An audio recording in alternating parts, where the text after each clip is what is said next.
ಅಧ್ಯಾಯ -1 ಭಾರತ ಸರ್ಕಾರ ಮತ್ತು ಪ್ರಾಂತ್ಯ ಸರ್ಕಾರಗಳ ನಡುವಣ ಸಂಬಂಧ 109 ಪ್ರಾಂತೀಯ ಕಾರ್ಯಾಂಗವು ಪ್ರಾಂತೀಯ ಶಾಸಕಾಂಗಕ್ಕೆ ಅಧೀನವಾಗಿರದೆ ಪ್ರಾಂತ್ಯದ ಹೊರಗಿನ ಇತರ ಯಾವುದೇ ಸಂಸ್ಥೆಗೆ ಅಧೀನವಾಗಿದ್ದರೆ ಅಥವಾ ಪ್ರಾಂತೀಯ ಶಾಸಕಾಂಗವು ತನ್ನ ಕ್ಷೇತ್ರದಲ್ಲಿ ತನ್ನ ಅಧಿಕಾರಗಳನ್ನು ಚಲಾಯಿಸುವುದರಲ್ಲಿ ಸಾರ್ವಭೌಮವಾಗಿರದೆ ಇನ್ನಾವುದೋ ಪ್ರಾಧಿಕಾರಕ್ಕೆ ಅಧೀನವಾಗಿದ್ದರೆ ಕಾರ್ಯಾಂಗದ ಜವಾಬ್ದಾರಿಯು ನಿರರ್ಥಕವಾಗುವುದೆಂಬುದು ಸುಸ್ಪಷ್ಟ. ಇದನ್ನೇ ಬೇರೆ ಮಾತುಗಳಲ್ಲಿ ಹೇಳುವುದಾದರೆ ಒಂದು ಜವಾಬ್ದಾರಿ ಸರ್ಕಾರವು ಸ್ವಾಯತ್ತ ಸರ್ಕಾರವೂ ಆಗಿರಬೇಕು. ಪ್ರಾಂತೀಯ ಸರ್ಕಾರವನ್ನು ಸ್ವಾಯತ್ತಗೊಳಿಸಲು ಪ್ರಾಂತೀಯ ಮತ್ತು ಕೇಂದ್ರ ಸರ್ಕಾರಗಳ ಕಾರ್ಯಕ್ಷೇತ್ರಗಳನ್ನು ಸ್ಪಷ್ಟವಾಗಿ ವಿಂಗಡಿಸಿ ಅವುಗಳ ಪರಸ್ಪರ ಎಲ್ಲೆಗಳನ್ನು ನಿರ್ಧರಿಸುವುದು ಅತ್ಯವಶ್ಯಕ. 11011919 ರ ಮುನ್ನ ಭಾರತ ಸರ್ಕಾರ ಕಾಯ್ದೆ 1919 ರ 45ನೇ ವಿಭಾಗದ ಪ್ರಕಾರ ಪ್ರಾಂತೀಯ ಸರ್ಕಾರವು ಗವರ್ನರ್ ಜನರಲ್ ಇನ್ ಕೌನ್ಸಿಲ್ರವರ ಆದೇಶಗಳನ್ನು ಪಾಲಿಸಬೇಕಾಗಿತ್ತು ಮತ್ತು ಪ್ರಾಂತೀಯ ಸರ್ಕಾರವು ತನ್ನ ಅಭಿಪ್ರಾಯದಲ್ಲಿ ಯಾವ ವಿಷಯದಲ್ಲಿ ತನ್ನ ಸರ್ಕಾರಕ್ಕೆ ಸಂಬಂಧಿಸಿ ಇದ್ದಂತೆ ಅವರಿಗೆ ವರದಿ ಮಾಡಬೇಕೆಂದು ಭಾವಿಸಿದೆಯೋ ಅಥವಾ ಯಾವುದರ ಬಗ್ಗೆ ಅವರಿಗೆ ಮಾಹಿತಿ ಬೇಕಾಗಿದೆಯೋ ಮತ್ತು ಯಾವುದು ಅವರ ಮೇಲ್ವಿಚಾರಣೆ, ನಿರ್ದೇಶನ ಮತ್ತು ನಿಯಂತ್ರಣಕ್ಕೊಳಗಾಗಿದೆಯೋ ಅಂತಹ ಎಲ್ಲಾ ವಿಷಯಗಳಿಗೆ ಸಂಬಂಧಿಸಿದ ತನ್ನ ನಡವಳಿಗಳನ್ನು ಮತ್ತು ಮಾಹಿತಿಯನ್ನು ಸತತವಾಗಿ ಮತ್ತು ಜಾಗರೂಕತೆಯಿಂದ ಅವರಿಗೆ ತಿಳಿಸಬೇಕಾಗಿತ್ತು. ಇದರಿಂದ ಪ್ರಾಂತೀಯ ಸರ್ಕಾರಗಳು ತಾವು ಆಡಳಿತ ನಡೆಸುತ್ತಿದ್ದ ಯಾವುದೇ ವಿಷಯಗಳ ಮೇಲೆ ನಿರ್ದಿಷ್ಟ ಅಧಿಕಾರ ಹೊಂದಿರಲಿಲ್ಲ ಎಂದಂತಾಯಿತು. ಅವು ಚಲಾಯಿಸುತ್ತಿದ್ದ ಅಧಿಕಾರಗಳು ಒಬ್ಬ ಪ್ರಮುಖನು ತನ್ನ ನಿಯೋಗಿಗೆ ಕೊಡ ಮಾಡುವ ಅಧಿಕಾರದ ರೀತಿಯಲ್ಲಿ ಕೇಂದ್ರ ಸರ್ಕಾರವು ಪ್ರಾಂತ್ಯ ಸರ್ಕಾರಗಳಿಗೆ ನೀಡಲ್ಪಟ್ಟ ಅಧಿಕಾರಗಳಾಗಿದ್ದವು. 1919 ರ ಕಾಯ್ದೆಯ 44(1)(b) ವಿಭಾಗದಲ್ಲಿ ಪ್ರಾಂತೀಯ ವಿಷಯಗಳಲ್ಲಿ ಸ್ಥಳೀಯ ಸರ್ಕಾರಗಳಿಗೆ ಅಧಿಕಾರ ವಹಿಸಿಕೊಡುವ ಮತ್ತು ಆ ಸರ್ಕಾರಗಳಿಗೆ ಆದಾಯ ಮತ್ತು ಇತರ ಹಣಕಾಸನ್ನು ಅವುಗಳಿಗೆ ಕೊಡಮಾಡಲು ಅವಕಾಶ ಮಾಡಲಾಯಿತು. 44(3)ನೇಯ ವಿಭಾಗದನ್ವಯ ವರ್ಗಾಯಿಸಲಾದ ವಿಷಯಗಳಲ್ಲಿ ಈ ಕಾಯ್ದೆಯಲ್ಲಿ ಗವರ್ನರ್ ಜನರಲ್ ಇನ್ ಕೌನ್ಸಿಲ್ರವರಿಗೆ ನೀಡಲಾಗಿರುವ ಸ್ಥಳೀಯ ಸರ್ಕಾರಗಳ ಮೇಲ್ವಿಚಾರಣೆ, ನಿರ್ದೇಶನ ಮತ್ತು ನಿಯಂತ್ರಣದ ಅಧಿಕಾರಗಳನ್ನು ಈ ಕಾಯ್ದೆಯನ್ವಯ ಮಾಡಲಾಗಿರುವ ನಿಯಮಗಳಲ್ಲಿ ಗೊತ್ತುಪಡಿಸಲಾದ ಉದ್ದೇಶಗಳಿಗಾಗಿ ಮಾತ್ರ ಚಲಾಯಿಸತಕ್ಕದ್ದು. ಆದರೆ ಅಂತಹ ಅಧಿಕಾರಗಳನ್ನು ಚಲಾಯಿಸುವಾಗ ಯಾವುದೇ ಪ್ರಕರಣವು ಸಾಲ್. ಡಾ. ಬಾಬಾಸಾಹೇಬ್ ಅಂಬೇಡ್ಕರ್ ಅವರ ಸಮಗ್ರ ಬರೆಹಗಳು ಭಾಷಣಗಳು ಸಂಪುಟ -2 ಗೊತ್ತುಪಡಿಸಲಾದ ಉದ್ದೇಶಗಳ ವ್ಯಾಪ್ತಿಯೊಳಗೆ ಬರುವುದೇ ಎಂಬ ಅಂಶವನ್ನು ನಿರ್ಧರಿಸುವಲ್ಲಿ ಗವರ್ನರ್ ಜನರಲ್ ಅವರು ಮಾತ್ರ ಹೊಂದಿರುತ್ತಾರೆ. ಆದ್ದರಿಂದ 1919 ರ ಕಾಯ್ದೆಯು 2 ಬದಲಾವಣೆಗಳನ್ನು ಮಾಡಿತು. 1. ಭಾರತ ಸರ್ಕಾರದ ಪ್ರತಿನಿಧಿಯಾಗಿ ನಿರ್ವಹಿಸುತ್ತಿದ್ದ ಅಧಿಕಾರಗಳಿಗಿಂತ ಭಿನ್ನವಾದ ಅಧಿಕಾರಗಳನ್ನು ಸ್ವತಂತ್ರವಾಗಿ ನಡೆಸುವಂತೆ ಅನುವು ಮಾಡಿಕೊಟ್ಟಿತು. 2. ಈ ಮೊದಲು ಮಂತ್ರಿಗಳ ನಿಯಂತ್ರಣಕ್ಕೆ ವರ್ಗಾಯಿಸಲಾಗಿದ್ದ ವಿಷಯಗಳಲ್ಲಿ ಭಾರತ ಸರ್ಕಾರದ ನಿರ್ದೇಶನಗಳಿಗೆ ಬಾಧ್ಯವಾಗಿರಬೇಕಾದ ಮತ್ತು ಆ ವಿಷಯಗಳ ಮೇಲ್ವಿಚಾರಣೆಯ ಅಧಿಕಾರವನ್ನು ಹೊಂದಿರಬಹುದು ಎಂದು ಹೇಳಿತು. ಎಲ್ಲಾ ವಿಷಯಗಳನ್ನು ಮಂತ್ರಿಗಳ ನಿಯಂತ್ರಣಕ್ಕೆ ಸಂಪೂರ್ಣವಾಗಿ ವರ್ಗಾಯಿಸುವ ಸಾಧ್ಯತೆ ಇದರಿಂದ ಸ್ಪಷ್ಟವಾಗುತ್ತದೆ. ಆದರೆ ಹಾಗೆ ವರ್ಗಾವಣೆಯಾದಾಗಲೂ ಪ್ರಾಂತೀಯ ಸರ್ಕಾರಗಳು ತಮ್ಮ ಕಾರ್ಯಾಚರಣೆಯ ಸ್ವಾತಂತ್ರ್ಯವನ್ನು ಕಳೆದುಕೊಂಡು ಭಾರತ ಸರ್ಕಾರದ ಮೇಲ್ವಿಚಾರಣೆ ಮತ್ತು ಹಸ್ತಕ್ಷೇಪಕ್ಕೊಳಪಡುತ್ತವೆ. ಇಂತಹ ಮೇಲ್ವಿಚಾರಣೆಯ ಅಧಿಕಾರ ಅವಶ್ಯವೇ ಎಂಬುದು ಮುಖ್ಯ ಪ್ರಶ್ನೆ, ಮತ್ತು ಅದು ಅವಶ್ಯವಾಗಿದ್ದರೆ ಭಾರತ ಸರ್ಕಾರ ಮತ್ತು ಪ್ರಾಂತೀಯ ಸರ್ಕಾರಗಳ ಸಂಬಂಧದಲ್ಲಿ ಪ್ರಾಂತ್ಯದ ಸ್ವಾಯತ್ತತೆಗೆ ಧಕ್ಕೆ ಬರದಂತೆ ಈ ಅಧಿಕಾರವನ್ನು ನೀಡುವ ಇನ್ನಾವುದಾದರೂ ಮಾರ್ಗವನ್ನು ನಾವು ಯೋಚಿಸಬಹುದೇ? 1119 ರ ಕಾಯ್ದೆ ಮತ್ತು ಅದರಂಗವಾಗಿ ಮಾಡಲಾದ ನಿಯಮಗಳ ಪ್ರಕಾರ ಪ್ರಾಂತೀಯ ವಿಷಯಗಳನ್ನು ಕೇಂದ್ರದ ವಿಷಯಗಳಿಂದ ಪ್ರತ್ಯೇಕಿಸಲಾಗಿದೆ. ಹೀಗೆ ಮಾಡಲಾಗಿದ್ದಾಗ್ಯೂ ಪ್ರಾಂತೀಯ ಶಾಸಕಾಂಗಗಳಿಗೆ ಪ್ರಾಂತೀಯ ವಿಷಯಗಳ ಮೇಲೆ ಶಾಸನ ಮಾಡುವ ಅಥವಾ ಅವುಗಳ ಬಗ್ಗೆ ಅಂತಿಮ ಕ್ರಮ ತೆಗೆದುಕೊಳ್ಳುವ ಸ್ವಾತಂತ್ರ್ಯ ಕೊಡಲಾಗಿಲ್ಲ. ಪ್ರಾಂತೀಯ ಶಾಸಕಾಂಗಗಳ ಅಧಿಕಾರಗಳನ್ನು 2 ವಿಧದಲ್ಲಿ ನಿರ್ಬಂಧಿಸಲಾಗಿದೆ.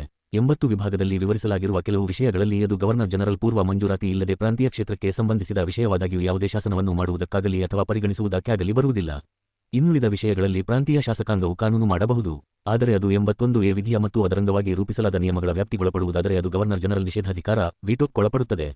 ಪ್ರಾಂತೀಯ ಸ್ವಾಯತ್ತತೆಯ ಮೇಲೆ ಈ 2 ನಿರ್ಬಂಧಗಳ ಪರಿಣಾಮವನ್ನು ಸುಲಭವಾಗಿ ತಿಳಿದುಕೊಳ್ಳಬಹುದು. ಪ್ರಾಂತೀಯ ಮತ್ತು ಕೇಂದ್ರ ಸರ್ಕಾರಗಳ ನಡುವೆ ಪ್ರಾಂತೀಯ ಸ್ವಾಯತ್ತತೆಗೆ ಧಕ್ಕೆ ಬರದಂತೆ ಇನ್ನಾವುದೇ ರೀತಿಯ ಸಂಬಂಧವನ್ನು ರೂಪಿಸುವುದು ಸಾಧ್ಯವೇ ಎಂಬ ಪ್ರಶ್ನೆ ಉದ್ಭವಿಸುತ್ತದೆ. 112 ಸರ್ಕಾರದ ಕಾರ್ಯಗಳನ್ನು 2 ಭಿನ್ನ ರಾಜಕೀಯ ವ್ಯವಸ್ಥೆಗಳಲ್ಲಿ ಹಂಚಿಕೊಟ್ಟಿರುವ ಯಾವುದೇ ದೇಶದಲ್ಲಿ ಪ್ರಾಂತೀಯ ವಿಷಯಗಳ ಆಡಳಿತದ ವಿಷಯದಲ್ಲಿ ಪ್ರಾಂತೀಯ ಸರ್ಕಾರದ ಮೇಲೆ ಕೇಂದ್ರ ಸರ್ಕಾರದ ಮೇಲ್ವಿಚಾರಣೆ ಮತ್ತು ಪ್ರಾಂತೀಯ ಕಾನೂನು ಮಾಡಲು ಕೇಂದ್ರ ಸರ್ಕಾರದ ಪೂರ್ವಾನುಮತಿ ಪಡೆದುಕೊಳ್ಳುವುದು ಅಥವಾ ನಂತರ ನಿಷೇಧಾಧಿಕಾರಕ್ಕೊಳಪಡುವಂತಹ ಉಪಬಂಧ ಅಥವಾ ಅವಕಾಶ ಇರುವುದಿಲ್ಲ. ಕೆನಡಾ, ಆಸ್ಟ್ರೇಲಿಯಾ ಮತ್ತು ಸಂಯುಕ್ತ ಸಂಸ್ಥಾನಗಳಂತಹ ದೇಶಗಳಲ್ಲಿಯೂ ಸಹ ಹೀಗಿಲ್ಲ. ಪೂರ್ವಾನುಮತಿ ಪಡೆಯಬೇಕೆಂಬ ಅಂಶವನ್ನು ಭಾರತ ಸಂವಿಧಾನದಲ್ಲಿ 2 ತಪ್ಪು. ಪ್ರಾಂತೀಯ ಸ್ವಾಯತ್ತತೆ 2502 ಗ್ರಹಿಕೆಗಳ ಕಾರಣದಿಂದ ಸೇರಿಸಲಾಗಿದೆ. 1ನೇಯದಾಗಿ, ಕರ್ತವ್ಯಗಳನ್ನು ಸಂಪೂರ್ಣವಾಗಿ ಪ್ರತ್ಯೇಕಿಸಲು ಬರುವುದಿಲ್ಲ ಎಂಬ ಕಾರಣ. ಈ ಗ್ರಹಿಕೆಗೆ ಸಾಕಷ್ಟು ಆಧಾರವಿಲ್ಲ, ಏಕೆಂದರೆ ಕೆನಡಾದ ಸಂವಿಧಾನದಲ್ಲಿ ಕರ್ತವ್ಯಗಳನ್ನು 2 ಪ್ರತ್ಯೇಕ ವರ್ಗಗಳಲ್ಲಿ ವಿಭಜಿಸಲಾಗಿದೆ. 1. ಪ್ರತ್ಯೇಕವಾಗಿ ಕೇಂದ್ರ ಸರ್ಕಾರಕ್ಕೆ ಸೇರಿದ ಕರ್ತವ್ಯಗಳು ಮತ್ತು 2. ಪ್ರತ್ಯೇಕವಾಗಿ ಪ್ರಾಂತೀಯ ಸರ್ಕಾರಕ್ಕೆ ಸೇರಿದ ವಿಷಯಗಳು. ಹೀಗೆ ಮಾಡುವುದರ ಮೂಲಕ ಪ್ರತಿಯೊಂದು ಸರ್ಕಾರಕ್ಕೂ ತನಗೆ ವಹಿಸಿಕೊಡಲಾದ ಕಾರ್ಯಕ್ಷೇತ್ರದಲ್ಲಿ ಪರಿಪೂರ್ಣ ಸ್ವಾಯತ್ತತೆ ನೀಡಲಾಗಿದೆ. 2ನೇಯ ಗ್ರಹಿಕೆಯೆಂದರೆ ಪ್ರಾಂತೀಯ ಸರ್ಕಾರಗಳಿಗೆ ಪ್ರತ್ಯೇಕವಾಗಿ ಸೇರಿವೆ ಎಂದು ಹೇಳಲಾಗದ ವಿಷಯಗಳಲ್ಲಿ ಅವುಗಳ ನಿರ್ವಹಣೆಯಲ್ಲಿ ಕೇಂದ್ರ ಸರ್ಕಾರದ ಪೂರ್ವ ಮಂಜೂರಾತಿ ಮತ್ತು ನಿಷೇಧಾಧಿಕಾರ ನೀಡುವುದೊಂದೇ ಮಾರ್ಗ. ಇದೂ ಕೂಡ ತಪ್ಪು ಗ್ರಹಿಕೆ ಎಂದೇ ನನಗನಿಸುತ್ತದೆ. ಆಸ್ಟ್ರೇಲಿಯಾ ಮತ್ತು ಸಂಯುಕ್ತ ಸಂಸ್ಥಾನಗಳ ಸಂವಿಧಾನಗಳು ಕೆನಡಾದಂತೆ ಕರ್ತವ್ಯಗಳನ್ನು 2 ಪ್ರತ್ಯೇಕ ಮತ್ತು ಸ್ಪಷ್ಟ ರೀತಿಯಲ್ಲಿ ವಿಭಾಗಿಸದೇ ಇರುವ ಸಂವಿಧಾನಗಳ ಉದಾಹರಣೆಗಳಾಗಿವೆ. ಆಸ್ಟ್ರೇಲಿಯಾ ಸಂವಿಧಾನದಲ್ಲಿ ಅಧಿಕಾರಗಳನ್ನು ಮತ್ತು ಕರ್ತವ್ಯಗಳನ್ನು ವಿಭಜಿಸುವ ಯೋಜನೆಯಲ್ಲಿ ಕೇಂದ್ರ ಸರ್ಕಾರವು ಪ್ರತ್ಯೇಕ ಮತ್ತು ಸಂಪೂರ್ಣ ಅಧಿಕಾರ ಹೊಂದಿರುವ ಕೆಲವು ವಿಷಯಗಳಿವೆ. ಇನ್ನು ಕೆಲವು ಇತರ ವಿಷಯಗಳಲ್ಲಿ ಕೇಂದ್ರ ಸರ್ಕಾರದ ಅಧಿಕಾರಗಳು ಪ್ರಾಂತೀಯ ಸರ್ಕಾರಗಳ ಅಧಿಕಾರಗಳೊಂದಿಗೆ ಸಮಾನಾಧಿಕಾರದವುಗಳಾಗಿವೆ. ಈ ಸಮಾನಾಧಿಕಾರದ ಶಾಸನಗಳು 2 ವಿಧವಾಗಿವೆ. 1. ರಾಜ್ಯವು ತನ್ನದೇ ಆದ ಅಧಿಕಾರಗಳನ್ನು ಚಲಾಯಿಸಿದಾಗ ಅವುಗಳನ್ನು ರದ್ದುಪಡಿಸುವ ಪರಮಶಾಸನವನ್ನು ಮಾಡುವ ಅಧಿಕಾರವನ್ನು ಕಾಮನ್ವೆಲ್ತ್ ಹೊಂದಿರುವಂತಹುದು ಮತ್ತು 2. ಕಾಮನ್ವೆಲ್ತ್ಗೆ ಪರಮಾಧಿಕಾರ ಕೊಡದೇ ಇರುವುದು. ಅಮೆರಿಕ ಸಂಯುಕ್ತ ಸಂಸ್ಥಾನದಲ್ಲಿ ಸರ್ಕಾರದ ಅಧಿಕಾರಗಳನ್ನು 1. ಕೇಂದ್ರ ಸರ್ಕಾರಕ್ಕೆ ಮಾತ್ರ ನೀಡಲಾದ ಅಧಿಕಾರಗಳು 2 ರಾಜ್ಯ ಸರ್ಕಾರಗಳಿಗೆ ಮಾತ್ರ ನೀಡಲಾದ ಅಧಿಕಾರಗಳು. 3 ಕೇಂದ್ರ ಸರ್ಕಾರದಿಂದಾಗಲಿ ಅಥವಾ ರಾಜ್ಯಗಳಿಂದಾಗಲಿ ಚಲಾಯಿಸಬಹುದಾದ ಅಧಿಕಾರಗಳು. 4 ಕೇಂದ್ರ ಸರ್ಕಾರಕ್ಕೆ ನಿಷೇಧಿಸಲಾದ ಅಧಿಕಾರಗಳು ಎಂದು ವಿಂಗಡಿಸಲಾಗಿದೆ. ಆದ್ದರಿಂದ ಆಸ್ಟ್ರೇಲಿಯಾ ಮತ್ತು ಅಮೆರಿಕ ಸಂಯುಕ್ತ ಸಂಸ್ಥಾನಗಳ ಈ 2 ಸಂವಿಧಾನಗಳಲ್ಲಿ 2 ಸರ್ಕಾರಗಳಿಗೆ ಪ್ರತ್ಯೇಕವಾಗಿ ಸೇರದೇ ಇರುವಂತಹ ಕರ್ತವ್ಯಗಳಿರಬಹುದೆಂಬ ಅಂಶವನ್ನು ಮಾನ್ಯ ಮಾಡಲಾಗಿದೆ. ಆದರೆ ಇವುಗಳಲ್ಲಿ ಯಾವ ಸಂವಿಧಾನವೂ ಒಂದು ಸರ್ಕಾರದ ಮೇಲೆ ಇನ್ನೊಂದು ಸರ್ಕಾರದ ನಿಷೇಧಾಧಿಕಾರವನ್ನು ಹೇರುವಂತಹ ಮತ್ತು ಪೂರ್ವ ಮಂಜೂರಾತಿ ಪಡೆದುಕೊಳ್ಳುವಂತಹ ಯೋಜನೆಯನ್ನು ಮಾಡಿಲ್ಲ. ಕೆನಡಾದಲ್ಲಿರುವಂತಹ ಕರ್ತವ್ಯಗಳ ಮತ್ತು ಅಧಿಕಾರಗಳ ಯೋಜನೆಯ ಪ್ರಯೋಗ ಮಾಡುವಂತೆ ನಾನು ಶಿಫಾರಸು ಮಾಡುತ್ತೇನೆ. ಇದಾಗದೇ ಹೋದರೆ ಆಸ್ಟ್ರೇಲಿಯಾ ಅಥವಾ ಸಂಯುಕ್ತ ಸಂಸ್ಥಾನಗಳಲ್ಲಿರುವ ಅಳವಡಿಸಿಕೊಳ್ಳಬೇಕು. ಆದರೆ ಏನೇ ಆಗಲಿ ಪೂರ್ವ ಮಂಜೂರಾತಿ ಮತ್ತು ನಿಷೇಧಾಧಿಕಾರದ ಯೋಜನೆಯನ್ನಂತೂ ಕೈಬಿಡಲೇಬೇಕು. 113 ಪ್ರಾಂತೀಯ ಸರ್ಕಾರಗಳ ನಿಯಂತ್ರಣಕ್ಕೆ ವರ್ಗಾಯಿಸಲಾಗಿರುವ ವಿಷಯಗಳ ಮೇಲ್ವಿಚಾರಣೆಯ ಅಧಿಕಾರವನ್ನು ಕೇಂದ್ರ ಸರ್ಕಾರಕ್ಕೆ ನೀಡಿರುವುದು ಸ್ವಲ್ಪಮಟ್ಟಿಗೆ ನಿಗದಿಗೊಳಿಸದೇ ಇರುವುದರಿಂದ ಮತ್ತು ಸ್ವಲ್ಪಮಟ್ಟಿಗೆ ಪ್ರಾಂತ್ಯಕ್ಕೆ ಸೇರಿದ ವಿಷಯಗಳ ಆಡಳಿತಕ್ಕೆ ಕೇಂದ್ರ ಸರ್ಕಾರ ಜವಾಬ್ದಾರಿ ಹೊಂದಿದೆ ಎಂದು ತಪ್ಪು ಗ್ರಹಿಕೆಯಿಂದ ಆಗಿದೆ. ಕೆಲವು ವಿಷಯಗಳು ಕೇಂದ್ರ ಸರ್ಕಾರಕ್ಕೆ ಮಹತ್ವವಾಗಿವೆ ಎಂಬ ಡಾ. ಬಾಬಾಸಾಹೇಬ್ ಅಂಬೇಡ್ಕರ್ ಅವರ ಸಮಗ್ರ ಬರೆಹಗಳು ಭಾಷಣಗಳು ಸಂಪುಟ -2 ಕಾರಣದಿಂದಲೂ ಈಗ ನೀಡಲಾಗಿರುವ ಮೇಲ್ವಿಚಾರಣೆಯ ಅಧಿಕಾರವನ್ನು ಸಮರ್ಥಿಸಿಕೊಳ್ಳಲಾಗಿದೆ. ಕೆನಡಾ, ಆಸ್ಟ್ರೇಲಿಯಾ ಮತ್ತು ಅಮೆರಿಕದ ಮಾದರಿಯಲ್ಲಿ ಅಧಿಕಾರದ ಸರಿಯಾದ ವಿಭಜನೆ ಮಾಡಿದ್ದೇ ಆದರೆ ಈ ಸಮರ್ಥನೆ ನಿರಾಧಾರವೆನಿಸುವುದು. ಮೇಲ್ವಿಚಾರಣೆಯ ಅಧಿಕಾರದ ಪರವಾಗಿ ನೀಡಲಾದ ಇನ್ನೊಂದು ಸಮರ್ಥನೆ ಎಂದರೆ ಭಾರತ ಸರ್ಕಾರಕ್ಕೆ ಇಡೀ ಭಾರತ ದೇಶದಲ್ಲಿ ಶಾಂತಿ, ಸುವ್ಯವಸ್ಥೆ ಮತ್ತು ಒಳ್ಳೆಯ ಸರ್ಕಾರ ನೀಡುವ ಜವಾಬ್ದಾರಿ ಇರಲೇಬೇಕು ಮತ್ತು ತನ್ನ ಜವಾಬ್ದಾರಿಗಳನ್ನು ನಿರ್ವಹಿಸಲು ಅದಕ್ಕೆ ಮೇಲ್ವಿಚಾರಣೆಯ ಅಧಿಕಾರವಿರಲೇಬೇಕೆಂಬ ವಾದ. ಆದರೆ ಕರ್ತವ್ಯಗಳ ವಿಭಜನೆಯನ್ನು ಮಾಡಿದಾಗ ಅದರ ಜೊತೆಯಲ್ಲಿಯೇ ಜವಾಬ್ದಾರಿಗಳ ವಿಭಜನೆಯೂ ಆಗಬೇಕಾಗುತ್ತದೆ ಎಂದು ನನಗನಿಸುತ್ತದೆ. ಈ ಜವಾಬ್ದಾರಿಗಳ ವಿಭಜನೆಯಾದರೆ ಮತ್ತು ಕೇಂದ್ರ ಸರ್ಕಾರವು ತನಗೆ ನೀಡಲಾದ ವಿಷಯಗಳಿಗೆ ತನ್ನ ಕಾರ್ಯವ್ಯಾಪ್ತಿಯನ್ನು ಸೀಮಿತಗೊಳಿಸಿಕೊಂಡರೆ ಪ್ರಾಂತೀಯ ಸರ್ಕಾರಗಳ ಮೇಲ್ವಿಚಾರಣೆಯನ್ನು ಮಾಡುವ ಅವಶ್ಯಕತೆ ಇಲ್ಲದಾಗುತ್ತದೆ. ಮತ್ತು ಭಾರತ ಸರ್ಕಾರದ ಕಾಯ್ದೆಯಲ್ಲಿ ಕೇಂದ್ರ ಸರ್ಕಾರದ ಜವಾಬ್ದಾರಿಗಳನ್ನು ನಿಗದಿಗೊಳಿಸುವ ಅಧಿನಿಯಮಗಳಲ್ಲಿ ಸೂಕ್ತ ರೀತಿಯ ತಿದ್ದುಪಡಿ ಮಾಡಬೇಕೆಂದು ನಾನು ಸೂಚಿಸುತ್ತೇನೆ. 114 ಸಂಪೂರ್ಣ ಪ್ರಾಂತೀಯ ಸ್ವಾಯತ್ತತೆಯ ಸ್ಥಾಪನೆಗೆ ನಾನು ಕಾತುರನಾಗಿರುವೆನಾದರೂ ಕೇಂದ್ರ ಸರ್ಕಾರವನ್ನು ಯಾವುದೇ ರೀತಿಯಲ್ಲಿ ದುರ್ಬಲಗೊಳಿಸುವ ಅಥವಾ ಅದರ ರಾಷ್ಟ್ರೀಯ ಸ್ವರೂಪವನ್ನು ಕುಂಠಿತಗೊಳಿಸುವ ಅಥವಾ ಜನತೆಯ ದೃಷ್ಟಿಯಲ್ಲಿ ಅದರ ಅಸ್ತಿತ್ವವನ್ನು ಮಸುಕುಗೊಳಿಸುವ ಯಾವುದೇ ಬದಲಾವಣೆಗೆ ನಾನು ವಿರೋಧಿಯಾಗಿದ್ದೇನೆ. ಇಂತಹ ಅಭಿಪ್ರಾಯ ಹೊಂದಿದ್ದಾಗ್ಯೂ ನಾನು ಕೇಂದ್ರ ಸರ್ಕಾರವನ್ನು ಕೆಲವು ಉದ್ದೇಶಗಳಿಗೆ ಮಾತ್ರ ಒಂದೇ ಸಂಸ್ಥೆಯಾಗುವಂತಹ ಅನೇಕ ಸರ್ಕಾರಗಳಿಂದ ಕೂಡಿದ ಒಂದು ಒಕ್ಕೂಟವನ್ನಾಗಿ ಮಾಡುವುದಕ್ಕೂ ನನ್ನ ವಿರೋಧವಿದೆ. ಅಂತಹ ಒಪ್ಪಂದದ ಪರಿಣಾಮ ಸ್ಪಷ್ಟವಿದೆ. ಅಂತಹ ಸಂಘಟನೆಯು ಸರ್ಕಾರಗಳ ಒಂದು ಸಮೂಹವಾಗಿರುವುದರಿಂದ ಆ ಸರ್ಕಾರಗಳು ಪರಸ್ಪರರಿಂದ ಬೇರೆಯಾಗಲು ನಿರ್ಧರಿಸಿದಾಗ ಅದು ಆಳಿಸಿ ಹೋಗುವುದು. ಅಂತಹ ಕೇಂದ್ರ ಸರ್ಕಾರವು ಘಟಕ ಸರ್ಕಾರಗಳು ಎಲ್ಲಿಯವರೆಗೆ ಬಯಸುವವೋ ಅಲ್ಲಿಯವರೆಗೆ ಮಾತ್ರ ಅಸ್ತಿತ್ವದಲ್ಲಿರುವುದು. ಈ ಸಂಘಟನೆಯು ಸರ್ಕಾರಗಳ ಒಂದು ಮೈತ್ರಿಕೂಟ ಅಥವಾ ಒಕ್ಕೂಟದಂತಿದ್ದು ಅದು ಸರ್ಕಾರಗಳೊಂದಿಗೆ ಮಾತ್ರ ವ್ಯವಹರಿಸಬಲ್ಲದು. ವೈಯಕ್ತಿಕವಾಗಿ ನಾಗರಿಕರೊಂದಿಗೆ ಅದು ಯಾವ ಸಂಬಂಧವನ್ನು ಹೊಂದಲಾರದು. ಅದು ವ್ಯಕ್ತಿಗಳ ಮೇಲೆ ತೆರಿಗೆ ಹಾಕುವಂತಿಲ್ಲ, ಅವನ ವಿವಾದಗಳನ್ನು ಬಗೆಹರಿಸುವಂತಿಲ್ಲ ಮತ್ತು ಅವನಿಗೆ ಅನ್ವಯಿಸುವಂತೆ ಕಾನೂನುಗಳನ್ನು ಮಾಡಲು ಬರುವುದಿಲ್ಲ. ಇಂತಹ ಕೇಂದ್ರ ಸರ್ಕಾರ ಅತ್ಯಂತ ದುರ್ಬಲ ಸರ್ಕಾರವೆನಿಸುವುದು. ನನ್ನ ಭಾವನೆ ಅಥವಾ ಕಲ್ಪನೆಯ ಕೇಂದ್ರ ಸರ್ಕಾರ ಮತ್ತು ಅದರ ಸ್ಥಾನಮಾನದ ಕಾರಣದಿಂದಾಗಿ ಅಮೆರಿಕದ ಸಂವಿಧಾನದಲ್ಲಿ ಕಾಣಬರುವ ಸಂಬಂಧಗಳ ಸ್ವರೂಪವನ್ನು ಒಪ್ಪಿಕೊಳ್ಳಲು ನಾನು ಸಿದ್ಧನಿಲ್ಲ. ಅಮೆರಿಕದ ಸಂವಿಧಾನದಲ್ಲಿ ಕೇಂದ್ರ ಸರ್ಕಾರವು ಒಂದು ಲೋಕಹಿತ ಪ್ರಜಾಸಂಸ್ಥೆಯಂತಿದ್ದು ಕಾಮನ್ವೆಲ್ತ್ ಈ ವ್ಯವಸ್ಥೆಯಲ್ಲಿ ಕೇಂದ್ರ ಸರ್ಕಾರವು ಪ್ರತಿಯೊಬ್ಬ ವ್ಯಕ್ತಿಯ ವಿಷಯದಲ್ಲಿ ತನ್ನ ನ್ಯಾಯಾಲಯಗಳು ಮತ್ತು ಕಾರ್ಯಾಂಗದ ವ್ಯಕ್ತಿಯ ವಿಷಯದಲ್ಲಿ ತನ್ನ ನ್ಯಾಯಾಲಯಗಳು ಮತ್ತು ಕಾರ್ಯಾಂಗದ ಅಧಿಕಾರಗಳ ಮೂಲಕ ಕಾರ್ಯಪ್ರವೃತ್ತವಾಗುವುದೆಂಬುದೇನೋ ನಿಜ. ಆದರೆ ಅಮೆರಿಕ ಸಂಯುಕ್ತ ಸಂಸ್ಥಾನಗಳಲ್ಲಿ ಕೇಂದ್ರ ಸರ್ಕಾರವು ರಾಜ್ಯಗಳ ಸೃಷ್ಟಿ ಎಂಬುದು ಅಷ್ಟೇ ನಿಜ. ಅದು ರಾಜ್ಯಗಳು ಸೃಷ್ಟಿಸಿದ ವ್ಯವಸ್ಥೆಯಾಗಿರುವುದರಿಂದ. ಪ್ರಾಂತೀಯ ಸ್ವಾಯತ್ತತೆ 509 ಅದು ರಾಜ್ಯಗಳೊಂದಿಗೆ ಉಳಿಯಬೇಕು ಅಥವಾ ಅಳಿಯಬೇಕು. ರಾಜ್ಯಗಳು ತಾವು ನಿರ್ದಿಷ್ಟವಾಗಿ ಅದಕ್ಕೆ ಕೊಡಮಾಡದೇ ಇರುವ ಎಲ್ಲ ಅಧಿಕಾರಗಳನ್ನು ತಮ್ಮ ಕೈಯಲ್ಲಿ ಉಳಿಸಿಕೊಂಡಿರುತ್ತವೆ. ಕೇಂದ್ರ ಸರ್ಕಾರಕ್ಕೆ ಶಾಸನಬದ್ಧವಾಗಿ ನೀಡಲಾದ ಅಧಿಕಾರಗಳಿಗಿಂತಲೂ ಹೆಚ್ಚಿನ ಅಧಿಕಾರಗಳಿರುವುದಿಲ್ಲ. ಇಂತಹ ಕೇಂದ್ರ ಸರ್ಕಾರವು ಅದು ಸಂಘದ ಕೇಂದ್ರ ಸರ್ಕಾರಕ್ಕಿಂತ ಎಷ್ಟೇ ಬಲಶಾಲಿಯಾಗಿದ್ದಾಗ್ಯೂ ನನ್ನ ಅಭಿಪ್ರಾಯದಲ್ಲಿ ಅದು ಭಾರತದ ಅವಶ್ಯಕತೆಗಳ ದೃಷ್ಟಿಯಿಂದ ಬಲಿಯಾಗಲಾರದು. ಕೇಂದ್ರ ಸರ್ಕಾರವು ಪ್ರಾಂತೀಯ ಸರ್ಕಾರಗಳ ಬೆಂಬಲದಿಂದ ಅಸ್ತಿತ್ವದಲ್ಲಿದೆ ಎಂಬ ಭಾವನೆ ಉಂಟಾಗಬಾರದೆಂಬುದೇ ನನ್ನ ವಿಚಾರ. ಅದರ ಸ್ಥಾನ ಎಷ್ಟು ಸುಭದ್ರ ಮತ್ತು ಸ್ವತಂತ್ರವಾಗಿರಬೇಕೆಂದರೆ ಎಲ್ಲಾ ಪ್ರಾಂತೀಯ ಸರ್ಕಾರಗಳು ಒಳಿದು ಹೋದರೂ ಅಥವಾ ಬೇರೆ ರೀತಿಯಲ್ಲಿ ಸಂಘಟಿತಗೊಂಡರೂ ತಾನು ಅಸ್ತಿತ್ವದಲ್ಲಿರಬೇಕಲ್ಲದೆ ಯಾವುದೇ ಪ್ರಾಂತೀಯ ಸರ್ಕಾರವು ದಂಗೆ ಅಥವಾ ಇನ್ನಾವುದೇ ಕಾರಣದಿಂದ ತನ್ನ ಕರ್ತವ್ಯ ನಿರ್ವಹಿಸುವ ಸ್ಥಿತಿಯಲ್ಲಿಲ್ಲದಂತಾದಾಗಲೂ ಆ ಪ್ರಾಂತ್ಯದ ಆಡಳಿತವನ್ನು ತಾನು ನಡೆಸಿಕೊಂಡು ಹೋಗುವ ಹಾಗೇ ಇರಬೇಕು. ಮೇಲ್ಕಂಡ ಪ್ರಶ್ನೆಯ ಈ ಅಂಶ ಕುರಿತು ನಾನು ಈ ಶಿಫಾರಸುಗಳನ್ನು ಮಾಡುತ್ತೇನೆ. 1. ಎಲ್ಲಾ ಶೇಷ ಅಧಿಕಾರಗಳು ರೆಸಿಜುವರಿ ಪಾವರ್ಸ್ ಕೇಂದ್ರ ಸರ್ಕಾರಕ್ಕಿರಬೇಕು. 2. ಅವಿಧೇಯ ಅಥವಾ ದಂಗೆಕೋರ ಪ್ರಾಂತ್ಯವು ದೇಶದ ಹಿತಕ್ಕೆ ಧಕ್ಕೆಯುಂಟು ಮಾಡುವಂತೆ ವರ್ತಿಸಿದಾಗ ಅದನ್ನು ನಿಯಂತ್ರಿಸುವ ಮತ್ತು ದಂಡಿಸುವ ನಿರ್ದಿಷ್ಟ ರೂಪದ ಅಧಿಕಾರವನ್ನು ಕೇಂದ್ರ ಸರ್ಕಾರಕ್ಕೆ ಕೊಡಬೇಕು. 3. ಪ್ರಾಂತೀಯ ಸರ್ಕಾರ ನಿಷ್ಕ್ರಿಯವಾದಾಗ ಅದಕ್ಕೆ ನೀಡಲಾದ ಎಲ್ಲಾ ಅಧಿಕಾರಗಳು ಕೇಂದ್ರ ಸರ್ಕಾರಕ್ಕೆ ಮರಳಬೇಕು. 4. ಕೇಂದ್ರ ಶಾಸಕಾಂಗಕ್ಕೆ ನೇರ ಅಥವಾ ಪ್ರತ್ಯಕ್ಷ ಚುನಾವಣೆ ಇರಬೇಕು. ಅಧ್ಯಾಯ 2 ಪ್ರಭುತ್ವ ಕ್ರೌನ್ ದೊಂದಿಗೆ ಪ್ರಾಂತ್ಯ ಸರ್ಕಾರದ ಸಂಬಂಧ. 115 ಪ್ರಾಂತೀಯ ಸ್ವಾಯತ್ತತೆಯನ್ನು ಹೊಂದುವುದಕ್ಕಾಗಿ ಪ್ರಾಂತ್ಯ ಸರ್ಕಾರ ಮತ್ತು ಕೇಂದ್ರ ಸರ್ಕಾರದ ನಡುವೆ ಸರಿಯಾದ ಸಂಬಂಧಗಳನ್ನು ಗೊತ್ತುಪಡಿಸಿದರೆ ಸಾಲದು. ಪ್ರಾಂತ್ಯ ಸರ್ಕಾರದ ಸ್ಥಾನಮಾನವನ್ನು ಸ್ಪಷ್ಟಪಡಿಸುವುದು ಅವಶ್ಯ. ಇದು ಅವುಗಳು ಹೊಂದುವ ದೇಶದ ಹೊರಗಣ ವ್ಯವಹಾರಗಳ ಕಾರ್ಯಾಚರಣೆಯ ದೃಷ್ಟಿಯಿಂದ ಅತಿ ಮುಖ್ಯವೆನಿಸುವುದು. ಪ್ರಾಂತ್ಯಗಳು ಅಂತಾರಾಷ್ಟ್ರೀಯ ಅಂತಸ್ತನ್ನು ಹೊಂದಲಾರವು ಎಂದು ಪ್ರತ್ಯೇಕವಾಗಿ ಹೇಳಬೇಕಾಗಿಲ್ಲ. ಆದರೆ ಸ್ವದೇಶದ ಬ್ರಿಟಿಷ್ ಸರ್ಕಾರದೊಂದಿಗೆ ಅವುಗಳ ಸಂಬಂಧದ ಪ್ರಶ್ನೆ ಬೇರೆಯಾಗಿದ್ದು ಅದನ್ನು ಸುಲಭವಾಗಿ ಬಗೆಹರಿಸಲಾಗುವುದಿಲ್ಲ. ಪ್ರಾಂತ್ಯ ಸರ್ಕಾರ ಮತ್ತು ಸ್ವದೇಶ ಬ್ರಿಟಿಷ್ ಸರ್ಕಾರದ ನಡುವಣ ಸಂಬಂಧದ ಸ್ವರೂಪ ಏನೇ ಇದ್ದರೂ ಅದು ದೇಶದ ಸಂವಿಧಾನಾತ್ಮಕ ಕಾನೂನಿನನ್ವಯ ಇರಬೇಕೆಂಬುದು ಸುಸ್ಪಷ್ಟ. ಒಂದು ಪ್ರಾಂತ್ಯದ ಸ್ವತಂತ್ರ ರಾಜಕೀಯ ಅಸ್ತಿತ್ವದ ಅಂತಸ್ತು ಅಥವಾ ಮಟ್ಟ ಈ ಸಮಸ್ಯೆಯ ಮೇಲಿನ ದೃಷ್ಟಿಕೋನವನ್ನು ನಿರ್ಧರಿಸುತ್ತದೆ. ಪ್ರಾಂತ್ಯಗಳನ್ನು ಸ್ವತಂತ್ರ ರಾಜಕೀಯ ಅಸ್ತಿತ್ವವನ್ನು ಹೊಂದಿರದ ಮತ್ತು ಭಾರತದ ಹೊರಗಡೆ ಗೊತ್ತಿಲ್ಲದ ಮಾನ್ಯತೆ ಪಡೆಯದ ಸ್ಥಾನಿಕ ಸರ್ಕಾರಗಳೊಂದಿಗೆ ಹೋಲಿಸಬಹುದಾದಂತಹ ಆಂತರಿಕ ವಿಭಾಗಗಳೆಂದು ಮಾತ್ರ ಪರಿಗಣಿಸಬೇಕೆ? ಹೀಗಿದ್ದ ಪಕ್ಷದಲ್ಲಿ ಸಾಮ್ರಾಜ್ಯ ಸರ್ಕಾರವು ಕೇಂದ್ರ ಸರ್ಕಾರವನ್ನು ಏಕೈಕ ಭಾರತೀಯ ಪ್ರಾಧಿಕಾರವೆಂದು ತಿಳಿದು ಅದರೊಂದಿಗೆ ಮಾತ್ರ ವ್ಯವಹರಿಸಬೇಕಾಗುವುದು. ಇಲ್ಲವೇ ಪ್ರಾಂತೀಯ ಸರ್ಕಾರಗಳು ಕಾನೂನಿನ ದೃಷ್ಟಿಯಲ್ಲಿ ಸ್ವತಂತ್ರ ರಾಜಕೀಯ ಅಸ್ತಿತ್ವವನ್ನು ಹೊಂದಿವೆಯೇ? ಅವು ಅಂತಹ ಅಸ್ತಿತ್ವವನ್ನು ಹೊಂದಿರುವುದಾದರೆ ಸಾಮ್ರಾಜ್ಯ ಸರ್ಕಾರವು ಅವುಗಳನ್ನು ಮಾನ್ಯ ಮಾಡಿ ಎಲ್ಲಾ ಪ್ರಾಂತೀಯ ವಿಷಯಗಳಲ್ಲಿ ಅವುಗಳೊಂದಿಗೆ ಪತ್ರ ವ್ಯವಹಾರ ಮಾಡಿ ಉತ್ತರ ಪಡೆದುಕೊಳ್ಳಬೇಕಾಗುತ್ತದೆ. ಅವುಗಳ ನಡುವಣ ಸಂಬಂಧದ ಈ ಎರಡು ಸಾಧ್ಯ ಆಧಾರಗಳಲ್ಲಿ ಎರಡನೆಯದೇ ಹೆಚ್ಚು ಸಮಂಜಸವೆನಿಸುತ್ತದೆ. ಪ್ರಾಂತ್ಯಗಳ ಸ್ವತಂತ್ರ ರಾಜಕೀಯ ಅಸ್ತಿತ್ವ ಈಗ ಸಿದ್ಧ ಸಂಗತಿ. ಅವುಗಳಿಗೆ ತಮ್ಮದೇ ಅಧಿಕಾರ ವ್ಯಾಪ್ತಿ ಇರುವ ಕಾರ್ಯಕ್ಷೇತ್ರವಿದೆ. ಸುಧಾರಣೆಗಳ ಇಡೀ ಯೋಜನೆ ಅವುಗಳನ್ನು ಕೇಂದ್ರಕ್ಕೆ ಅಧೀನವನ್ನಾಗಿ ಮಾಡುವುದರ ವಿರುದ್ಧವಿದೆ. ಪ್ರಾಂತ್ಯದ ಮುಖ್ಯ ಕಾರ್ಯನಿರ್ವಾಹಕರು ಕೇಂದ್ರ ಸರ್ಕಾರದ ಮುಖ್ಯಸ್ಥನಿಂದ ನಾಮಕರಣವಾದವರಲ್ಲ. ಅವರು ಪ್ರಾಂತ್ಯದಲ್ಲಿ ಬ್ರಿಟನ್ನಿನ ಪ್ರಭುತ್ವ ಕ್ರೌನ್ ದ ಪ್ರತಿನಿಧಿಯೇ ಹೊರತು ಗವರ್ನರ್ ಜನರಲ್ ಪ್ರತಿನಿಧಿಯಾಗಿಲ್ಲ. ಸಂವಿಧಾನವು ಬಹುತ್ವ ಸಂವಿಧಾನವಾಗಿದ್ದು ಭಾರತದಲ್ಲಿ ಮಾತ್ರ ಅದರ ಬಹುತ್ವವನ್ನು ಪರಿಗಣಿಸಿ ಪ್ರತಿಯೊಂದಕ್ಕೂ ಸ್ಪಷ್ಟ ಅಧಿಕಾರಗಳನ್ನು ನೀಡಿ ಸಾಮ್ರಾಜ್ಯ ಸರ್ಕಾರವು ಮಾತ್ರ ಒಂದೇ ಜವಾಬ್ದಾರಿ ಸರ್ಕಾರದಿಂದ ಕೂಡಿದ ಏಕಾತ್ಮಕ ಸಂವಿಧಾನವೆಂದು ಪರಿಗಣಿಸಬೇಕಾಗುವುದೆಂದು ಎಲ್ಲಿಯೂ ಸೂಚಿಸಲಾಗುವುದಿಲ್ಲ. 116 ಯಾವ ವಿಷಯಗಳಲ್ಲಿ ಪ್ರಾಂತೀಯ ಸರ್ಕಾರಗಳು ಸ್ವದೇಶದ ಬ್ರಿಟಿಷ್ ಸರ್ಕಾರ ಪ್ರಭುತ್ವದೊಂದಿಗೆ ಪ್ರಾಂತ್ಯ ಸರ್ಕಾರದ ಸಂಬಂಧ 800 ದೊಂದಿಗೆ ನೇರವಾಗಿ ವ್ಯವಹರಿಸುವ ಹಕ್ಕನ್ನು ಮನ್ನಿಸಬೇಕು. ಆಸ್ಟ್ರೇಲಿಯಾ ಕಾಮನ್ವೆಲ್ತ್ನಲ್ಲಿರುವ ಪಾತ್ರವನ್ನನುಸರಿಸಿದ್ದಾದರೆ ಸರ್ಕಾರದ ಘಟನೆಯ ಒಂದು ಅಂಗವಾಗಿ ಪ್ರಭುತ್ವಕ್ಕೆ ಸಂಬಂಧಿಸಿದ ವಿಷಯಗಳಲ್ಲಿ ಪತ್ರ ವ್ಯವಹಾರವು ರಾಜ್ಯದ ಗವರ್ನರರು ಮತ್ತು ವಸಾಹತು ಕಚೇರಿಯ ನಡುವೆ ಗವರ್ನರ್ ಜನರಲ್ ಹಸ್ತಕ್ಷೇಪವಿಲ್ಲದೆ ನೇರವಾಗಿ ಜರುಗುತ್ತದೆ. ಆದ್ದರಿಂದ ಪ್ರಾಂತೀಯ ಸರ್ಕಾರಗಳು ಸ್ವದೇಶದ ಬ್ರಿಟಿಷ್ ಸರ್ಕಾರದೊಂದಿಗೆ ಕೇಂದ್ರ ಸರ್ಕಾರದ ಹಸ್ತಕ್ಷೇಪವಿಲ್ಲದೆ ನೇರವಾಗಿ ವ್ಯವಹರಿಸಬಹುದೆಂದು ಅವುಗಳ ಪರವಾಗಿ ವಾದಿಸಬಹುದು. ಅದು ಇಂತಹ ಹಕ್ಕನ್ನು ಪಡೆದ ವಿಷಯಗಳಲ್ಲಿ ಸಂಪೂರ್ಣವಾಗಿ ಪ್ರಾಂತ್ಯಗಳಿಗೆ ಸೇರಿದ ವಿಷಯಗಳಾದ ಪ್ರಾಂತೀಯ ಶಾಸನಗಳನ್ನು ತಡೆಹಿಡಿಯುವುದು, ಅವುಗಳಿಗೆ ಅವಕಾಶ ಕೊಡುವ ಅಥವಾ ನಿರಾಕರಿಸುವ, ಪ್ರಾಂತ್ಯಗಳ ಗವರ್ನರುಗಳ ನೇಮಕ ಮಾಡುವ ಮತ್ತು ತೆಗೆದುಹಾಕುವ, ಅವರ ನಿರ್ದೇಶನಗಳಿಗೆ ಪ್ರಾಂತ್ಯಗಳ ಸಂವಿಧಾನಗಳಿಗೆ ತಿದ್ದುಪಡಿ ಮಾಡುವ ವಿಷಯಗಳು ಮತ್ತು ಇತರ ವಿಷಯಗಳು ಸೇರಿರಬೇಕು. ಸಂಪೂರ್ಣವಾಗಿ ಎರಡು ಸರ್ಕಾರಗಳಿಗೂ ಸೇರಿರದ ವಿಷಯಗಳಲ್ಲಿ ಏನು ಮಾಡಬೇಕು? ಕೇಂದ್ರ ಸರ್ಕಾರವು ಶಾಸನ ಮಾಡುವ ಪರಮಾಧಿಕಾರವನ್ನು ಹೊಂದಿರುವ ವಿಷಯಗಳಲ್ಲಿ ಕೇಂದ್ರ ಸರ್ಕಾರವೇ ಭಾರತದ ಏಕೈಕ ಪ್ರತಿನಿಧಿಯಾಗಿರಬೇಕು. ಆದರೆ ಕೇಂದ್ರ ಮತ್ತು ಪ್ರಾಂತ್ಯಗಳ ಸರ್ಕಾರಗಳು ಸಮಾನಾಧಿಕಾರ ಹೊಂದಿರುವ ವಿಷಯಗಳಲ್ಲಿ ಪ್ರಾಂತೀಯ ಸರ್ಕಾರಕ್ಕೆ ನೇರ ಪ್ರಾತಿನಿಧ್ಯದ ವ್ಯವಹರಿಸುವ ಹಕ್ಕು ಇರಬೇಕು. 117 ಪ್ರಾಂತ್ಯಗಳ ರಾಜಕೀಯ ಅಸ್ತಿತ್ವ ಭಾರತ ಸರ್ಕಾರದಿಂದ ಸ್ವತಂತ್ರವಾಗಿ ಪ್ರಾಂತ್ಯಗಳ ಕಾರ್ಯಾಂಗ ಮತ್ತು ಶಾಸಕಾಂಗಗಳಲ್ಲಿ ಪ್ರಭುತ್ವದ ಪ್ರಾತಿನಿಧ್ಯವು ಈಗಿರುವುದಕ್ಕಿಂತ ಹೆಚ್ಚು ಸ್ಪಷ್ಟವಾಗಿರಬೇಕು. ಸದ್ಯದಲ್ಲಿರುವ ಕಾನೂನಿನಂತೆ ಸೆಕ್ರೆಟರಿ ಆಫ್ ಸ್ಟೇಟ್ ರವರು ಪ್ರಭುತ್ವವನ್ನು ಹಿಂಬದಿಗೆ ಸರಿಸಿದಂತೆ ಕಾಣುತ್ತದೆ. ಅಷ್ಟೇ ಅಲ್ಲದೆ ಅದರ ಸ್ಥಾನವನ್ನು ಆಕ್ರಮಿಸಿದಂತೆ ಕಾಣುತ್ತದೆ. ಭಾರತದ ಕಾರ್ಯದರ್ಶಿಯವರ ಅಧಿಕಾರ ವಸಾಹತುಗಳ ಸೆಕ್ರೆಟರಿ ಆಫ್ ಸ್ಟೇಟ್ ರವರ ಅಧಿಕಾರಕ್ಕೆ ಸಮನಾಗಿದೆ. ಆದರೆ ಇವರಿಬ್ಬರು ಬೇರೆ ಪಾತ್ರವನ್ನೇ ಹೊಂದಿರುತ್ತಾರೆ.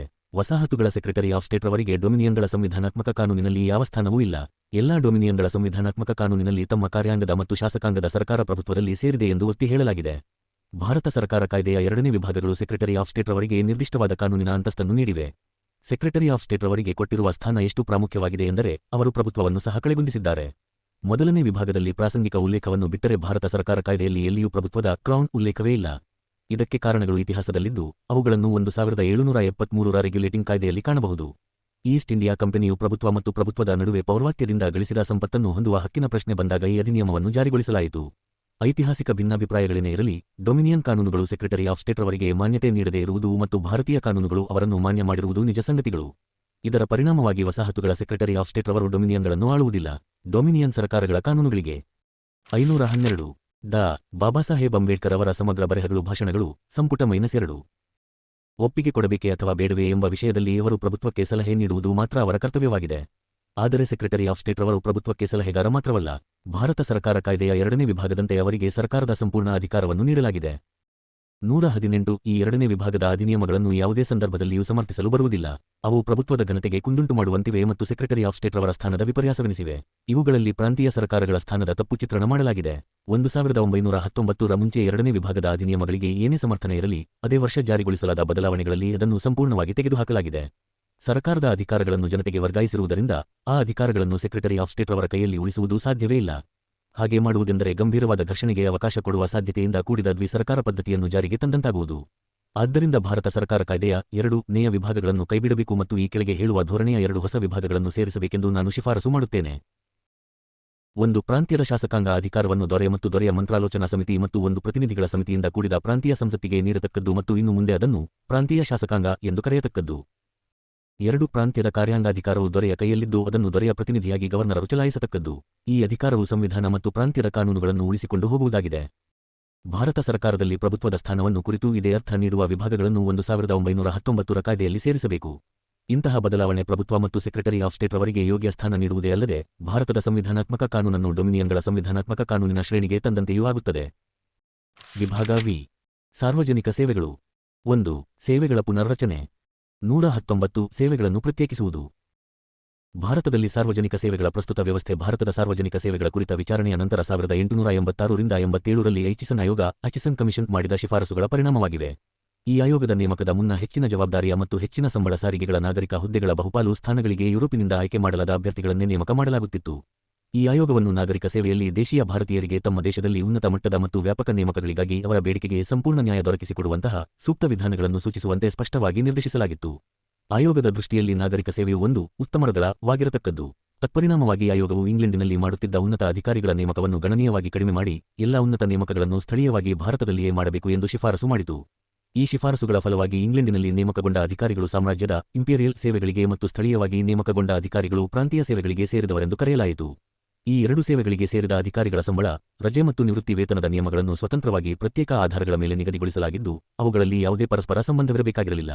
ಸಾಮ್ರಾಜ್ಯದ ಮತ್ತು ಪ್ರಾಂತೀಯ ಸೇವೆಗಳ ವಿಭಜನೆ ಸಾಮಾನ್ಯವಾಗಿ ದೇಶದ ಎಲ್ಲಾ ನಾಗರಿಕ ಸೇವೆಗಳಲ್ಲಿ ಕಂಡುಬರುತ್ತಿದ್ದು, ಇಲ್ಲಿ ಅವುಗಳ ವಿವರಣೆ ನೀಡುವ ಅವಶ್ಯಕತೆಯಿಲ್ಲ.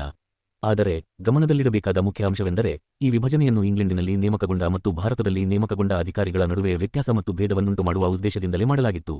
ಅವುಗಳಲ್ಲಿ ಭಾರತ ಸರ್ಕಾರದ ಸೇವೆಗೆ ನೀಡಲಾದವರು ಮತ್ತು ಕೆಲವು ನಿರ್ದಿಷ್ಟ ಪ್ರಾಂತ್ಯಗಳ ಸ್ಥಳೀಯ ಸರ್ಕಾರಗಳ ಸೇವೆಗಾಗಿರುವವರು ಎಂಬ ವ್ಯತ್ಯಾಸ ತೋರಿಸುವ ದೃಷ್ಟಿಯಿಂದ ಹೀಗೆ ಮಾಡಲಾಗಿರಲಿಲ್ಲ. ಇದು ಈ ಬಗ್ಗೆ ನೀಡಲಾದ ವಿವರಣೆಯಿಂದ ಸ್ಪಷ್ಟವಾಗುವುದು. ಉದಾಹರಣೆಗಾಗಿ, ಪ್ರಾಂತ್ಯಗಳ ಸೇವೆಗಳಲ್ಲಿ ಟೆಲಿಗ್ರಾಫ್, ಇಂಜಿನಿಯರಿಂಗ್ ಮತ್ತು ಭಾರತ ಸರ್ವೆಯ ಅಧಿಕಾರಿಗಳು ಯಾವುದೇ ಒಂದು ಪ್ರಾಂತ್ಯಕ್ಕೆ ಸೇರಿರದೆ ಭಾರತ ಸರ್ಕಾರದ ನೇರ ಅಧಿಕಾರಕ್ಕೊಳಪಟ್ಟಿದ್ದಾರೆ. ಆದರೆ ಸಾಮ್ರಾಜ್ಯದ ಸೇವೆಗಳಿಗೆ ಸೇರಿದ ಶಿಕ್ಷಣ ಡಾ. ಬಾಬಾಸಾಹೇಬ್ ಅಂಬೇಡ್ಕರ್ ಅವರ ಸಮಗ್ರ ಬರೆಹಗಳು, ಭಾಷಣಗಳು, ಸಂಪುಟ -2 ಮತ್ತು ಪಾಲಿಸ್ ಇಲಾಖೆಗಳ ಅಧಿಕಾರಿಗಳನ್ನು ವಿವಿಧ ಪ್ರಾಂತ್ಯಗಳಿಗೆ ನೀಡಲಾಗಿದೆ. ನನ್ನ ಅಭಿಪ್ರಾಯದಲ್ಲಿ ಪ್ರತಿಯೊಂದು ಪ್ರಾಂತ್ಯವು ತನ್ನದೇ ಆದ ನಾಗರಿಕ ಸೇವಾ ವರ್ಗವನ್ನು ರಚಿಸಿಕೊಳ್ಳುವ ಸ್ವಾತಂತ್ರ್ಯ ಹೊಂದುವ ಕಾಲ ಈಗ ಬಂದಿದೆ. ಈ ದಿಶೆಯಲ್ಲಿ ಸೇವಾ ವರ್ಗಗಳ ಅಖಿಲ ಭಾರತ ಸ್ವರೂಪ ಕೊನೆಗೊಳ್ಳಬೇಕು.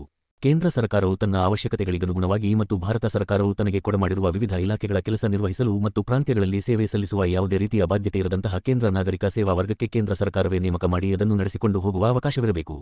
ಇದೇ ರೀತಿ ಪ್ರತಿಯೊಂದು ಪ್ರಾಂತ್ಯ ಸರ್ಕಾರವು ತನ್ನ ಅವಶ್ಯಕತೆಗಳಿಗನುಗುಣವಾಗಿ ನೇಮಕ ಮಾಡಿ ಪ್ರತ್ಯೇಕವಾಗಿ ತನ್ನದೇ ಆದ ಸೇವಾ ವರ್ಗವನ್ನಾಗಿ ನಡೆಸಿಕೊಂಡು ಹೋಗುವ ಪ್ರಾಂತೀಯ ನಾಗರಿಕ ಸೇವಾ ವರ್ಗವಿರಬೇಕು.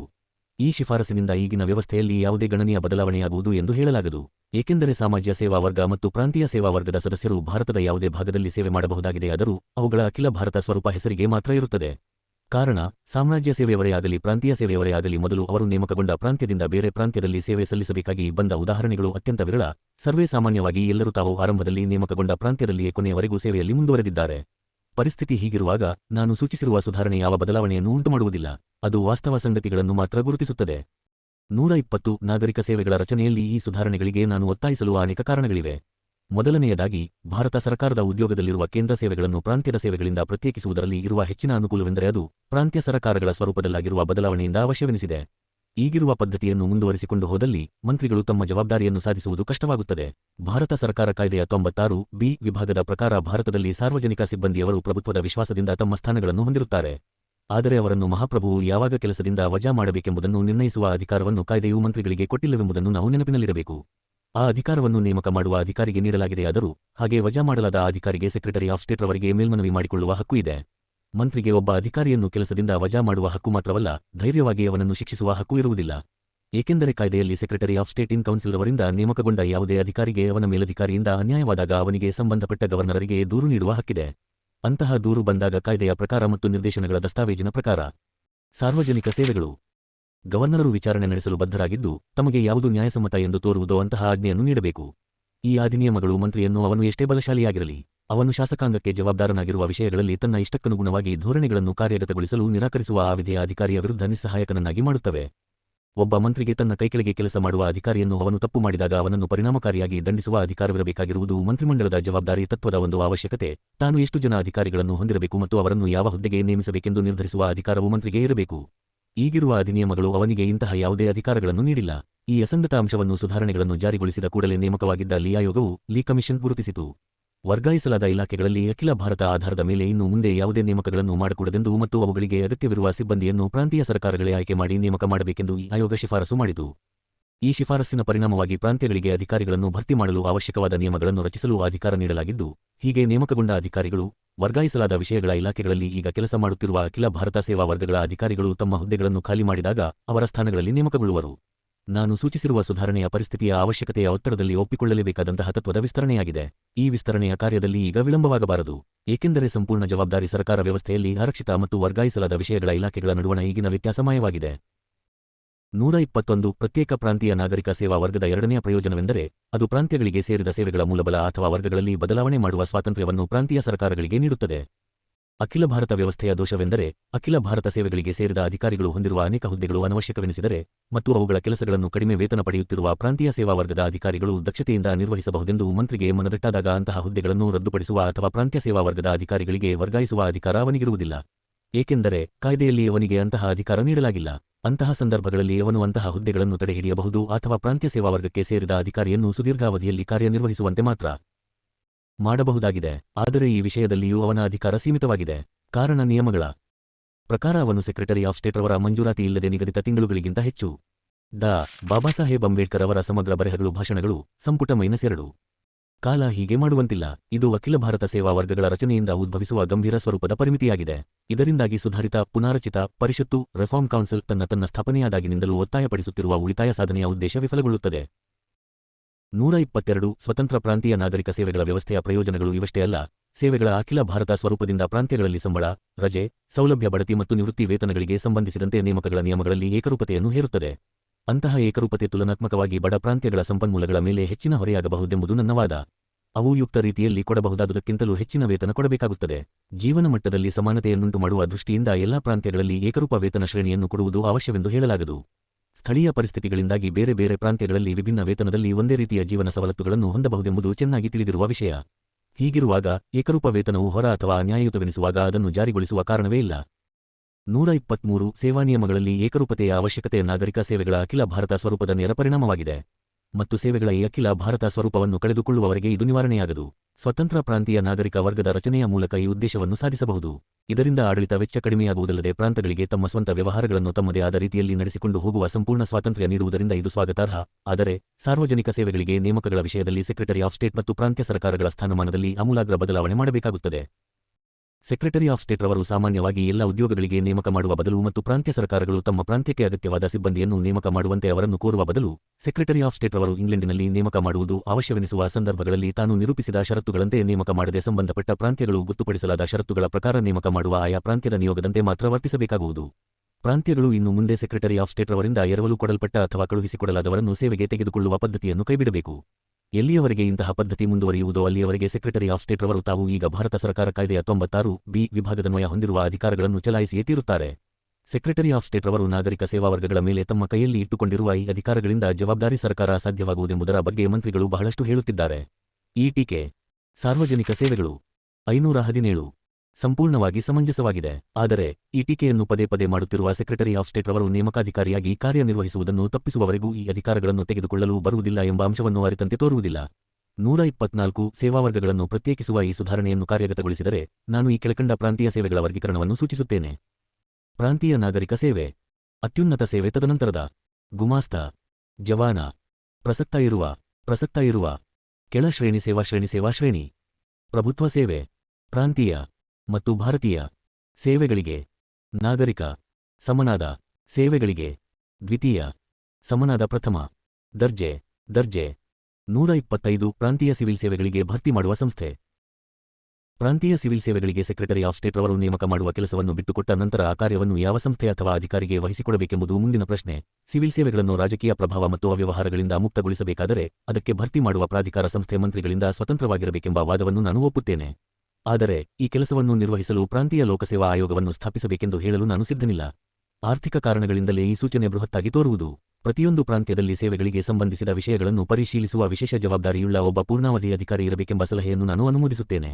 ಆತನು ಲೋಕಸೇವಾ ಆಯೋಗ ಮತ್ತು ಸ್ಥಳೀಯ ಸರ್ಕಾರದ ನಡುವೆ ಸಂಪರ್ಕ ಅಧಿಕಾರಿಯಾಗಿ ಕೆಲಸ ಮಾಡಬೇಕು. 200 ಡಾ. ಬಾಬಾಸಾಹೇಬ್ ಅಂಬೇಡ್ಕರ್ ಅವರ ಸಮಗ್ರ ಬರೆಹಗಳು ಭಾಷಣಗಳು ಸಂಪುಟ 22 ಸೇವೆಗಳ ಭಾರತೀಕರಣ. 126 ಜೆ. ಭಾರತೀಯರ ನೇಮಕ ಭರ್ತಿ.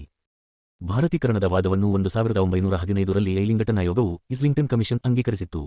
ಸುಧಾರಣೆಗಳ ಯಶಸ್ಸಿಗೆ ಇರುವ ಅದರ ಸಂಬಂಧವನ್ನು ಸಂಯುಕ್ತ ವರದಿಯ ಜಯಂಟ್ ರಿಪೋರ್ಟ್ ಕರ್ತೃಗಳು ಒತ್ತಿ ಹೇಳಿದ್ದರು ಮತ್ತು ಲೀ ಆಯೋಗವು ಲೀ ಕಮಿಷನ್ ವಿವಿಧ ಸೇವೆಗಳಲ್ಲಿ ಭಾರತೀಯರ ಮತ್ತು ಐರೋಪ್ಯರ ಪ್ರಮಾಣವನ್ನು ನಿರ್ಣಯಿಸುವುದರ ಮೂಲಕ ಅದನ್ನು ಕಾರ್ಯಗತಗೊಳಿಸಿದ್ದಿತು. ಆದ್ದರಿಂದ ಭಾರತೀಕರಣದ ವಾದವನ್ನು ಹೊಸದಾಗಿ ಪುಷ್ಟೀಕರಿಸುವ ಅವಶ್ಯಕತೆ ಇಲ್ಲ. ಐಲಿಂಗಟನ್ ಆಯೋಗದ ನೇಮಕ ಮತ್ತು ಲೀ ಆಯೋಗದ ನೇಮಕದ ಮಧ್ಯಂತರ ಸಮಯದಲ್ಲಿ ಈ ಪ್ರಶ್ನೆಯ ಮೇಲಿನ ದೃಷ್ಟಿಕೋನದಲ್ಲಿ ಸಂಪೂರ್ಣ ಬದಲಾವಣೆಯಾಗಿದೆ ಎಂಬುದನ್ನು ಮಾತ್ರ ಈಗ ಹೇಳಬೇಕಾಗಿದೆ. ಐಲಿಂಗಟನ್ ಆಯೋಗದ ದಿನಗಳಲ್ಲಿ ಇದ್ದ ಪ್ರಶ್ನೆ ಎಷ್ಟು ಭಾರತೀಯರನ್ನು ಸೇವೆಗಳಿಗೆ ಭರ್ತಿ ಮಾಡಿಕೊಳ್ಳಬೇಕು ಎಂಬುದಾಗಿದೆ. ಲೀ ಆಯೋಗದ ಕಾಲದಲ್ಲಿ ಅದು ಈಗಲೂ ನೇಮಕ ಮಾಡಬೇಕಾದ ಆಂಗ್ಲರ ಕನಿಷ್ಠ ಸಂಖ್ಯೆ ಎಷ್ಟಿರಬೇಕು ಎಂದಾಗಿತ್ತು. ಲೀ ಆಯೋಗವು ಈ ಬದಲಾದ ಅಥವಾ ಹೊಸ ದೃಷ್ಟಿಕೋನವನ್ನು ಸಂಪೂರ್ಣವಾಗಿ ಮನ್ನಿಸಿರುವುದು ಸಂತೋಷದ ಸಂಗತಿ. ಭಾರತೀಕರಣದ ವೇಗವನ್ನು ಹೆಚ್ಚಿಸಲು ಈಗ ನಿರ್ಣಯಿಸಬೇಕಾಗಿರುವ ಅಂಶವೆಂದರೆ ಲೀ ಆಯೋಗವು ಭಾರತೀಯರು ಮತ್ತು ಐರೋಪ್ಯರ ಪ್ರಮಾಣವನ್ನು ನಿರ್ಧರಿಸುವುದಕ್ಕಾಗಿ ಅನುಸರಿಸಿದ ತತ್ವಗಳಲ್ಲಿ ಮಾಡಬೇಕಾದ ಬದಲಾವಣೆಗಳು. ಈ ಪ್ರಮಾಣವನ್ನು ನಿರ್ಧರಿಸುವಾಗ ಆಯಾ ಇಲಾಖೆಯ ಅಗತ್ಯತೆಗಳು ಮತ್ತು ಅವುಗಳನ್ನು ನಡೆಸಿಕೊಂಡು ಹೋಗಲು ಅರ್ಹತೆ ಹೊಂದಿದ ಭಾರತೀಯರ ಸಾಮರ್ಥ್ಯ ಇವುಗಳನ್ನು ಪರಿಗಣಿಸಬೇಕೆಂಬುದು ನನ್ನ ಅಭಿಪ್ರಾಯ. ಈ ಆಧಾರಗಳನ್ನನುಸರಿಸಿದ್ದೇ ಆದರೆ ಕಾನೂನು ಮತ್ತು ಸುವ್ಯವಸ್ಥೆ, ಅರಣ್ಯ ಮತ್ತು ಇತರ ತಾಂತ್ರಿಕ ಇಲಾಖೆಗಳನ್ನು ಹೊರತುಪಡಿಸಿ ಇತರ ಎಲ್ಲ ಇಲಾಖೆಗಳಲ್ಲಿ ಲೀ ಆಯೋಗವು ನಿರ್ಣಯಿಸಿದ್ದ ಪ್ರಮಾಣವನ್ನು ಭಾರತೀಯರ ಪರವಾಗಿ ಮಾರ್ಪಡಿಸಬೇಕಾಗುತ್ತವೆ. 127 ಈ ಭಾರತೀಯರ ವೇತನಗಳು. ನಾನು ಭಾರತೀಕರಣವನ್ನು ಅದರ ಅರ್ಹತೆ ಅಥವಾ ಯೋಗ್ಯತೆಯ ಕಾರಣಕ್ಕಾಗಿ ಮಾತ್ರವಲ್ಲ, ಆದರೆ ಅದು ಪ್ರಾಂತ್ಯಗಳ ಆರ್ಥಿಕ ಪರಿಸ್ಥಿತಿಯ ಮೇಲೆ ಉಂಟುಮಾಡಬಹುದಾದ ಪರಿಣಾಮಗಳ ಕಾರಣದಿಂದಲೂ ಒತ್ತಾಯಿಸುತ್ತಿದ್ದೇನೆ. ಏಕೆಂದರೆ ಭಾರತೀಕರಣದಿಂದ ಆಡಳಿತದಲ್ಲಿ ಉಳಿತಾಯ ಸಾಧಿಸಬಹುದು. ಅಖಿಲ ಭಾರತ ಸೇವಾ ವರ್ಗಕ್ಕೆ ಸೇರಿದ ಮಾತ್ರಕ್ಕೆ ಭಾರತೀಯರಿಗೂ ಮತ್ತು ಐರೋಪ್ಯರಿಗೂ ಸಮಾನ ವೇತನ ಕೊಡಬೇಕಾಗುವುದೆಂಬ ವಾದ ನನಗೆ ಅರ್ಥವಾಗುತ್ತಿಲ್ಲ. ಈ ಪ್ರಶ್ನೆಯನ್ನು ಯೋಗ್ಯತೆ ಅಥವಾ ಪ್ರತಿಭೆಯ ದೃಷ್ಟಿಯಿಂದ ನೋಡಿದಾಗ ಸಾರ್ವಜನಿಕ ಸಿಬ್ಬಂದಿಯ ಈ ಎರಡು ವರ್ಗಗಳವರಿಗೆ ಸಮಾನ ಸಂಭಾವನೆ ಕೊಡುವ ಪರವಾಗಿ ನ್ಯಾಯಯುತ ಸಮರ್ಥನೆ ನನಗೆ ಮನವರಿಕೆಯಾಗಿಲ್ಲ. ಒಂದು ವರ್ಗದಲ್ಲಿ ತಮ್ಮ ತಾಯ್ನಾಡಿನಿಂದ ಹೊರಬಂದು ಸಾವಿರಾರು ಮೈಲು ದೂರವಿರುವ ಮತ್ತು ತಮ್ಮ ಮಕ್ಕಳಿಗೆ ಸರಿಯಾಗಿ ಶಿಕ್ಷಣ ಕೊಡುವಂತಹ ಅಥವಾ ತಮ್ಮ ಆರೋಗ್ಯವನ್ನು ಸರಿಯಾಗಿ ನೋಡಿಕೊಳ್ಳುವ ಭರವಸೆ ಇಲ್ಲದ ಸಾರ್ವಜನಿಕ ಸಿಬ್ಬಂದಿಯವರಿದ್ದಾರೆ. ಇಂತಹ ಪರಿಸ್ಥಿತಿಯಲ್ಲಿ ಸಾರ್ವಜನಿಕ ಸೇವೆಗಳು ಅವರು ಎರಡು ದೇಶಗಳಲ್ಲಿ ತಮ್ಮ ಸಂಸಾರವನ್ನಿಟ್ಟುಕೊಂಡು ಉನ್ನತ ಜೀವನ ಮಟ್ಟವನ್ನು ಕಾಯ್ದುಕೊಂಡು ಹೋಗುವ ಒತ್ತಡಕ್ಕೊಳಪಟ್ಟಿದ್ದಾರೆ. ಆದರೆ ಇಂತಹ ಯಾವುದೇ ಪರಿಸ್ಥಿತಿಗೊಳಗಾಗದ ಭಾರತೀಯ ಸಿಬ್ಬಂದಿ ವರ್ಗ ಇನ್ನೊಂದಿದೆ. ಅವರು ತಮ್ಮ ಐರೋಪ್ಯ ಸಹೋದ್ಯೋಗಿಗಳ ಪರಿಸ್ಥಿತಿಗೆ ವಿರುದ್ಧವಾಗಿ ತಾವು ವಾಸವಾಗಿರುವ ದೇಶದಲ್ಲಿಯೇ ಕೆಲಸ ಮಾಡುತ್ತಿದ್ದು, ಬೇರೆ ಬೇರೆ ಕಡೆ ಎರಡು ಸಂಸಾರಗಳನ್ನು ಹೊಂದಿರುವ ಅವಶ್ಯಕತೆಯಿಲ್ಲದೆ ಅಥವಾ ಹವಾಮಾನದ ಕಾರಣ ಅನಾರೋಗ್ಯಕ್ಕೆಡೆಯಾಗದೆ ಮತ್ತು ತುಲನಾತ್ಮಕವಾಗಿ ಕಡಿಮೆ ಜೀವನಮಟ್ಟ ಹೊಂದಿದವರಾಗಿದ್ದಾರೆ. ತಮ್ಮ ಐರೋಪ್ಯ ಸಹೋದ್ಯೋಗಿಗಳೊಂದಿಗೆ ಹೋಲಿಸಿದಾಗ ಇವರ ಆರ್ಥಿಕ ಹೊರೆ ಕಡಿಮೆ ಪ್ರಮಾಣದ್ದಾಗಿದೆ. ಈ ವ್ಯತ್ಯಾಸಗಳ ಕಾರಣ ಮತ್ತು ತಮ್ಮ ಕರ್ತವ್ಯಗಳ ನಿರ್ವಹಣೆಯಲ್ಲಿ ಅವರಿಗಿರುವ ವೈಯಕ್ತಿಕ ಅನಾನುಕೂಲ ಮತ್ತು ತ್ಯಾಗಗಳನ್ನು ಗಣನೆಗೆ ತೆಗೆದುಕೊಂಡರೆ ಈ ಎರಡು ವರ್ಗಗಳಿಗೆ ಸಮಾನವಾದ ವೇತನ ಕೊಡುವುದನ್ನು ಯಾವುದೇ ರೀತಿಯಲ್ಲಿ ಸಮರ್ಥಿಸಿಕೊಳ್ಳಲು ಆಗುವುದಿಲ್ಲ ಎಂಬುದು ನನ್ನ ಅಭಿಪ್ರಾಯ. ಒಟ್ಟಾರೆಯಲ್ಲಿ ಭಾರತದ ಸಾರ್ವಜನಿಕ ಸಿಬ್ಬಂದಿಯಲ್ಲಿರುವ ಎರಡು ವರ್ಗಗಳನ್ನು ಹೋಲಿಸಿ ನೋಡಿದಾಗ ಒಂದು ಮಾತಂತೂ ನಿಜ. ಅದೇನೆಂದರೆ ಐರೋಪ್ಯ ಅಧಿಕಾರಿಗಳಿಗೆ ಸದ್ಯ ನೀಡುತ್ತಿರುವ ವೇತನ ಹೆಚ್ಚು ಎಂಬ ಅಂಶ ನಿಸ್ಸಂದೇಹ. ಅಂತೆಯೇ ಭಾರತೀಯ ಅಧಿಕಾರಿಗಳಿಗೆ ನೀಡುತ್ತಿರುವ ವೇತನ ಹೆಚ್ಚಲ್ಲ ಎಂದು ವಾದಿಸುವುದಾದರೆ ಐರೋಪ್ಯ ಅಧಿಕಾರಿಗಳಿಗೆ ಕೊಡುತ್ತಿರುವ ವೇತನ ಕಡಿಮೆಯದಾಗಿದೆ ಎಂದು ಅರ್ಥವಾಗುವುದು. ಯಾವುದೇ ದೃಷ್ಟಿಯಿಂದಲೂ ಭಾರತೀಯರಿಗೆ ಮತ್ತು ಐರೋಪ್ಯರಿಗೆ ಈಗ ನೀಡುತ್ತಿರುವ ಸಮಾನ ವೇತನದ ನೀತಿ ಅತ್ಯಂತ ಅಸಮರ್ಪಕ ಪರಿಸ್ಥಿತಿಗೆ ಮಾಡುತ್ತದೆ. ವಾಸ್ತವಿಕವಾದ ಸಮಾನ ವೇತನ ಪದ್ಧತಿಯಂತೆ ಐರೋಪ್ಯರಿಗೆ ನೀಡುತ್ತಿರುವ ವೇತನ ಸಾಕಷ್ಟಿದೆಯೋ ಇಲ್ಲವೋ, ಆದರೆ ಭಾರತೀಯರಿಗೆ ಕೊಡುವ ವೇತನ ಹೆಚ್ಚು ಎಂದು ಹೇಳಲು ನಾನು ಹಿಂಜರಿಯುವುದಿಲ್ಲ. ನನ್ನ ಅಭಿಪ್ರಾಯ ಹೀಗಿರುವಾಗ ಭಾರತೀಯ ಸಾರ್ವಜನಿಕ ಸಿಬ್ಬಂದಿಯವರಿಗೆ ಕಡಿಮೆ ವೇತನ ಶ್ರೇಣಿಯನ್ನು ನಿಗದಿ ಮಾಡಲು ನಾನು ಕಾತರನಾಗಿದ್ದೇನೆ. ವಿವಿಧ ಪ್ರಾಂತ್ಯ ಸರ್ಕಾರಗಳ ಆರ್ಥಿಕ ಸ್ಥಿತಿಯನ್ನು ಮತ್ತು ಸಾರ್ವಜನಿಕ ಸಿಬ್ಬಂದಿಗೆ ಕೊಡಬೇಕಾದ ಸಂಬಳ ಸಾರಿಗೆಗಳ ಕಾರಣ ಅವುಗಳು ಎದುರಿಸುತ್ತಿರುವ ಪೇಚಾಟದ ಗಂಭೀರ ಪರಿಸ್ಥಿತಿಯನ್ನು ಅವಲೋಕಿಸುವ ಯಾವ ಭಾರತೀಯನಿಗಾದರೂ ಇದು ಅರ್ಥವಾಗದೇ ಇರದು. ಅಸಮಾನ ವೇತನದ ತತ್ವವನ್ನು ವಿರೋಧಿಸುವ ಕೆಲವು ಭಾರತೀಯರಿದ್ದಾರೆಂಬುದು ನನಗೆ ಗೊತ್ತು. ಈ ವಿರೋಧ ಹೆಚ್ಚಾಗಿ ಯಾವ ವರ್ಗಗಳಿಂದ ಸಾರ್ವಜನಿಕ ಸೇವೆಗಳಿಗೆ ಭರ್ತಿ ಹೊಂದುತ್ತಿರುವರೋ ಅಂತಹ ವರ್ಗಗಳಿಂದ ವ್ಯಕ್ತವಾಗುತ್ತಿರುವುದನ್ನು ಗಮನಿಸಬೇಕು. ಅವರ ವಾದ ಹುರುಳಿಲ್ಲದ್ದಾಗಿದ್ದು ತಿರಸ್ಕರಿಸಲು ಯೋಗ್ಯವಾಗಿದೆ. ಅದರಲ್ಲಿ ಯಾವ ಹುರುಳೂ ಇಲ್ಲ, ಏಕೆಂದರೆ ಅಂತಸ್ತಿನ ಅಸಮಾನತೆ ಅವಶ್ಯವಾಗಿ ಅಸಮಾನ ವೇತನದ ಪರಿಣಾಮವಾಗಿರಬೇಕಾಗಿಲ್ಲ. ಆ ವಾದ ಸ್ವಾರ್ಥಪರವಾಗಿರುವುದರಿಂದ ತಿರಸ್ಕಾರಾರ್ಹವಾಗಿದೆ. ನನ್ನ ಮಟ್ಟಿಗೆ ಹೇಳುವುದಾದರೆ ಅದು ಬೃಹತ್ಪ್ರಮಾಣದ ಉಳಿತಾಯದ ಅವಕಾಶಕ್ಕೆ ನೀಡಲಿರುವ ಮುಖ್ಯ ಕಾರಣಕ್ಕಾಗಿ ನಾನು ಹೆಚ್ಚಿನ ಪ್ರಮಾಣದಲ್ಲಿ ಸೇವೆಗಳ ಭಾರತೀಕರಣದ ಪರವಾಗಿದ್ದೇನೆ. 128 ಈ ಭಾರತೀಕರಣ ಮತ್ತು ಹಿಂದುಳಿದ ವರ್ಗಗಳ ಬೇಡಿಕೆಗಳು. ಭಾರತೀಯರಿಗಾಗಿ ಮುಕ್ತಗೊಳಿಸಲಾದ ಸಾರ್ವಜನಿಕ ಸೇವೆಗಳು ವಿವಿಧ ಸಂದರ್ಭಗಳಿಗಾಗಿ ಕೇವಲ ಬ್ರಾಹ್ಮಣರ ಮತ್ತು ತತ್ಸಂಬಂಧ ಇತರ ಜಾತಿಗಳ ಸ್ವತ್ತಾಗಿರುವುದು ಎಲ್ಲರಿಗೂ ಸಾಕಷ್ಟು ತಿಳಿದಿರುವ ಡಾ. ಬಾಬಾಸಾಹೇಬ್ ಅಂಬೇಡ್ಕರ್ ಅವರ ಸಮಗ್ರ ಬರೆಹಗಳು ಭಾಷಣಗಳು ಸಂಪುಟ -2. ವಿಷಯ: ಬ್ರಾಹ್ಮಣೇತರರು, ನಿಮ್ಮ ವರ್ಗಗಳು ಮತ್ತು ಮಹಮ್ಮದೀಯರು ಈ ಸೇವೆಗಳಿಂದ ಸಂಪೂರ್ಣ ವರ್ಜಿತರಾಗಿದ್ದಾರೆ. ಸಾರ್ವಜನಿಕ ಸೇವೆಗಳಲ್ಲಿ ತಮಗೆ ನ್ಯಾಯವಾಗಿ ದೊರಕಬೇಕಾದ ಪಾಲನ್ನು ಪಡೆದುಕೊಳ್ಳಲು ಅವರು ತೀವ್ರ ಚಳುವಳಿ ನಡೆಸಿದ್ದಾರೆ. ಈ ಉದ್ದೇಶದಿಂದ ಅವರು ಮುಕ್ತ ಸ್ಪರ್ಧೆಯ ಮೂಲಕ ನೇಮಕದ ಬದಲು ಆಯ್ಕೆ ಪದ್ಧತಿಯನ್ನು ಅಪೇಕ್ಷಿಸುತ್ತಾರೆ. ಇದನ್ನು ಬ್ರಾಹ್ಮಣರು ಮತ್ತು ತತ್ಸಂಬಂಧದ ಜಾತಿಗಳವರು ದೇಶದ ಹಿತದಲ್ಲಿ ಸಾರ್ವಜನಿಕ ಸ್ಥಾನಗಳಿಗೆ ನೇಮಕ ಮಾಡುವಾಗ ದಕ್ಷತೆಯೇ ಏಕೈಕ ಆಧಾರವಾಗಿರಬೇಕೆಂದು ಮತ್ತು ಜಾತಿ, ಮತ ಮುಂತಾದ ಅಂಶಗಳನ್ನು ಪರಿಗಣಿಸಬಾರದೆಂದು ಬಲವಾಗಿ ವಿರೋಧಿಸುತ್ತಿದ್ದಾರೆ. ಶೈಕ್ಷಣಿಕ ಯೋಗ್ಯತೆ ಅಥವಾ ಅರ್ಹತೆಯ ಆಧಾರದ ಮೇಲೆಯೇ ದಕ್ಷತೆಯನ್ನು ಆಳೆಯಬಹುದಾದುದರಿಂದ ಸಾರ್ವಜನಿಕ ಸೇವೆಗಳಿಗೆ ಸ್ಪರ್ಧಾತ್ಮಕ ಪರೀಕ್ಷೆಗಳ ಮುಖಾಂತರವೇ ನೇಮಕ ಮಾಡಬೇಕೆಂದು ಅವರು ಒತ್ತಾಯಪಡಿಸುತ್ತಿದ್ದಾರೆ. ಆ ಪದ್ಧತಿ ಸಾರ್ವಜನಿಕ ಸೇವೆಗಳಿಗೆ ಹಿಂದುಳಿದ ವರ್ಗಗಳವರ ಪ್ರವೇಶವನ್ನು ನಿಷೇಧಿಸದೆ ದಕ್ಷತೆಯ ಅವಶ್ಯಕತೆಯನ್ನು ಈಡೇರಿಸುವುದು ಎಂದು ವಾದಿಸಲಾಗುತ್ತಿದೆ. ಏಕೆಂದರೆ ಸ್ಪರ್ಧಾತ್ಮಕ ಪರೀಕ್ಷೆಗಳು ಎಲ್ಲಾ ವರ್ಗಗಳ ಅಭ್ಯರ್ಥಿಗಳಿಗೆ ಮುಕ್ತವಾಗಿರುವುದರಿಂದ ಅವಶ್ಯ ಮಟ್ಟವನ್ನು ತಲುಪುವಂತಿದ್ದರೆ ಈ ಜಾತಿಗಳ ಅಭ್ಯರ್ಥಿಗಳಿಗೂ ಮುಕ್ತಾವಕಾಶವಿರುವುದು. 129 ಈ ಪ್ರಶ್ನೆಯ ಬಗ್ಗೆ ಬ್ರಾಹ್ಮಣರು ಮತ್ತು ಸಂಬಂಧಪಟ್ಟ ಜಾತಿಗಳ ಭಾವನೆ ತೋರಿಕೆಗೆ ನ್ಯಾಯಯುತವೆಂದು ಕಂಡುಬರುವುದೇನೋ ನಿಜ. ಸ್ಪರ್ಧಾತ್ಮಕ ಪರೀಕ್ಷೆಗಳ ಪದ್ಧತಿ ಎಲ್ಲ ಜಾತಿ, ಮತಗಳವರಿಗೆ ಕೆಲವು ನಿರ್ದಿಷ್ಟ ಸಂದರ್ಭಗಳಲ್ಲಿ ನ್ಯಾಯ ನೀಡಬಹುದು. ಆದರೆ ಆ ಸಂದರ್ಭಗಳು ದೇಶದ ಶಿಕ್ಷಣ ಪದ್ಧತಿಯು ಸಾಕಷ್ಟು ಪ್ರಜಾಸತ್ತಾತ್ಮಕವಾಗಿದ್ದು ಶಿಕ್ಷಣದ ಸೌಲಭ್ಯಗಳು ಸಾಕಷ್ಟು ವ್ಯಾಪಕವಾಗಿದ್ದು ಸಾರ್ವಜನಿಕ ಸೇವೆಗಳಿಗೆ ಸ್ಪರ್ಧಿಸಲು ಮುಂದೆ ಬರುವಷ್ಟು ವ್ಯಾಪಕವಾಗಿರುವುದನ್ನು ಅವಲಂಬಿಸಿವೆ.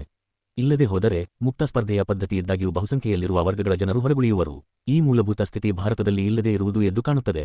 ಆದ್ದರಿಂದ ಹಿಂದುಳಿದ ವರ್ಗಗಳ ಜನರನ್ನು ಸಾರ್ವಜನಿಕ ಸೇವೆಗಳಿಗೆ ಪ್ರವೇಶ ಪಡೆಯಲು ಸ್ಪರ್ಧಾತ್ಮಕ ಪರೀಕ್ಷೆಗಳಲ್ಲಿ ಭಾಗವಹಿಸಲು ಆಹ್ವಾನಿಸುವುದೆಂದರೆ ಅವರಿಗೆ ಮೋಸ ಮಾಡಿದಂತಾಗುವುದು. ಮತ್ತು ಹಿಂದುಳಿದ ವರ್ಗಗಳು ಈ ರೀತಿ ಮೋಸ ಹೋಗಲು ನಿರಾಕರಿಸುವುದು ಸರಿಯೇ ಆಗಿದೆ. 130 ಆದ್ದರಿಂದ ಸಾರ್ವಜನಿಕ ಸೇವೆಗಳಲ್ಲಿ ಹಿಂದುಳಿದ ವರ್ಗಗಳವರಿಗೆ ಸ್ಪರ್ಧಾತ್ಮಕ ಪರೀಕ್ಷೆಗಳ ಮೂಲಕ ಪ್ರವೇಶ ಪಡೆಯುವುದು ಸಾಧ್ಯವಿಲ್ಲವೆಂದು ಭಾವಿಸಿದರೆ ಅದರಿಂದ ಉದ್ಭವಿಸುವ ಹಾಗೂ ಪರಿಶೀಲಿಸಬೇಕಾದ ಮೊದಲನೇ ಪ್ರಶ್ನೆ ಎಂದರೆ ಹಿಂದುಳಿದ ವರ್ಗಗಳವರಿಗೆ ಸೌಲಭ್ಯ ಪಡೆಯಲು ಸಮರ್ಥನೆಯಿದೆಯೇ? ಅವರು ತಮ್ಮ ವಾದವನ್ನು ಸರಿಯಾಗಿ ಸಮರ್ಥಿಸಿಕೊಳ್ಳದೆ ಹೋದರೆ ಅವರು ದಕ್ಷತೆಯ ಹೊರತು ಇನ್ನಾವುದೇ ಆಧಾರದ ಮೇಲೆ ನೇಮಕ ಮಾಡಬೇಕೆಂಬ ತತ್ವದಲ್ಲಿ ಯಾವುದೇ ಮಾರ್ಪಾಡನ್ನು ನಿರೀಕ್ಷಿಸಲಾಗದು.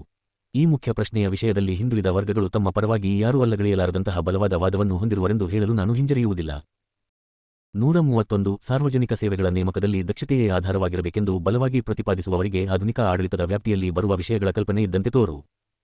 ಸಾರ್ವಜನಿಕ ಸೇವೆಗಳು 250 ಉದಿಲ್ಲ. ಶಾಸಕಾಂಗದಲ್ಲಿ ಪಾಸಾದ ಶಾಸನಗಳನ್ನು ಜಾರಿಗೊಳಿಸುವುದು ಮಾತ್ರ ಆಡಳಿತವೆಂದು ಅವರು ಭಾವಿಸಿದಂತಿದೆ. ಇದು ಆಡಳಿತದ ವ್ಯಾಪ್ತಿ ಮತ್ತು ಮಹತ್ವದ ಅಪೂರ್ಣ ತಿಳುವಳಿಕೆಯಾಗಿದೆ ಎಂಬುದು ಪ್ರಶ್ನಾತೀತ. ಆಧುನಿಕ ಕಾಲದಲ್ಲಿ ಆಡಳಿತವೆಂದರೆ ರಾಜ್ಯದ ಕಾನೂನುಗಳನ್ನು ತಿಳಿದುಕೊಳ್ಳುವ ಸಲುವಾಗಿ ಕಾನೂನುಗಳ ಪರಿಶೀಲನೆಗೆ ಮಾತ್ರ ಸೀಮಿತವಾಗಿರದೆ ಅದಕ್ಕೆ ಇದಕ್ಕಿಂತಲೂ ಹೆಚ್ಚಿನ ಕಾರ್ಯಗಳಿವೆ. ಅನೇಕ ಸಂದರ್ಭಗಳಲ್ಲಿ ಸಮಯದ ಒತ್ತಡದಿಂದ ಅಥವಾ ಸೌಲಭ್ಯದ ದೃಷ್ಟಿಯಿಂದ ಸರ್ಕಾರದ ಒಂದು ಇಲಾಖೆ ಇಂದಿನ ದಿನಗಳಲ್ಲಿ ಯಾವುದೇ ಒಂದು ನಿರ್ದಿಷ್ಟ ಕಾನೂನನ್ನು ಜಾರಿಗೊಳಿಸುವುದಕ್ಕಾಗಿ ನಿಯಮಗಳನ್ನು ರೂಪಿಸುವ ಅಧಿಕಾರವನ್ನು ಹೊಂದಿರುತ್ತದೆ. ಅಂತಹ ಸಂದರ್ಭಗಳಲ್ಲಿ ಆಡಳಿತವೆಂದರೆ ಕೇವಲ ಕಾನೂನನ್ನು ಜಾರಿಗೊಳಿಸುವುದಷ್ಟೇ ಅಲ್ಲ ಎಂಬುದು ಸ್ಪಷ್ಟವಾಗಿದೆ. ಕಾನೂನಿನಷ್ಟೇ ಬಲವನ್ನು ಹೊಂದಿರುವ ನಿಯಮಗಳನ್ನು ಮಾಡುವುದು ಅಲ್ಲದೆ ಅವುಗಳನ್ನು ಜಾರಿಗೊಳಿಸುವುದು ಆಡಳಿತದ ವ್ಯಾಪ್ತಿಯಲ್ಲಿ ಬರುತ್ತದೆ. ಪ್ರತಿನಿಯೋಜನೆಯ ಮೂಲಕ ಕಾನೂನು ಮಾಡುವ ಈ ಪದ್ಧತಿ ಇಂದು ಎಲ್ಲಾ ಆಧುನಿಕ ಸರ್ಕಾರಗಳಲ್ಲಿ ಸಾಮಾನ್ಯವಾಗಿ ಕಂಡುಬರುವ ಪದ್ಧತಿಯಾಗಿದ್ದು, ಬರುವ ವರ್ಷಗಳಲ್ಲಿ ಅದು ಇನ್ನೂ ಹೆಚ್ಚುವ ಸಂಭವವಿದೆ. ಬಹುಸಂಖ್ಯೆಯ ವರ್ಗಗಳ ಕಲ್ಯಾಣದ ಸಂಬಂಧದ ವ್ಯಾಪಕ ಅಧಿಕಾರಗಳನ್ನು ತನ್ನ ಹಿತಾಸಕ್ತಿಗಳು ಮತ್ತು ಉದ್ದೇಶಗಳಲ್ಲಿ ಜನಸಂಖ್ಯೆಯ ಉಳಿದ ವರ್ಗಗಳಿಗೆ ವಿರೋಧವಾಗಿರುವ ಮತ್ತು ಅವರ ಬಯಕೆಗಳು, ನೋವು-ನಲಿವುಗಳ ಅರಿವಿಲ್ಲದೆ ಇರುವ ಹಾಗೂ ಅವರ ಆಶೋತ್ತರಗಳಿಗೆ ಮಾರಕವಾಗಿರುವಂತಹ ಒಂದು ನಿರ್ದಿಷ್ಟ ವರ್ಗದವರ ಕೈಯಲ್ಲಿ ಶಿಕ್ಷಣದ ಹೊರಗಲ್ಲಿನಿಂದ ಇವೆಲ್ಲವೂ ಶಿಕ್ಷಣದಿಂದ ದೊರೆಯುತ್ತವೆ ಎಂಬ ಒಂದೇ ಕಾರಣದಿಂದ ಅಂತಹ ನಿಯಮಗಳನ್ನು ರೂಪಿಸುವ ವ್ಯಾಪಕ ಅಧಿಕಾರಗಳನ್ನು ಕೊಡಲಾಗುವುದು ಎಂಬುದು ನಿರ್ವಿವಾದವಾದ ಅಂಶ. 132 ಆಡಳಿತವೆಂದರೆ ಶಾಸಕಾಂಗವು ಪಾಸು ಮಾಡಿದ ಕಾನೂನುಗಳನ್ನು ಜಾರಿಗೊಳಿಸುವ ಪ್ರಕ್ರಿಯೆಯಾಗಿದೆ ಎಂದು ಭಾವಿಸಿದಾಗ್ಯೂ ಅದು ಹಿಂದುಳಿದ ವರ್ಗಗಳ ಹಕ್ಕು ಅಥವಾ ಅರ್ಹತೆಗಳನ್ನು ದುರ್ಬಲಗೊಳಿಸಲಾಗದು. ಏಕೆಂದರೆ ಒಂದು ನಿರ್ದಿಷ್ಟ ವರ್ಗದಿಂದ ನೇಮಕಗೊಂಡ ಅಧಿಕಾರಿಗಳು ಮತ್ತು ಯಾರ ಅಂತರಾಳದಲ್ಲಿ ಸಾರ್ವಜನಿಕ ಕರ್ತವ್ಯಕ್ಕಿಂತ ಹೆಚ್ಚಾಗಿ ಜಾತಿ ಪ್ರಜ್ಞೆ ಬೇರೂರಿರುತ್ತದೆಯೋ ಅಂತಹವರು ಸಾರ್ವಜನಿಕರ ಹಿತಾಸಕ್ತಿಗೆ ವಿರುದ್ಧವಾಗಿ ಸ್ವಜಾತಿಯ ಪ್ರತಿಷ್ಠೆಯನ್ನು ಹೆಚ್ಚಿಸಿಕೊಳ್ಳುವಲ್ಲಿ ತಮ್ಮ ಅಧಿಕಾರ ಸ್ಥಾನಗಳನ್ನು ಭ್ರಷ್ಟಗೊಳಿಸಬಹುದು. ಉಳುವುದಕ್ಕಾಗಿ ಸರಕಾರದ ಭೂಮಿಯನ್ನು ಕೊಡಲು ಇರುವ ಕಾನೂನನ್ನು ಜಾರಿ ಮಾಡುವ ಒಬ್ಬ ಸಾಧಾರಣ ಮಾಮಲೆದಾರನ ಉದಾಹರಣೆಯನ್ನೇ ತೆಗೆದುಕೊಳ್ಳಿ. ಅವನು ಕೇವಲ ಕಾನೂನನ್ನು ಅನ್ವಯಿಸುತ್ತಾನೆಂಬುದೇನೋ ನಿಜ. ಆದರೆ ಹೀಗೆ ಮಾಡುವಾಗ ಅವನು ತನ್ನ ಪಕ್ಷಪಾತ ಬುದ್ಧಿ ಅಥವಾ ಪೂರ್ವಪೀಡಿತ ಒಲವಿನಿಂದಾಗಿ ಗೇಣಿದಾರರನ್ನು ತೋರಿಕೆಗೆ ಅಲ್ಲದಿದ್ದರೂ ವಾಸ್ತವಿಕವಾಗಿ ಜಾತಿಯ ಆಧಾರದ ಮೇಲೆಯೇ ಆರಿಸಬಹುದು. ಜನಗಣತಿಯ ಇಲಾಖೆಗೆ ಸೇರಿದ ಅಧಿಕಾರಿಯ ಇನ್ನೊಂದು ಉದಾಹರಣೆಯನ್ನು ತೆಗೆದುಕೊಳ್ಳಿ. ಈ ಅಧಿಕಾರಿಯು ವಿವಿಧ ಕೋಮುಗಳ ಹೆಸರು ಮತ್ತು ಸಾಮಾಜಿಕ ಅಂತಸ್ತಿಗೆ ಸಂಬಂಧಿಸಿದ ಪ್ರಶ್ನೆಗಳನ್ನು ತೀರ್ಮಾನಿಸುವ ಅಧಿಕಾರ ಹೊಂದಿರುತ್ತಾನೆ. ಈ ಇಲಾಖೆಗೆ ಸೇರಿದ ಒಬ್ಬ ಅಧಿಕಾರಿಯು ಒಂದು ನಿರ್ದಿಷ್ಟ ಜಾತಿಗೆ ಸೇರಿದವನಾಗಿರುವ ಕಾರಣ ತನ್ನ ಆಡಳಿತದಲ್ಲಿ ಒಂದು ಪ್ರತಿಸ್ಪರ್ಧಿ ಜಾತಿಗೆ ಅದಕ್ಕೆ ಕೊಡಬೇಕಾದ ಹೆಸರು ಮತ್ತು ಸಾಮಾಜಿಕ ಅಂತಸ್ತನ್ನು ನಿರಾಕರಿಸುವ ಮೂಲಕ ಆ ಜಾತಿ ಡಾ. ಬಾಬಾಸಾಹೇಬ್ ಅಂಬೇಡ್ಕರ್ ಅವರ ಸಮಗ್ರ ಬರೆಹಗಳು ಭಾಷಣಗಳು ಸಂಪುಟ -2 ಯವರಿಗೆ ಅನ್ಯಾಯ ಮಾಡಬಹುದು. ಜಾತಿ ಮತಗಳ ಆಧಾರದ ಮೇಲೆ ಪ್ರೋತ್ಸಾಹ ಮನೋಭಾವನೆಯ ನಿದರ್ಶನಗಳು ಸರ್ವೇ ಸಾಮಾನ್ಯವಾಗಿದ್ದು ಅವುಗಳನ್ನು ಯಾವುದಾದರೂ ಒಂದು ತೋರಿಕೆಗೆ ನ್ಯಾಯವೆಂದು ಕಾಣುವ ಕಾರಣದಿಂದ ಸಮರ್ಥಿಸಿಕೊಳ್ಳಲಾಗುತ್ತದೆ. ಆದರೆ ಮದ್ರಾಸ್ ಪ್ರಾಂತ್ಯದ ವಿಶ್ವಕರ್ಮ ಜಾತಿಗೆ ಸಂಬಂಧಿಸಿದ ಒಂದು ನಿದರ್ಶನವನ್ನು ಇಲ್ಲಿ ಉಲ್ಲೇಖಿಸಬಯಸುತ್ತೇನೆ. ಈ ಜನರು 1924ರ ಸುಧಾರಣೆಗಳ ವಿಚಾರಣಾ ಸಮಿತಿ ರಿಫಾರ್ಮ್ಸ್ ಇನ್ಕ್ವೈರಿ ಕಮಿಟಿಗೆ ತಾವು ಬರೆದ ಪತ್ರದಲ್ಲಿ ಮದರಾಸು ಕಾರ್ಯನಿರ್ವಾಹಕ ಮಂಡಳಿಯ ಒಬ್ಬ ಬ್ರಾಹ್ಮಣ ಸದಸ್ಯ ಆಗ ಶ್ರೀ ಪಿ. ಶಿವಸ್ವಾಮಿ ಅಯ್ಯರ್ರವರು ಕಾನೂನು ಖಾತೆಯನ್ನು ಹೊಂದಿದ್ದಾಗ ವಿಶ್ವಕರ್ಮ ಜನಾಂಗದವರು ವಾಡಿಕೆಯಾಗಿ ತಮ್ಮ ಹೆಸರಿನ ಮುಂದೆ ಆಚಾರ್ಯ ಎಂಬ ಪ್ರತ್ಯಯವನ್ನು ಸೇರಿಸಿಕೊಳ್ಳುವುದನ್ನು ಆಕ್ಷೇಪಿಸುವ ಸರ್ಕಾರಿ ಆಜ್ಞೆಯನ್ನು ಹೊರಡಿಸಿ, ಈ ಪ್ರತ್ಯಯದ ಬದಲು ಅವರು ಸಾಮಾನ್ಯವಾಗಿ ಅಸಹ್ಯವಾದ ಮತ್ತು ದ್ವೇಷದಿಂದ ಕೂಡಿದ ಆಸ್ತಿ ಹೆಸರಿ ಎಂಬ ಪ್ರತ್ಯಯವನ್ನು ಹಚ್ಚಿಕೊಳ್ಳಬೇಕೆಂದು ಆಜ್ಞಾಪಿಸಿದ್ದರ ವಿರುದ್ಧ ದೂರು ನೀಡಿದ್ದರು. ಕಾನೂನು ಸದಸ್ಯರು ಹೊರಡಿಸಿದ ಈ ಆಜ್ಞೆಗೆ ಯಾವುದೇ ಅವಶ್ಯಕತೆ ಅಥವಾ ಸಮರ್ಥನೆ ನೀಡುವ ಅಧಿಕಾರ ಇಲ್ಲದಿದ್ದಾಗ್ಯೂ ಕಾನೂನು ಇಲಾಖೆಯ ಈ ಸರ್ಕಾರಿ ಆದೇಶವು ಅಕ್ಷರ ಸಂಯೋಜನೆ ಅಥವಾ ಕಾಗುಣಿತ ದೋಷ ಸಮಿತಿ ಸ್ಪೆಲ್ಲಿಂಗ್ ಮಿಸ್ಟೇಕ್ಸ್ ಕಮಿಟಿಯ ಶಿಫಾರಸಿನ ಮೇಲೆ ಹೊರಡಿಸಲಾದ ಸರ್ಕಾರಿ ಆಜ್ಞೆ ಎಂಬಂತೆ ಅದನ್ನು ಪ್ರಕಟಿಸಲಾಯಿತು. ನಮ್ಮ ದುರದೃಷ್ಟದಿಂದ ಸಮಿತಿಯ ಅಧಿಕಾರೇತರ ಸದಸ್ಯರೆಲ್ಲರೂ ತಮ್ಮ ಸೋದರ ಜಾತಿಗಳವರ ಹಕ್ಕುಗಳನ್ನು ಗೌರವಿಸುವುದನ್ನು ಎಂದೂ ತಿಳಿದುಕೊಳ್ಳದ ಬ್ರಾಹ್ಮಣ ಕೋಮಿಗೆ ಸೇರಿದವರಾಗಿದ್ದು ಅವರು ತಾವು ಮಾಡಲಿರುವ ನಿರ್ಣಯದ ಸುಳಿವು ನಮಗೆ ಸಿಗದಂತೆ ಮಾಡಿದರು. ಇದು ಹೆಚ್ಚು ಕಡಿಮೆ ಕತ್ತಲಲ್ಲಿ ಚೂರಿ ಇರಿದ ರೀತಿಯಲ್ಲಿತ್ತು. 133 ಇದು ಅನಿವಾರ್ಯ. ಒಂದು ವರ್ಗದ ಆಡಳಿತವೆಂದರೆ ಆ ವರ್ಗದ ಹಿತಾಸಕ್ತಿಗಳು ಮತ್ತು ಪೂರ್ವಾಗ್ರಹಗಳ ಆಡಳಿತವೆಂದೇ ಅರ್ಥ. ಇಂತಹ ಪರಿಣಾಮಗಳು ಅನಿವಾರ್ಯವಾಗಿದ್ದರೆ ಎಲ್ಲಾ ಪ್ರಾಮಾಣಿಕ ಜನಗಳ ಮನಸ್ಸಿನಲ್ಲಿ ಏಳಬೇಕಾದ ಒಂದು ಪ್ರಶ್ನೆ ಎಂದರೆ ದಕ್ಷ ಸರ್ಕಾರವು ನಮಗೆ ಒಳ್ಳೆಯ ಸರ್ಕಾರವನ್ನು ನೀಡಿದೆಯೇ? ಇಲ್ಲದಿದ್ದಲ್ಲಿ ಪರಿಹಾರವೇನು? ಬ್ರಾಹ್ಮಣರು ಮತ್ತು ತತ್ಸಂಬಂಧಿ ಜಾತಿಗಳಿಗೆ ಸೇರಿದ ಅಧಿಕಾರಿಗಳ ವರ್ಗ ಪಕ್ಷಪಾತದಿಂದ ಉಂಟಾಗುವ ಅನನುಕೂಲತೆಗಳು ಅವರ ದಕ್ಷತೆಯಿಂದ ದೊರಕಬಹುದಾದ ಎಲ್ಲಾ ಅನುಕೂಲತೆಗಳನ್ನು ಮೀರಿಸಿವೆ ಮತ್ತು ಒಟ್ಟಾರೆಯಾಗಿ ಅವರು ಒಳ್ಳೆಯದನ್ನು ಮಾಡುವುದಕ್ಕಿಂತ ಹೆಚ್ಚಾಗಿ ಕೆಡುಕನ್ನೇ ಮಾಡಿದ್ದಾರೆ ಎಂದೇ ನನ್ನ ಅಭಿಪ್ರಾಯ. ನಾನು ಕಂಡಂತೆ ಸಾರ್ವಜನಿಕ ಸೇವೆಗಳಲ್ಲಿ ವಿವಿಧ ಜಾತಿಗಳವರನ್ನು ಬೆರಕೆ ಮಾಡುವುದೇ ಇದಕ್ಕೆ ಪರಿಹಾರವೆನಿಸುವುದು. ಇದರಿಂದ ಸ್ವಲ್ಪ ಪ್ರಮಾಣದಲ್ಲಿ ಅದಕ್ಷತೆಯನ್ನುಂಟು ಮಾಡಿದಂತಾಗಬಹುದು. ಆದರೆ ಇದು ವರ್ಗ ಪಕ್ಷಪಾತದ ಕೇಡುಗಳಿಗೆ ಅಮೂಲ್ಯವಾದ ಪರಿಹಾರವನ್ನೊದಗಿಸುತ್ತದೆ. ಈಗ ದೇಶದಲ್ಲಿ ನಡೆದಿರುವ ಸಾಮಾಜಿಕ ಸಂಘರ್ಷಗಳ ಕಾರಣದಿಂದ ಇದು ಅತ್ಯಂತ ಅವಶ್ಯವಾಗಿದೆ. ಬ್ರಾಹ್ಮಣರು ಮತ್ತು ಬ್ರಾಹ್ಮಣೇತರರ ನಡುವೆ, ಹಿಂದೂಗಳು ಮತ್ತು ಮಹಮ್ಮದೀಯರ ನಡುವೆ, ಸ್ಪೃಶ್ಯರು ಮತ್ತು ಅಸ್ಪೃಶ್ಯರ ನಡುವೆ ಇರುವ ಎಲ್ಲಾ ಅಸಮಾನತೆಗಳನ್ನು ನಿವಾರಿಸಿ ಸಮಾನತೆಯನ್ನು ಸ್ಥಾಪಿಸಲು ನಡೆದಿರುವ ಹೋರಾಟಗಳ ಕಠೋರತೆ ನ್ಯಾಯಾಧೀಶರನ್ನಾಗಲಿ, ದಂಡಾಧಿಕಾರಿಗಳನ್ನಾಗಲಿ, ನಾಗರಿಕ ಅಧಿಕಾರಿಗಳನ್ನಾಗಲಿ ಅಥವಾ ಪೊಲೀಸರನ್ನಾಗಲಿ ಈ ಹೋರಾಟದ ಯುಕ್ತಾಯುಕ್ತತೆಯನ್ನು ಸಾರ್ವಜನಿಕ ಸೇವೆಗಳು ಮಧ್ಯರಾತ್ರಿ 3:52 ನಿರ್ಣಯಿಸುವಾಗ ತನ್ನ ಪ್ರಭಾವದಿಂದ ಹೊರಗಿಡುವುದಿಲ್ಲ. ಹೋರಾಡುತ್ತಿರುವ ಜಾತಿಗಳಿಗೆ ಸೇರಿದವರಾಗಿರುವ ಕಾರಣ ಅವರು ಪಕ್ಷವರ್ತಿಗಳಾಗಿಯೇ ಆಗುತ್ತಾರೆ. ಇದರ ಪರಿಣಾಮವಾಗಿ ಸಾರ್ವಜನಿಕರು ತಮ್ಮ ಸೇವಾ ಸಿಬ್ಬಂದಿಯಲ್ಲಿಟ್ಟಿರುವ ಭರವಸೆ ಕುಗ್ಗಿಹೋಗಬಹುದು. 134 ಇಲ್ಲಿಯವರೆಗೆ ನಾನು ಹಿಂದುಳಿದ ವರ್ಗಗಳವರ ವಿಷಯವನ್ನು ಆಡಳಿತಾತ್ಮಕ ಉಪಯುಕ್ತತೆಯ ದೃಷ್ಟಿಯಿಂದ ಪರಿಶೀಲಿಸಿದ್ದೇನೆ. ಆದರೆ ಅವರಿಗೆ ಸಾರ್ವಜನಿಕ ಸೇವೆಗಳಿಗೆ ಏಕೆ ಪ್ರವೇಶ ನೀಡಬೇಕೆಂಬುದಕ್ಕೆ ನೈತಿಕ ಆಧಾರಗಳೂ ಇವೆ. ಒಬ್ಬ ವ್ಯಕ್ತಿಯನ್ನು ಸಾರ್ವಜನಿಕ ಸೇವೆಗಳಿಂದ ಹೊರಗಿಡುವುದರಿಂದ ಉದ್ಭವಿಸುವ ನೈತಿಕ ಕೇಡುಗಳನ್ನು ದಿವಂಗತ ಶ್ರೀ ಗೋಖಲೆಯವರಿಗಿಂತ ಚೆನ್ನಾಗಿ ಇನ್ನಾರು ಚಿತ್ರಿಸಿರಲಾರರು. ತಮ್ಮ ಒಂದು ಪರಿಣಾಮಕಾರಿ ಭಾಷಣದಲ್ಲಿ ಅವರು ಹೀಗೆ ಹೇಳಿದ್ದಾರೆ: ಈ ವಿದೇಶಿ ಸಿಬ್ಬಂದಿಯು ಅತಿ ದುಬಾರಿಯಾಗಿರುವುದೊಂದೇ ಅದರ ದೋಷವಾಗಿಲ್ಲ. ಇದಕ್ಕಿಂತಲೂ ಹೆಚ್ಚಿನದಾದ ನೈತಿಕ ಕೇಡೆಂಬುದೊಂದಿದೆ. ಪ್ರಸ್ತುತ ವ್ಯವಸ್ಥೆಯಲ್ಲಿ ಭಾರತೀಯ ಜನಾಂಗವನ್ನು ಕುಬ್ಧಗೊಳಿಸುವಂತಹ ಅಥವಾ ಕುಂಠಿತಗೊಳಿಸುವಂತಹ ಪ್ರಕ್ರಿಯೆ ಜರುಗುತ್ತಿದೆ. ನಾವು ನಮ್ಮ ಇಡೀ ಜೀವಮಾನದ ಎಲ್ಲಾ ದಿನಗಳನ್ನು ಕೀಳರಿಮೆಯ ವಾತಾವರಣದಲ್ಲಿಯೇ ಕಳೆಯಬೇಕಾಗಿದೆ ಮತ್ತು ಪ್ರಸ್ತುತ ವ್ಯವಸ್ಥೆಯ ಅವಶ್ಯಕತೆಗಳನ್ನು ತೃಪ್ತಿಗೊಳಿಸಲು ನಮ್ಮಲ್ಲಿರುವ ಅತ್ಯಂತ ಉದ್ಗಮ ವ್ಯಕ್ತಿಗಳು ತಗ್ಗಿ ನಡೆಯಬೇಕಾಗಿದೆ. ಈಟನ್ ಅಥವಾ ಹ್ಯಾರೋದಲ್ಲಿನ ಪ್ರತಿಯೊಬ್ಬ ಶಾಲಾ ವಿದ್ಯಾರ್ಥಿಯು ಬೆಳೆಸಿಕೊಂಡಿರುವ ತಲೆ ಎತ್ತಿ ನಡೆಯುವ ಪ್ರೇರಣೆ ಎಂದು ಕರೆಯಬಹುದಾದ ಪ್ರೇರಣಾ ಬಲದಿಂದಾಗಿ ಮುಂದೆ ತಾನೊಬ್ಬ ಗ್ಲಾಡಸ್ಟನ್, ನೆಲ್ಸನ್ ಅಥವಾ ವೆಲ್ಲಿಂಗ್ಟನ್ನನಾಗುವೆನೆಂಬ ಆತ್ಮವಿಶ್ವಾಸವನ್ನು ಹೊಂದುತ್ತಾನೆ. ಆದರೆ ಅಂತಹ ಅವಕಾಶವನ್ನು ನಮಗೆ ನಿರಾಕರಿಸಲಾಗಿದೆ. ಪ್ರಸ್ತುತ ವ್ಯವಸ್ಥೆಯಲ್ಲಿ ನಮ್ಮ ಯೋಗ್ಯತೆಗೆ ತಕ್ಕ ಮನುಷ್ಯತ್ವ ಅಥವಾ ವ್ಯಕ್ತಿತ್ವದ ಪರಾಕಾಷ್ಠತೆಯನ್ನು ನಾವು ಎಂದಿಗೂ ತಲುಪಲಾರೆವು. ಸ್ವರಾಜ್ಯದಲ್ಲಿರುವ ಪ್ರತಿಯೊಂದು ಜನಾಂಗ ಅನುಭವಿಸುವ ನೈತಿಕ ಔನ್ನತ್ಯ ಅಥವಾ ಎತ್ತರವನ್ನು ನಾವು ಎಂದೂ ಅನುಭವಿಸಲಾರೆವು. ನಮ್ಮ ಆಡಳಿತಾತ್ಮಕ ಮತ್ತು ಸೈನಿಕ ಶಕ್ತಿ ಸಾಮರ್ಥ್ಯಗಳು ಬಳಸದಿರುವ ಕಾರಣದಿಂದಲೇ ಮಾಯವಾಗಿ ಕೊನೆಗೊಮ್ಮೆ ನಾವು ನಮ್ಮ ದೇಶದಲ್ಲಿಯೇ ಕಟ್ಟಿಗೆ ಕಡಿಯುವರು ಮತ್ತು ನೀರು ಹೊರುವವರಾಗಿ ಉಳಿಯುವುದೇ ನಮ್ಮ ಹಣೆಬರಹವಾಗಿದೆ. ಹಿಂದುಳಿದ ವರ್ಗಗಳಿಗೆ ಸಾರ್ವಜನಿಕ ಸೇವೆಗಳಲ್ಲಿ ಪ್ರವೇಶ ಪಡೆಯುವ ನ್ಯಾಯಯುತ ಹಕ್ಕನ್ನು ನಿರಾಕರಿಸುತ್ತಿರುವವರಿಗೆ ಈಗ ಯಾವ ಪ್ರಶ್ನೆಯನ್ನು ಹಾಕಬೇಕು? ಶ್ರೀಯುತ ಗೋಖಲೆಯವರು ಭಾರತೀಯರ ಪರವಾಗಿ ವಿದೇಶಿ ಆಡಳಿತದ ವಿರುದ್ಧ ಮಾಡಲಾದ ಆಪಾದನೆಗಳನ್ನು ಹಿಂದುಳಿದ ವರ್ಗಗಳು, ಬ್ರಾಹ್ಮಣರು ಮತ್ತು ತತ್ಸಂಬಂಧ ಜಾತಿಗಳ ವಿರುದ್ಧ ಮಾಡಲು ಅವಕಾಶವಿಲ್ಲವೇ? ನಿಮ್ಮ ವರ್ಗಗಳವರು, ಬ್ರಾಹ್ಮಣೇತರರು ಮತ್ತು ಮಹಮ್ಮದೀಯರು ಸಾರ್ವಜನಿಕ ಸೇವೆಗಳಿಂದ ತಮ್ಮನ್ನು ಹೊರಗಿಡುವುದು ತಮ್ಮ ಕೋಮುಗಳವರನ್ನು ಕುಬ್ಧಗೊಳಿಸಿ ಬೆಳೆಯದಂತೆ ಮಾಡುವ ಒಂದು ವಿಧಾನವಾಗಿಲ್ಲವೇ ಎಂದು ಕೇಳಬಹುದಲ್ಲವೇ? ತಮ್ಮನ್ನು ಹೊರಗಿಟ್ಟಿರುವುದರ ಪರಿಣಾಮವಾಗಿ ತಮ್ಮ ಜೀವನಪರ್ಯಂತ ತಾವು ಕೀಳರಿಮೆಯ ವಾತಾವರಣದಲ್ಲಿ ವಾಸ ಮಾಡುವಂತಹ ಪರಿಸ್ಥಿತಿಯಲ್ಲಿದ್ದು, ಪ್ರಸ್ತುತ ವ್ಯವಸ್ಥೆಯ ಒತ್ತಡದಿಂದಾಗಿ ತಮ್ಮಲ್ಲಿನ ಅತ್ಯಂತ ಉದ್ಗಮ ಅಥವಾ ಶ್ರೇಷ್ಠ ವ್ಯಕ್ತಿಯ ಕೂಡ ತಗ್ಗಿ ನಡೆಯಬೇಕಾಗಿದೆ ಎನ್ನುವುದು ದೂರಬಹುದಾಗಿದೆಯಲ್ಲವೇ? ಬ್ರಾಹ್ಮಣ ಜಾತಿಯ ಪ್ರತಿಯೊಬ್ಬ ಶಾಲಾ ಬಾಲಕನು ಮುಂದೆ ತಾನೊಬ್ಬ ಸಿಂಹ, ಶಾಸ್ತ್ರಿ, ರಾನಡೆ ಅಥವಾ ಪರಾಂಜಪೆ ಆಗುವೆನೆಂಬ ಆಕಾಂಕ್ಷೆಯಿಂದ ತನ್ನಲ್ಲಡಗಿರುವ ಉತ್ಕೃಷ್ಟ ಡಾ.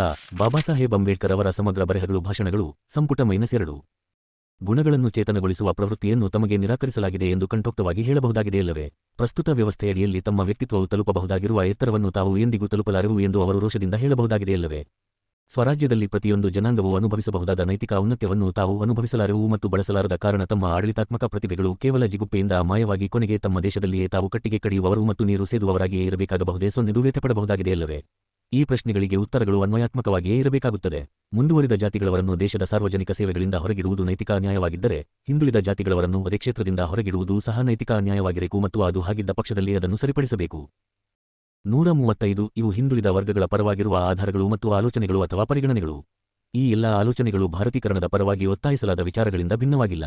ಭಾರತೀಕರಣದ ಪರ ವಾದವು ದಕ್ಷ ಆಡಳಿತದ ಆಧಾರವನ್ನವಲಂಬಿಸಿರಲಿಲ್ಲವೆಂಬುದನ್ನು ನೆನಪಿನಲ್ಲಿಡಬೇಕು.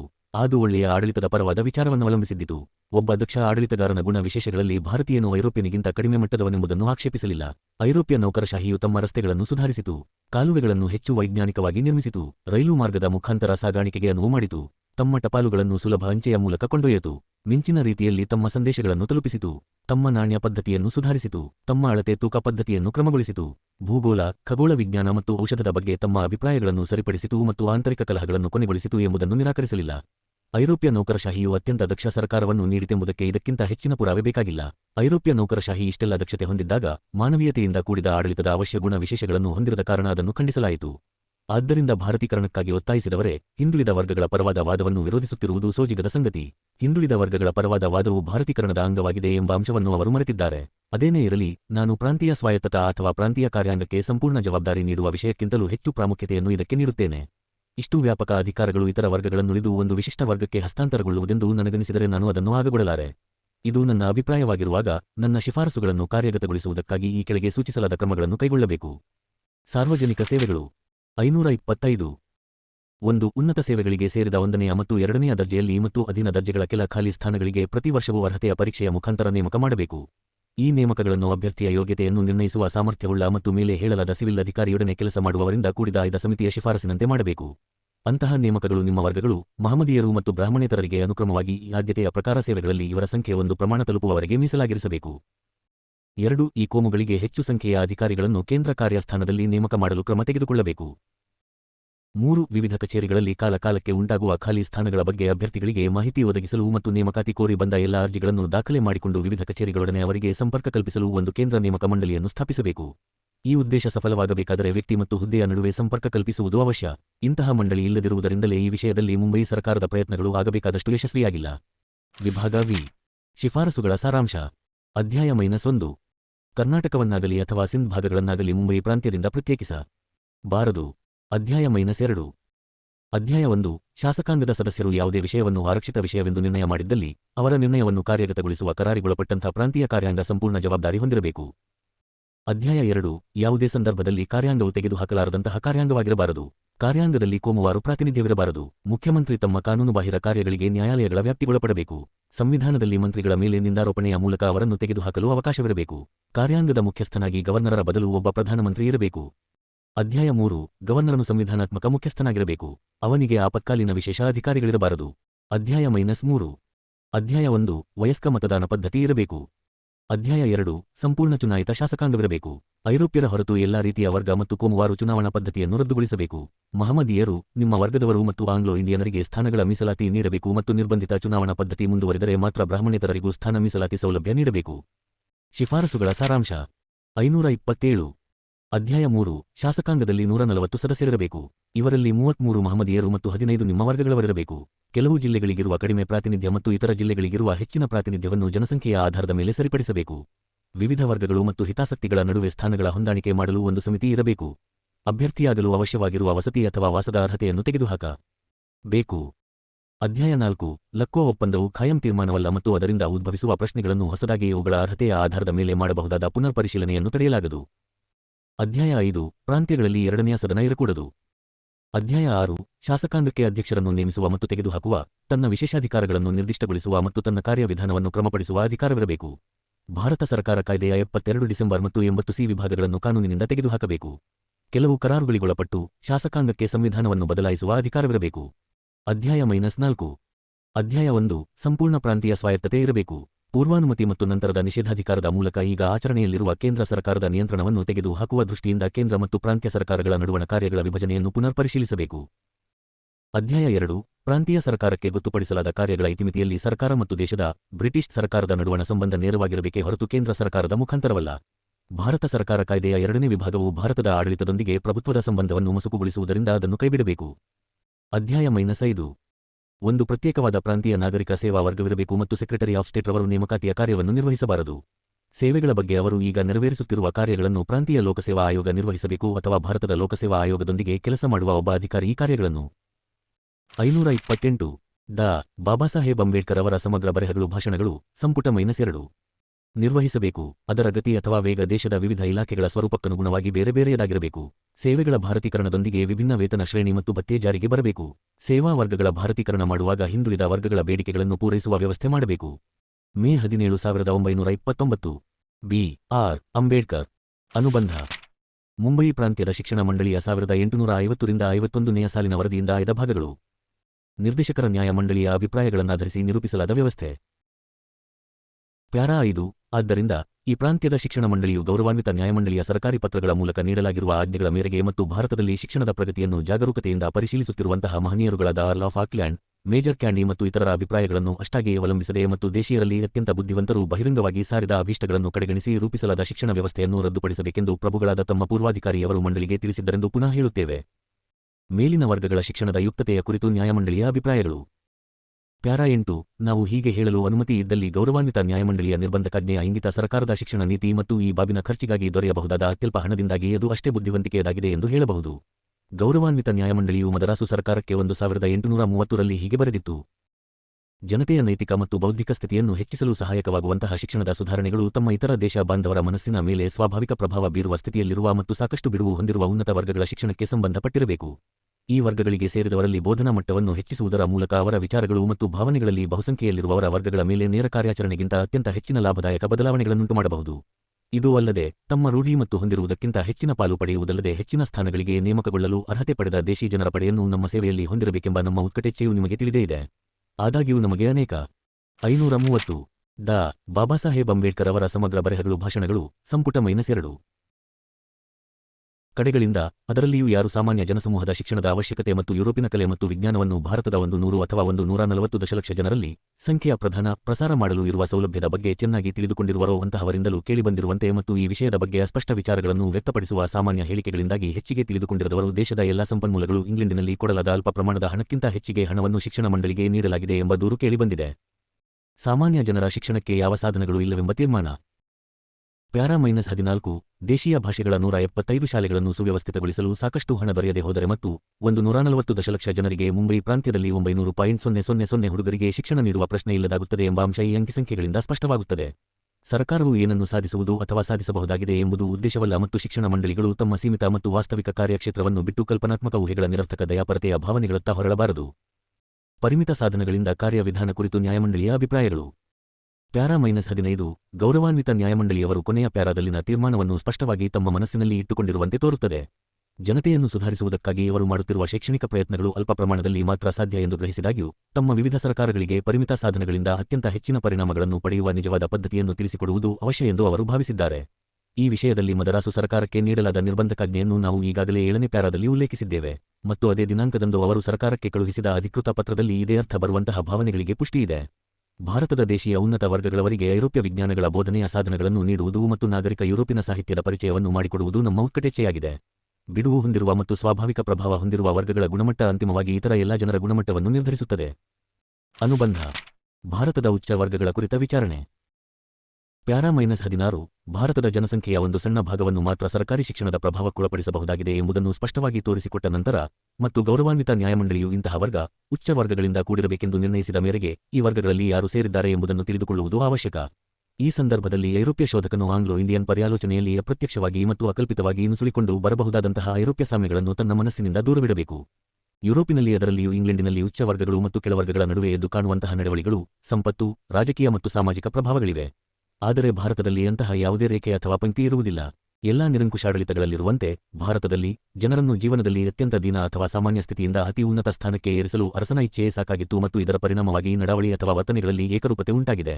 ಇಂಗ್ಲಿಷರ ಭಾವನೆಗಳ ಪ್ರಕಾರ ಒಬ್ಬ ಭಿಕ್ಷುಕ ಕಾರ್ಯಾಗಾರಗಳಲ್ಲಿ ಕಡ್ಡಾಯವಾಗಿ ಶ್ರಮಿಸಲು ಮತ್ತು ಜೀತದವನಾಗಿರಲು ಮಾತ್ರ ಯೋಗ್ಯ.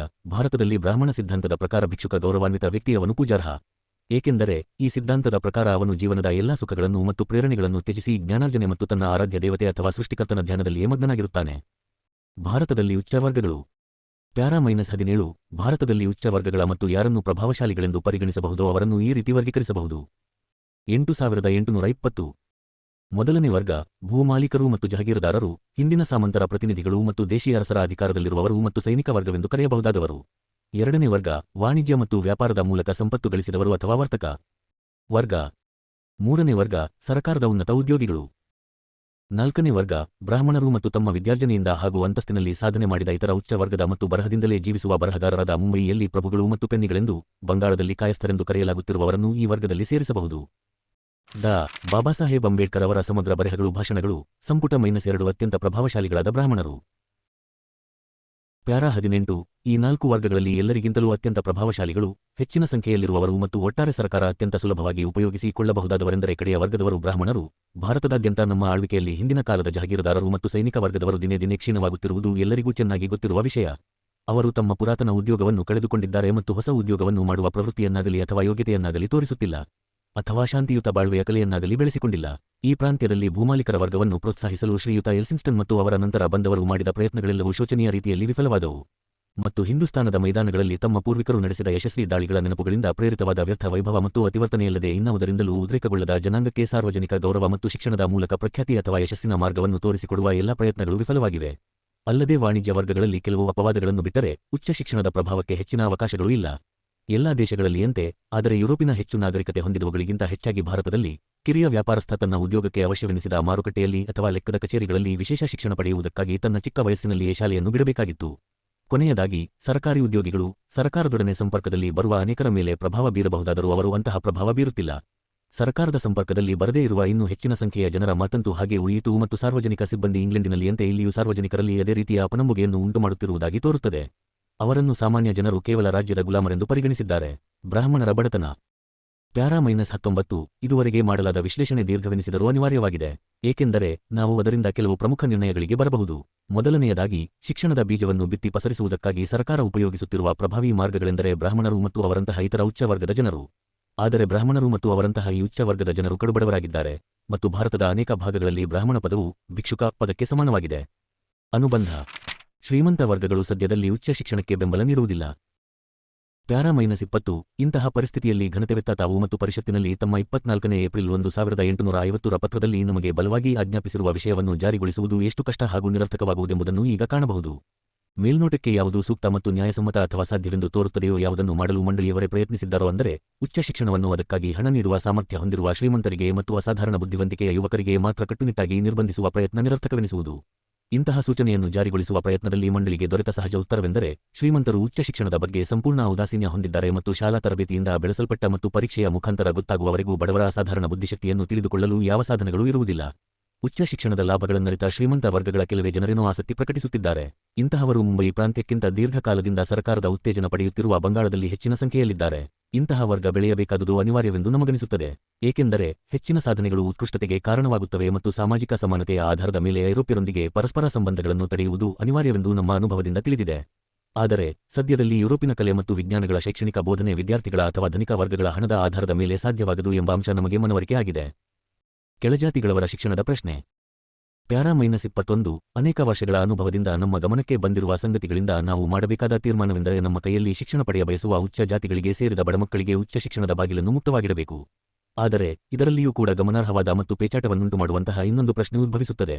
ಸರ್ಕಾರಿ ಸಂಸ್ಥೆಗಳಿಗೆ ಬಡವರ ಮಕ್ಕಳನ್ನು ಉಚಿತವಾಗಿ ಮತ್ತು ಮುಕ್ತವಾಗಿ ಸೇರಿಸಿಕೊಳ್ಳುವುದಾದರೆ ಕೀಳು ಜಾತಿಗಳಾದ ದೇಡರು ಮುಂತಾದವರ ಮಕ್ಕಳು ಶಾಲೆಗಳಿಗೆ ನುಗ್ಗುವುದನ್ನು ಏಕೆ ತಡೆಯಬೇಕು? 822 829 ಡಾ. ಬಾಬಾಸಾಹೇಬ್ ಅಂಬೇಡ್ಕರ್ ಅವರ ಸಮಗ್ರ ಬರೆಹಗಳು ಭಾಷಣಗಳು ಸಂಪುಟ -2 ಹಿಂದೂಗಳ ಸಾಮಾಜಿಕ ದುರಭಿಪ್ರಾಯಗಳು. ಪ್ಯಾರಾ 22 ಮುಂಬಯಿಯಲ್ಲಿ ಈ ಕೊನೆಯ ಜಾತಿಗಳ ವರ್ಗ ನಿರ್ಮಾಣವಾದರೆ ಅವರು ಮಂಡಳಿಯ ಸೇವೆಯಲ್ಲಿರುವ ಪ್ರಾಧ್ಯಾಪಕರು ಮತ್ತು ಉಪಾಧ್ಯಾಯರುಗಳಿಂದ ತರಬೇತಿ ಪಡೆದು ಸಮಾಜದ ಇತರ ಯಾವುದೇ ಜಾತಿಯವರಿಗಿಂತ ಶ್ರೇಷ್ಠ ಬುದ್ಧಿಶಕ್ತಿಯುಳ್ಳವರಾಗುವರು ಮತ್ತು ಪಡೆದುಕೊಳ್ಳುವ ಅಂತಹ ಅರ್ಹತೆಗಳಿಂದ ಅವರು ದೇಶೀಯ ಪ್ರತಿಭೆಗೆ ಮುಕ್ತವಾದ ನ್ಯಾಯಪೀಠ, grand jury, commission of peace ಮುಂತಾದ ಸ್ಥಾನಗಳಿಗೆ ಬರುವ ಆಕಾಂಕ್ಷೆ ಹೊಂದಬಹುದು. ಇಂತಹ ಸ್ಥಾನಗಳಿಗೆ ನೇಮಕ ಮಾಡುವುದರಿಂದ ಜನರಲ್ಲಿ ಜುಗುಪ್ಪಿಗೆ, ಉದ್ರೇಕಕ್ಕೆ ಎಡೆಮಾಡಿಕೊಟ್ಟಂತಾಗುತ್ತದೆ ಮತ್ತು ಜಾತಿ ವ್ಯವಸ್ಥೆಯ ಮೇಲೆ ಆಕ್ರಮಣ ಮಾಡಿದಂತಾಗುತ್ತದೆ. ಇದರಿಂದ ಬ್ರಿಟಿಷ್ ಸರ್ಕಾರವು ತನ್ನ ಉದಾರ ನೀತಿಯನ್ನು ಅಪಾತ್ರರಿಗೆ ತೋರಿಸಿದಂತೆ ಆಗುತ್ತದೆ ಮತ್ತು ಇದೇ ಒಂದು ದುರ್ಬಲತೆಯಾಗಿ ಕಾಣಿಸಿಕೊಳ್ಳುತ್ತದೆ ಎಂದು ಉದಾರವಾದಿಗಳು ಹೇಳುತ್ತಾರೆ. ಸನ್ಮಾನ್ಯ ಮೌಂಟ್ ಸೂಯಟ್ ಎಲ್ಸಿನ್ಸ್ಟನ್ ರವರ ವಿವೇಕ್ಯುತ ವಿಚಾರಗಳ ಉಲ್ಲೇಖ. ಪ್ಯಾರಾ -23 ಈ ದಿಶೆಯಲ್ಲಿ ಭಾರತದ ಈ ಭಾಗದಲ್ಲಿದ್ದ ಅತ್ಯಂತ ಉದಾರ ಮತ್ತು ವಿಶಾಲ ಮನಸ್ಸಿನ ಆಡಳಿತಗಾರರಾಗಿದ್ದ ಶ್ರೀಯುತ ಎಲ್ಫಿನ್ಸ್ಟನ್ ರವರ ವಿವೇಕ್ಯುತ ಮತ್ತು ಗಂಭೀರ ವಿಚಾರಗಳು ನಿಜವಾದ ಕಾರ್ಯವಿಧಾನವನ್ನು ಸೂಚಿಸುತ್ತವೆ. ಅವರು ಹೇಳಿರುವಂತೆ, ಧರ್ಮ ಪ್ರಚಾರಕರಾದ ಪಾದ್ರಿಗಳ ಅಭಿಪ್ರಾಯದಂತೆ ಅತ್ಯಂತ ಕೀಳು ಜಾತಿಗಳಲ್ಲಿ ಅತ್ಯಂತ ಶ್ರೇಷ್ಠ ವಿದ್ಯಾರ್ಥಿಗಳು ದೊರೆಯುತ್ತಾರೆ. ಆದರೆ ಇಂತಹವರಿಗೆ ಯಾವುದೇ ವಿಶೇಷ ಪ್ರೋತ್ಸಾಹ ನೀಡುವಲ್ಲಿ ನಾವು ಎಚ್ಚರ ವಹಿಸಬೇಕು. ಅವರು ಅತ್ಯಂತ ಕೀಳು ಜಾತಿಯವರಾಗಿರುವವರಲ್ಲದೆ ಸಮಾಜದ ದೊಡ್ಡ ವಿಭಾಗಗಳಲ್ಲಿ ಅತಿ ಕಡಿಮೆ ಸಂಖ್ಯೆಯವರಾಗಿದ್ದಾರೆ ಮತ್ತು ನಮ್ಮ ಶಿಕ್ಷಣದ ಪದ್ಧತಿಯು ಮೊದಲು ಅವರ ನಡುವೆ ಬೇರೂರಿತೆಂದರೆ ಅದು ಇನ್ನೆಂದಿಗೂ ಬೆಳೆಯುವುದಿಲ್ಲ ಮತ್ತು ನಾವು ಉಪಯುಕ್ತ ಜ್ಞಾನದಲ್ಲಿ ಉಳಿದವರಿಗಿಂತ ಉತ್ತಮರಾದವರು. ಆದರೆ ಯಾವ ಜಾತಿಗಳ ಈ ಹೊಸ ಸಾಧನೆಗಳು ನಮ್ಮನ್ನು ಅವರ ಪರವಾಗಿರುವಂತೆ ಪ್ರೇರಿಸುವುದೋ ಅಂತಹವರಿಂದ ತಿರಸ್ಕರಿಸಲ್ಪಟ್ಟ ಮತ್ತು ಕಡೆಗಣಿಸಲ್ಪಟ್ಟ ಜನರ ಇನ್ನೊಂದು ಹೊಸ ವರ್ಗದ ಮುಂಚೂಣಿಯಲ್ಲಿರಬೇಕಾಗುವ ಸಂಭವವಿದೆ. ನಾವು ನಮ್ಮ ಅಧಿಕಾರವನ್ನು ಸ್ಥಿರಗೊಳಿಸಲು ನಮ್ಮ ಸೈನ್ಯದ ಅಥವಾ ಜನಸಂಖ್ಯೆಯ ಒಂದು ಭಾಗವನ್ನು ಅವಲಂಬಿಸಿರುವುದರಿಂದಲೇ ತೃಪ್ತರಾದಲ್ಲಿ ಅಧಿಕಾರವನ್ನು ಹೆಚ್ಚು ವಿಶ್ವತ ಆಧಾರದ ಮೇಲೆ ನಿಲ್ಲಿಸುವ ನಮ್ಮ ಮೂಲ ಉದ್ದೇಶ ಮತ್ತು ಪ್ರಯತ್ನಕ್ಕೆ ಅದು ಅಸಮಂಜಸವೆನಿಸುವುದು. 1813 ರಿಂದ 1884 ರವರೆಗೆ 1. ಬ್ರಿಟಿಷರ ಆಡಳಿತದಲ್ಲಿ ಮುಂಬೈ ಪ್ರಾಂತದಲ್ಲಿ ವಿದ್ಯಾಭ್ಯಾಸ ಪ್ರಾರಂಭವಾದದ್ದು 1815 ರಲ್ಲಿ ಬಾಂಬೆ ಎಜುಕೇಷನ್ ಸೊಸೈಟಿ ಸ್ಥಾಪಿತವಾದಾಗಲೇ ಎನ್ನಬೇಕು. ಆ ಸಂಸ್ಥೆಯು ತನ್ನ ಪ್ರಯತ್ನಗಳನ್ನು ಯುರೋಪಿಯನ್ ಮಕ್ಕಳ ವಿದ್ಯಾಭ್ಯಾಸಕ್ಕೆ ಸೀಮಿತಗೊಳಿಸಲಿಲ್ಲ. ಸೂರತ್ ಮತ್ತು ರಾಣಾಗಳಲ್ಲಿ ತನ್ನ ಶಾಲೆಗಳಿಗೆ ಹೋಗುವಂತೆ ದೇಶೀಯ ಬಾಲಕರಿಗೂ ಪ್ರೋತ್ಸಾಹ ಕೊಟ್ಟಿತು. 1820 ರ ಪ್ರಾರಂಭದಲ್ಲಿ ದೇಶೀಯ ಮಕ್ಕಳಿಗಾಗಿಯೇ ಮುಂಬಯಿಯಲ್ಲಿ 4 ಪ್ರತ್ಯೇಕ ಶಾಲೆಗಳನ್ನು ಸ್ಥಾಪಿಸಲಾಗಿತ್ತು. ಸುಮಾರು 250 ಮಂದಿ ವಿದ್ಯಾರ್ಥಿಗಳು ಈ ಶಾಲೆಗಳಿಗೆ ಹೋಗುತ್ತಿದ್ದರು. ದೇಶೀಯ ವಿದ್ಯಾರ್ಥಿಗಳ ಶಿಕ್ಷಣವನ್ನು ವಿಸ್ತರಿಸಲು ಅದೇ ವರ್ಷ ಆಗಸ್ಟಿನಲ್ಲಿ ಇನ್ನಷ್ಟು ಕ್ರಮಗಳನ್ನು ಕೈಗೊಳ್ಳಲಾಯಿತು. ದೇಶೀಯ ಭಾಷೆಗಳಲ್ಲಿ ಶಾಲೆಗಳ ಪುಸ್ತಕಗಳನ್ನು ಸಿದ್ಧಗೊಳಿಸಲು ಮತ್ತು ದೇಶೀಯ ಶಾಲೆಗಳಿಗೆ ನೆರವು ನೀಡಲು ಅಥವಾ ಅಂತಹ ಶಾಲೆಗಳನ್ನು ಪ್ರಾರಂಭಿಸಲು ಒಂದು ವಿಶೇಷ ಸಮಿತಿಯನ್ನು ಈ ಸಂಸ್ಥೆ ನೇಮಿಸಿತು. ಆದರೆ ಈ ಪ್ರಯತ್ನದ ವಿಶಾಲ ವ್ಯಾಪ್ತಿಯು ಮುಖ್ಯವಾಗಿ ಬಡವರ ವಿದ್ಯಾಭ್ಯಾಸಕ್ಕಾಗಿಯೇ ಸ್ಥಾಪಿಸಲಾದ ಸಂಸ್ಥೆಯ ಗುರಿಗಳನ್ನು ಮೀರಿದ್ದು ಎನ್ನುವುದು ಬೇಗ ಸ್ಪಷ್ಟವಾಯಿತು. 1822 ರಲ್ಲಿ ಈ ಸಮಿತಿಯು ಪ್ರತ್ಯೇಕ ನಿಗಮವಾಗಿ ಮಾರ್ಪಟ್ಟು Bombay native school book and school society ಎನ್ನುವ ಹೆಸರನ್ನು ಪಡೆಯಿತು. 1827 ರಲ್ಲಿ ಈ ಹೆಸರು ಬಾಂಬೆ ನೇಟಿವ್ ಎಜುಕೇಷನ್ ಸೊಸೈಟಿ ಎಂದು ಬದಲಾಯಿತು. ಈ ಸೊಸೈಟಿಯ ಮೊದಲ ಅಧ್ಯಕ್ಷರು ದಿ ಆನರಬಲ್ ಮೌಂಟ್ ಸ್ಟುವರ್ಟ್ ಎಲ್ಲಿನ್ಸ್ಟನ್, ಮುಖ್ಯ ನ್ಯಾಯಾಧೀಶರು ಮತ್ತು ಮುಂಬೈ ಸರ್ಕಾರದ ಕಾರ್ಯನಿರ್ವಾಹಕ ಮಂಡಳಿಯ 3 ಸದಸ್ಯರು ಉಪಾಧ್ಯಕ್ಷರಾಗಿದ್ದರು.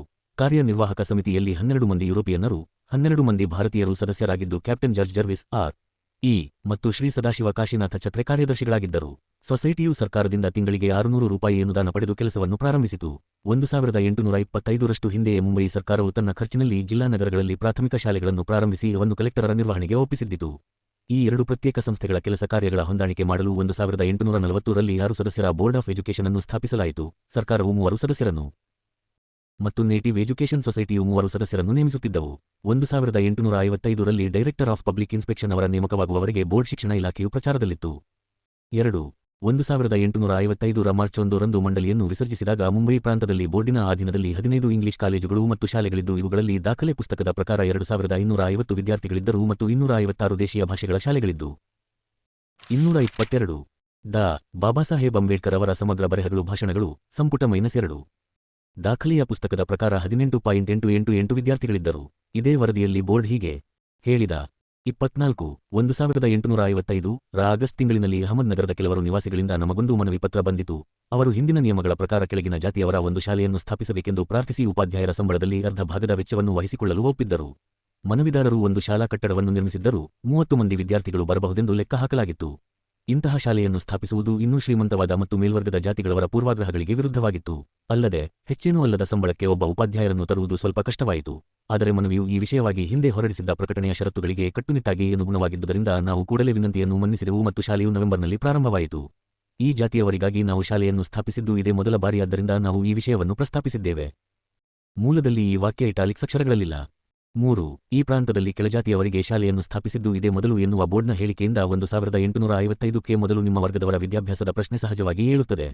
ಈ ಪ್ರಶ್ನೆಗೆ ಸರ್ಕಾರದ ಶಿಕ್ಷಣದ ಧೋರಣೆಯ ಇಣುಕುನೋಟವನ್ನು ಹಾಯಿಸುವುದು ಅಗತ್ಯ.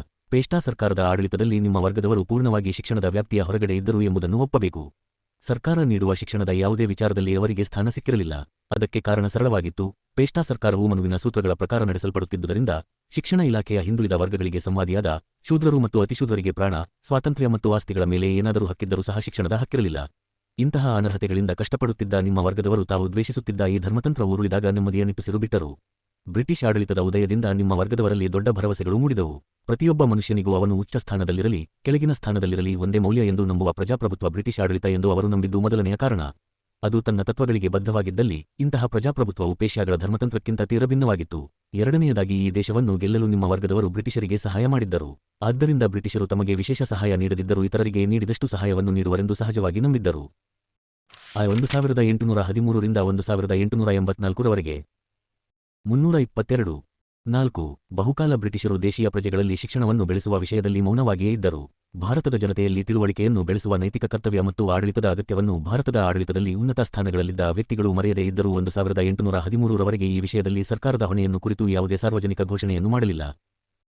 ಆ ವರ್ಷ ಜಾರ್ಜ್ ವಿ 155ನೇ ಅಧ್ಯಾಯದ 33ನೇ ನಿಯಮದ 43ನೇ ವಿಭಾಗದಲ್ಲಿ ಸಂಸತ್ತು ಭಾರತದ ನಿವ್ವಳ ಆದಾಯದಲ್ಲಿ ಪ್ರತಿವರ್ಷ 1 ಲಕ್ಷ ರೂಪಾಯಿಗಳಿಗೆ ಕಡಿಮೆಯಿಲ್ಲದಷ್ಟು ಹಣವನ್ನು ಪ್ರತ್ಯೇಕವಾಗಿ ತೆಗೆದಿಟ್ಟು ಇದನ್ನು ಸಾಹಿತ್ಯದ ಪುನರುಜ್ಜೀವನ ಮತ್ತು ಸುಧಾರಣೆಗಳಿಗಾಗಿಯೂ ಭಾರತದ ದೇಶೀಯ ವಿದ್ವಾಂಸರಿಗೆ ಪ್ರೋತ್ಸಾಹ ಕೊಡುವುದಕ್ಕಾಗಿಯೇ ಭಾರತದಲ್ಲಿ ಬ್ರಿಟಿಷ್ ಆಡಳಿತದಲ್ಲಿರುವ ಪ್ರದೇಶಗಳಲ್ಲಿರುವ ಜನತೆಯಲ್ಲಿ ವಿಜ್ಞಾನಗಳ ತಿಳುವಳಿಕೆಯನ್ನು ಮೂಡಿಸಿ ಪ್ರೋತ್ಸಾಹಿಸುವುದು ಮುಂತಾದವುಗಳಿಗಾಗಿಯೇ ಬಳಸತಕ್ಕದ್ದು ಎಂದು ವಿಧಿಸಿತು.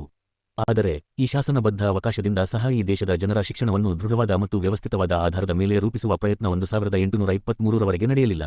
ಏಕೆಂದರೆ ಕೋರ್ಟ್ ಆಫ್ ಡೈರೆಕ್ಟರ್ಸ್ 1814 ರ ಜೂನ್ 3 ರಂದು ಗವರ್ನರ್ ಜನರಲ್ ಆಫ್ ಕೌನ್ಸಿಲ್ಗೆ ಬರೆದ ಅಧಿಕೃತವಾದ ಪತ್ರದಲ್ಲಿ ಹಿಂದೂಗಳಲ್ಲಿ ಸಂಸ್ಕೃತದ ಅಭ್ಯಾಸಕ್ಕೆ ಪ್ರೋತ್ಸಾಹ ಕೊಟ್ಟರೆ ಸಂಸತ್ತು ಮನಸ್ಸಿನಲ್ಲಿ ಹೊಂದಿದ್ದ ಉದ್ದೇಶ ಈಡೇರಿದಂತೆ ಎಂದು ಅಪ್ಪಣೆ ಮಾಡಿತು. ಈ ದೇಶದ ಜನತೆಯ ವಿದ್ಯಾಭ್ಯಾಸವನ್ನು ದೃಢವಾದ ಮತ್ತು ವ್ಯವಸ್ಥಿತವಾದ ಆಧಾರದ ಮೇಲೆ ರೂಪಿಸಲು ವ್ಯವಸ್ಥಿತವಾದ ಪ್ರಯತ್ನ ಪ್ರಾರಂಭವಾದಾಗ ನಿಮ್ಮ ವರ್ಗದವರಿಗೆ ಎಂತಹ ನಿರಾಸೆ. ಏಕೆಂದರೆ ಉದ್ದೇಶಪೂರ್ವಕವಾಗಿ ಬ್ರಿಟಿಷ್ ಸರ್ಕಾರವು ವಿದ್ಯಾಭ್ಯಾಸವು ಮೇಲ್ವರ್ಗದವರಿಗಾಗಿ ಕಾದಿರಿಸಿದ ಕ್ಷೇತ್ರ ಎಂದು ತೀರ್ಮಾನ ಮಾಡಿತು. ಯಾರಾದರೂ ಇದು ಕಟ್ಟುಕತೆ ಎಂದುಕೊಳ್ಳಬಹುದಾದುದರಿಂದ 1850 ರಿಂದ 51ನೇ ವರ್ಷದ ಮುಂಬೈ ಪ್ರಾಂತದ ಬೋರ್ಡ್ ಆಫ್ ಎಜುಕೇಷನ್ ವರದಿಯಿಂದ ತೆಗೆದ ಈ ಕೆಳಗಿನ ಭಾಗಗಳನ್ನು ಗಮನಿಸಬೇಕೆಂದು ಕೇಳಿಕೊಳ್ಳಲಾಗಿದೆ. ಕೋರ್ಟ್ ಆಫ್ ಡೈರೆಕ್ಟರರ ಅಭಿಪ್ರಾಯಗಳ ಆಧಾರದ ಮೇಲೆ ಬೋರ್ಡ್ ಆರಿಸಿಕೊಂಡ ವ್ಯವಸ್ಥೆ 5ನೇ ಪ್ಯಾರಾಗ್ರಾಫ್. ಈ ಪ್ರಾಂತದ ಬೋರ್ಡ್ ಆಫ್ ಎಜುಕೇಷನ್ ಗೌರವಾನ್ವಿತ ಕೋರ್ಟಿನ ಪತ್ರಗಳಲ್ಲಿ ಮುಖ್ಯ ಆಜ್ಞೆಗಳಿಗೆ ಅನುಗುಣವಾಗಿ ಮತ್ತು ಭಾರತದಲ್ಲಿ ಶಿಕ್ಷಣದ ಪ್ರಗತಿಯನ್ನು ಲಕ್ಷ್ಯವಿಟ್ಟು ಪರಿಶೀಲಿಸುತ್ತಿದ್ದ ಪರ್ಲ್ ಆಫ್ ಆಕಲೆಂಡ್, ಮೇಜರ್ ಕ್ಯಾಂಡಿ ಮೊದಲಾದವರ ಅಭಿಪ್ರಾಯಗಳಿಗಿಂತ ಹೆಚ್ಚಾಗಿ ದೇಶೀಯರಲ್ಲೇ ಬಹು ಬುದ್ಧಿವಂತರಾದವರು ಬಹಿರಂಗವಾಗಿ ಘೋಷಿಸಿದ ಪ್ರಕಾರ ಅವರ ಅಗತ್ಯಗಳನ್ನು ಆಧರಿಸಿದ ಶಿಕ್ಷಣ ವ್ಯವಸ್ಥೆಯನ್ನು ನಿರ್ಧರಿಸಲು ಕೌನ್ಸಿಲಿನಲ್ಲಿ ಪ್ರಭುಗಳಾದ ತಮ್ಮ ಹಿಂದಿನವರು ಈ ಪ್ರತಿಕ್ರಿಯೆಯನ್ನು ಹಿಮ್ಮೋಗ ಮಾಡಬೇಕೆಂದು ಬೋರ್ಡಿಗೆ ತಿಳಿಸಿದರು ಎಂದು ಪುನರುಚ್ಚರಿಸುತ್ತೇನೆ. 320 ಡಾ. ಬಾಬಾಸಾಹೇಬ್ ಅಂಬೇಡ್ಕರ್ ಅವರ ಸಮಗ್ರ ಬರೆಹಗಳು ಭಾಷಣಗಳು ಸಂಪುಟ -2 ಮೇಲ್ವರ್ಗಗಳಿಗೆ ಶಿಕ್ಷಣ ನೀಡುವುದರ ಔಚಿತ್ಯವನ್ನು ಕುರಿತು ಕೋರ್ಟಿನ ಅಭಿಪ್ರಾಯಗಳು 8ನೇ ಪ್ಯಾರಾಗ್ರಾಫ್. ಸರ್ಕಾರ ನೀಡುವ ಶಿಕ್ಷಣವು ತಲುಪಬೇಕಾದ ವಲಯಗಳ ವಿಷಯದಲ್ಲಿ ವೆಚ್ಚಕ್ಕಾಗಿ ಈ ಶಾಖೆಗೆ ಲಭ್ಯವಿರುವ ಬಹುಪರಿಮಿತವಾದ ಹಣದ ದೃಷ್ಟಿ 0 ದಲಂತು ಗೌರವಾನ್ವಿತ ಕೋರ್ಟಿನ ಸೂಚನೆಗಳು ನಾವು ಆ ಮಾತುಗಳನ್ನು ಬಳಸಲು ಅನುಮತಿ ನೀಡುವುದಾದರೆ ಅಷ್ಟೇ ವಿವೇಕ್ಯುತವಾದವು ಎನ್ನಬೇಕು. 1830 ರಲ್ಲಿ ಗೌರವಾನ್ವಿತ ಕೋರ್ಟ್ ಮದರಾಸಿಗೆ ಹೀಗೆ ಬರೆಯಿತು: ಜನತೆಯು ನೈತಿಕ ಹಾಗೂ ಬೌದ್ಧಿಕ ಮಟ್ಟವನ್ನು ಉತ್ತಮಪಡಿಸಬಲ್ಲಂತಹ ಶಿಕ್ಷಣದ ಅಭಿವೃದ್ಧಿಯೆಂದರೆ ಉಳಿದ ಜನತೆಯ ಮೇಲೆ ಪ್ರಭಾವವನ್ನು ಬೀರಬಲ್ಲ ಮತ್ತು ಅಧ್ಯಯನಕ್ಕೆ ಸಾಕಷ್ಟು ಕಾಲಾವಕಾಶವನ್ನು ಹೊಂದಿರತಕ್ಕೆ ಮೇಲ್ವರ್ಗಗಳವರಿಗೆ ಶಿಕ್ಷಣವನ್ನು ನೀಡುವುದೇ ಆಗಿದೆ. ಬಹುಸಂಖ್ಯಾತರಾದ ಇತರ ವರ್ಗಗಳವರಿಗೆ ಶಿಕ್ಷಣ ಕೊಡುವುದರಿಂದ ಆಗುವ ಲಾಭಕ್ಕಿಂತ ಹೆಚ್ಚಿನ ಉಪಯೋಗವು ಈ ವರ್ಗಗಳವರಿಗೆ ಉತ್ತಮ ಶಿಕ್ಷಣ ಕೊಡುವುದರಿಂದ ದೊರೆಯುತ್ತದೆ. ಅಲ್ಲದೆ ಪ್ರಕೃತ ಇರುವ ಪರಿಸ್ಥಿತಿಗೆ ಬದಲಾಗಿ ಭಾರತ ಸರ್ಕಾರದ ಸೇವೆಗೆ ಅರ್ಹರಾದ ದೇಶೀಯರನ್ನು ಸಿದ್ಧಗೊಳಿಸುವ ನಮ್ಮ ತೀವ್ರವಾದ ಹಂಬಲ ನಿಮ್ಮ ಅರಿವಿಗೆ ಬಂದಿರಬೇಕು. ಇಷ್ಟಾದರೂ ನಮ್ಮ ಸುತ್ತಲೆಲ್ಲ ಭಾರತದ 100 ದಶಲಕ್ಷ ಅಥವಾ 140 ದಶಲಕ್ಷ ಜನರಿಗೆ ಈ ಸಂಖ್ಯೆಗಳಿಗೆ ಅರ್ಥವೇ ಇಲ್ಲ. ಯುರೋಪಿನ ಕಲೆಗಳು ಮತ್ತು ವಿಜ್ಞಾನಗಳು ಹರಡಿ ಲಭ್ಯವಾಗುವಂತೆ ಜನಸಾಮಾನ್ಯರಿಗೆ ವಿದ್ಯಾಭ್ಯಾಸ ನೀಡುವ ಅಗತ್ಯ ಮತ್ತು ಸೌಲಭ್ಯವನ್ನು ಹಾಗೆಯೇ ಇತರ ಸಾಮಾನ್ಯ ವಿಷಯಗಳನ್ನು ಕುರಿತು ಹೆಚ್ಚಿನ ತಿಳುವಳಿಕೆ ಇರಬೇಕಾದವರು ಸಹ ಮಾತನಾಡುವುದನ್ನು ಕೇಳುತ್ತೇವೆ. ಈ ವಿಷಯವಾಗಿ ಸ್ಪಷ್ಟ ವಿಚಾರ ರೀತಿಯನ್ನು ತೋರಿಸುವ ಈ ಮಾತುಗಳನ್ನು ಕೇಳಿದ ಯಾರಿಗಾದರೂ ಎಜುಕೇಷನಲ್ ಬೋರ್ಡುಗಳಿಗೆ ಲಭ್ಯವಿರುವುದು ಇಂಗ್ಲೆಂಡಿನಲ್ಲಿ ಒಂದು ಸಂಸ್ಥೆಗೆ ಖರ್ಚು ಮಾಡುವುದಕ್ಕಿಂತ ಕಡಿಮೆ ಮೊತ್ತ ಹಾಗೂ ಇಡೀ ಸರ್ಕಾರದ ಎಲ್ಲ ಸಂಪನ್ಮೂಲಗಳು ಈ ಬೋರ್ಡುಗಳ ಕೈಯಲ್ಲಿ ಇವೆ ಎನಿಸಿಬಿಡಬಹುದು. ಕಳೆದ 10 ವರ್ಷಗಳಲ್ಲಿನ ಪ್ರಮುಖ ಶೈಕ್ಷಣಿಕ ವಾಸ್ತವಾಂಶಗಳ ಬಗ್ಗೆ ಗಮನಹರಿಸುವುದು. ಅನಗತ್ಯ ವಿವಾದಗಳನ್ನು ಮತ್ತು ಊಹಾಪೋಹಗಳನ್ನು ದೂರವಿಟ್ಟು ವಾಸ್ತವಾಂಶಗಳನ್ನು ಮತ್ತು ಮೇಲೆ ಹೇಳಿದ ವಿಷಯಗಳನ್ನು ಕೂಲಂಕಷವಾಗಿ ವಿಶ್ಲೇಷಿಸಿ, ಸಾಕಷ್ಟು ಶ್ರಮವಹಿಸಿ, ನಿಷ್ಪಕ್ಷಪಾತದಿಂದ ಕಾರ್ಯೋನ್ಮುಖರಾಗುವುದು ಉಪಯುಕ್ತವಾಗಬಲ್ಲದು ಎಂಬುದು ವಿದಿತವಾಗುತ್ತದೆ. ಇಂತಹ ಪುನರಾವಲೋಕನಕ್ಕೆ ಪ್ರಸಕ್ತ ಅವಧಿಯು ವಿಶೇಷವಾಗಿ ಸೂಕ್ತವಾಗಿರುವಂತೆ ಕಂಡುಬರುತ್ತದೆ, ಏಕೆಂದರೆ ಈ ಪ್ರಾಂತದ ಶಾಲೆಗಳು ಸಂಪೂರ್ಣವಾಗಿ ಒಂದು ಸರ್ಕಾರಿ ಬೋರ್ಡ್ನ ಆಡಳಿತಕ್ಕೆ 1850ರಲ್ಲಿ ಬಂದ ನಂತರ ಎರಡನೆಯ ದಶಕದ ಪರಿಸ್ಥಿತಿಯ ಹಾಗೆಯೇ ಇಂದಿನ ಪರಿಸ್ಥಿತಿಯು ಇರುವುದು ಕಂಡುಬರುತ್ತದೆ. ಈ ಹೊತ್ತಿಗೆ ಗಣನೀಯ ಪ್ರಮಾಣದಲ್ಲಿ ಮಾಹಿತಿ ಸಂಗ್ರಹವಾಗಿರಬಹುದು, ಮತ್ತು ಈಗಿನ ಸದಸ್ಯರಲ್ಲಿ ಬಹುಮಂದಿ ಈ ಅವಧಿಯ ಹೆಚ್ಚಿನ ಭಾಗದಲ್ಲಿ ಬೋರ್ಡಿನಲ್ಲಿ ಇದ್ದುದರಿಂದ ಅವರು ತಮ್ಮ ಅನುಭವವನ್ನು ದಾಖಲೆ ಮಾಡಿದರೆ ಈ ಬೋರ್ಡಿಗೆ ಅವರ 1813ರಿಂದ 1884ರವರೆಗೆ 825 ನಂತರ ಬರುವ ಸದಸ್ಯರ ಮುಂದೆ ಮತ್ತೆ ಬರಬಹುದಾದ ಕೆಲವು ಕ್ಲಿಷ್ಟವಾದ ಆದರೆ ಬಹು ಕುತೂಹಲಕಾರಿಯಾದ ಹಲವು ಪ್ರಶ್ನೆಗಳ ಮೇಲೆ ಬೆಳಕು ಚೆಲ್ಲಬಹುದೆಂದು ಆಶಿಸಬಹುದಾಗಿದೆ. ಬಂಗಾಳ ಮತ್ತು ಮುಂಬಯಿಗಳಲ್ಲಿ ತಾನಾಗಿಯೇ ಏಕರೂಪದ ವ್ಯವಸ್ಥೆ ಬೆಳೆಯುತ್ತದೆ. 10ನೆಯ ಪ್ಯಾರಾಗ್ರಾಫ್ ನಮ್ಮ ಗಮನಕ್ಕೆ ತಾವಾಗಿ ಬಂದ ಕೆಲವು ಪ್ರಮುಖ ಶೈಕ್ಷಣಿಕ ಅಂಶಗಳನ್ನು ನಮ್ಮ ಮಿತಿಯಲ್ಲಿ ಸಾಧ್ಯವಾದಷ್ಟು ವಿವರವಾಗಿ ಈಗ ಹೇಳುತ್ತೇವೆ. ಈ ವಾಸ್ತವಾಂಶಗಳನ್ನು ಸರಿಯಾಗಿ ಗ್ರಹಿಸಿದಾಗ ಭಾರತದ ಶೈಕ್ಷಣಿಕ ರಂಗದಲ್ಲಿ ಏಳುವ ಅನೇಕ ವಿವಾದಾತ್ಮಕ ಪ್ರಶ್ನೆಗಳು ತಾವಾಗಿಯೇ ಬಗೆಹರಿಯುತ್ತವೆ ಮತ್ತು ಈ ದೇಶದ ಸ್ಥಿತಿಗತಿಗಳಿಗೆ ಹೊಂದಿಕೊಂಡು ತಾನಾಗಿಯೇ ಬೆಳೆಯುವಂತೆ ಮಾಡುವ ಸಾಮಾನ್ಯ ಕಾರಣಗಳು ಕೆಲಸ ಮಾಡುತ್ತಿವೆ ಎನ್ನುವುದನ್ನು ತೋರಿಸುವಂತಹ ವ್ಯವಸ್ಥೆಯು ಮುಂಬಯಿಯಲ್ಲಿಯೂ ಇತರ ಪ್ರಾಂತಗಳಲ್ಲಿಯೂ ತಾನಾಗಿಯೇ ರೂಪುಗೊಳ್ಳುತ್ತಿದೆ ಎನ್ನುವುದು ಸ್ಪಷ್ಟವಾಗುತ್ತದೆ ಎಂಬುದು ನಮಗೆ ತೋರುತ್ತದೆ. ಮುಂಬಯಿ ಶಿಕ್ಷಣದ ಅಂಕಿಸಂಖ್ಯೆಗಳು. 11ನೆಯ ಪ್ಯಾರಾಗ್ರಾಫ್ ಮುಂದಿನ ಪುಟದ ವರದಿಯಲ್ಲಿ 1840ರಲ್ಲಿ ಶಾಲೆಗಳು ಮೊಟ್ಟಮೊದಲಿಗೆ ಬೋರ್ಡ್ ಆಡಳಿತಕ್ಕೆ ಬಂದಾಗ ಮತ್ತು 1850ರ ಏಪ್ರಿಲ್ನಲ್ಲಿ ಇದ್ದ ಶಾಲೆಗಳ ಸಂಖ್ಯೆ ಮತ್ತು ವಿದ್ಯಾರ್ಥಿಗಳ ಸಂಖ್ಯೆಯ ತುಲನಾತ್ಮಕ ದೃಷ್ಟಿಯನ್ನು ಕೊಟ್ಟಿದೆ. 1850ರ ಏಪ್ರಿಲ್ ಹೊತ್ತಿಗೆ 4 ಇಂಗ್ಲಿಷ್ ಶಾಲೆಗಳು ಮತ್ತು 83 ಶಾಲೆಗಳು ಸೇರಿದ್ದವು, ಮತ್ತು ವಿದ್ಯಾರ್ಥಿಗಳ ಸಂಖ್ಯೆ 100ಕ್ಕಿಂತ ಹೆಚ್ಚಾಗಿತ್ತು ಎನ್ನುವುದನ್ನು ಇದು ತೋರಿಸುತ್ತದೆ. ಈಗ ಸರ್ಕಾರಿ ಶಿಕ್ಷಣವನ್ನು ಪಡೆಯುತ್ತಿರುವವರ ಒಟ್ಟು ಸಂಖ್ಯೆ 12712. ವಿವರಗಳು ಹೀಗಿವೆ. ಇಂಗ್ಲಿಷ್ ಶಿಕ್ಷಣ, ದೇಶೀಯ ಶಿಕ್ಷಣ, ಸಂಸ್ಕೃತ ಶಿಕ್ಷಣ 00 220 283. ಕೋಷ್ಟಕಗಳಿಂದ ಹೋಲಿಕೆ. 1840ರಲ್ಲಿದ್ದ ಶಾಲೆಗಳ ಸಂಖ್ಯೆ 97, ವಿದ್ಯಾರ್ಥಿಗಳ ಸಂಖ್ಯೆ 5491. 1850ರಲ್ಲಿದ್ದ ಶಾಲೆಗಳ ಸಂಖ್ಯೆ 185 ಮತ್ತು ವಿದ್ಯಾರ್ಥಿಗಳ ಸಂಖ್ಯೆ 12712. ಅದೇ ವಿಷಯ. 12ನೆಯ ಪ್ಯಾರಾಗ್ರಾಫ್ ಈ ವಿಷಯವಾಗಿ ಅಧಿಕಾರಯುತವಾಗಿ ಮಾತನಾಡಬಲ್ಲವರ ಪ್ರಕಾರ ಈಗಿನ ಮುಂಬಯಿ ಪ್ರಾಂತದ ಜನಸಂಖ್ಯೆ 10 ದಶಲಕ್ಷವಾಗುತ್ತದೆ. ಹಿಂದಿನ 540 ಡಾ. ಬಾಬಾಸಾಹೇಬ್ ಅಂಬೇಡ್ಕರ್ ಅವರ ಸಮಗ್ರ ಬರೆಹಗಳು, ಭಾಷಣಗಳು, ಸಂಪುಟ -2. ವರದಿಯಲ್ಲಿ 1842ರಿಂದ 43, ಪುಟ 26 ಗಮನಿಸಿದ ಶಿಯನ್ ಜನಗಣತಿಯಿಂದ ಗುರುತಿಸಿದ ಸಂಖ್ಯಾಶಾಸ್ತ್ರದ ನಿಯಮವನ್ನು ಅನ್ವಯಿಸಿದರೆ ಈ ಜನಸಂಖ್ಯೆ 7ರಿಂದ 14 ವಯೋಮಿತಿಯ ಮತ್ತು ಶಾಲಾ ಶಿಕ್ಷಣಕ್ಕೆ ಯೋಗ್ಯವಾದ ಗಂಡು ಹುಡುಗರು 9 ಲಕ್ಷಕ್ಕಿಂತ ಕಡಿಮೆ ಇರುತ್ತಾರೆ ಎಂದು ತಿಳಿಯುತ್ತದೆ. ಆದ್ದರಿಂದ ಶಾಲೆಗೆ ಹೋಗುವ ವಯಸ್ಸಿನ 69 ಬಾಲಕರಲ್ಲಿ ಒಬ್ಬನಿಗಿಂತ ಹೆಚ್ಚು ಜನಕ್ಕೆ ಅವಕಾಶವನ್ನು ಕಲ್ಪಿಸಿಕೊಡಲು ಈ ಪ್ರಾಂತದ ಸರ್ಕಾರಕ್ಕೆ ಸಾಧ್ಯವಾಗಿಲ್ಲ ಎಂಬುದು ಸ್ಪಷ್ಟವಾಗುತ್ತದೆ. ಅದೇ ವಿಷಯ. 13ನೇ ಪ್ಯಾರಾಗ್ರಾಫ್ ಅಲ್ಲದೆ ದೇಶೀಯ ಶಾಲೆಯಲ್ಲಿ ನೀಡುವ ಶಿಕ್ಷಣದ ದಕ್ಷತೆ ಏನೇನು ಸಾಲದು ಎನ್ನುವುದನ್ನು ಒಪ್ಪಿಕೊಳ್ಳಲಾಗಿದೆ. ಶ್ರೀ ವಿಲ್ಲು ಅವರ ಸೂಚನಾಪತ್ರದ ಟೀಕೆಗಳನ್ನು ಬಹುಭಾಗ ಈ ಶಾಲೆಗಳ ದೋಷಪೂರಿತ ಸ್ವರೂಪ ಮತ್ತು ಗಣನೆಗೆ ಬಾರದ ಫಲಿತಾಂಶಗಳನ್ನು ಕುರಿತದ್ದಾಗಿಯೇ ಇವೆ. ಬೋರ್ಡಿ ವಾಸ್ತವಾಂಶವನ್ನು ಒಪ್ಪಿಕೊಳ್ಳುವುದಷ್ಟೇ ಅಲ್ಲ, ಕಳೆದ ಹಲವು ವರ್ಷಗಳಿಂದ ಇದನ್ನು ಎತ್ತಿ ತೋರಿಸುವಷ್ಟು ಅದಕ್ಕೆ ಗಮನ ನೀಡಿದ್ದಾರೆ. ಈ ವಿಷಯದಲ್ಲಿ ಅಧಿಕಾರಯುತವಾಗಿ ಮಾತನಾಡಬಲ್ಲ ಕೆಲವು ವೀಕ್ಷಕರ ಅಭಿಪ್ರಾಯದಂತೆ ದೇಶೀಯ ಶಾಲೆಗಳ ಪ್ರತಿಕೂಲವಾದ ಚಿತ್ರವನ್ನು ಚಿತ್ರಿಸಿದ್ದಾರೆ. ಆದರೆ ಹೀಗೆ ಸೂಚಿಸಿದ ಎದ್ದು ಕಾಣುವ ಕುಂದುಗಳಿಗೆ ಪರಿಹಾರಗಳೇನು? ಶ್ರೀ ವಿಲ್ಲುದ್ಯವನ್ನು ಸರಿಯಾಗಿ ವರ್ಣಿಸುತ್ತಾರೆ.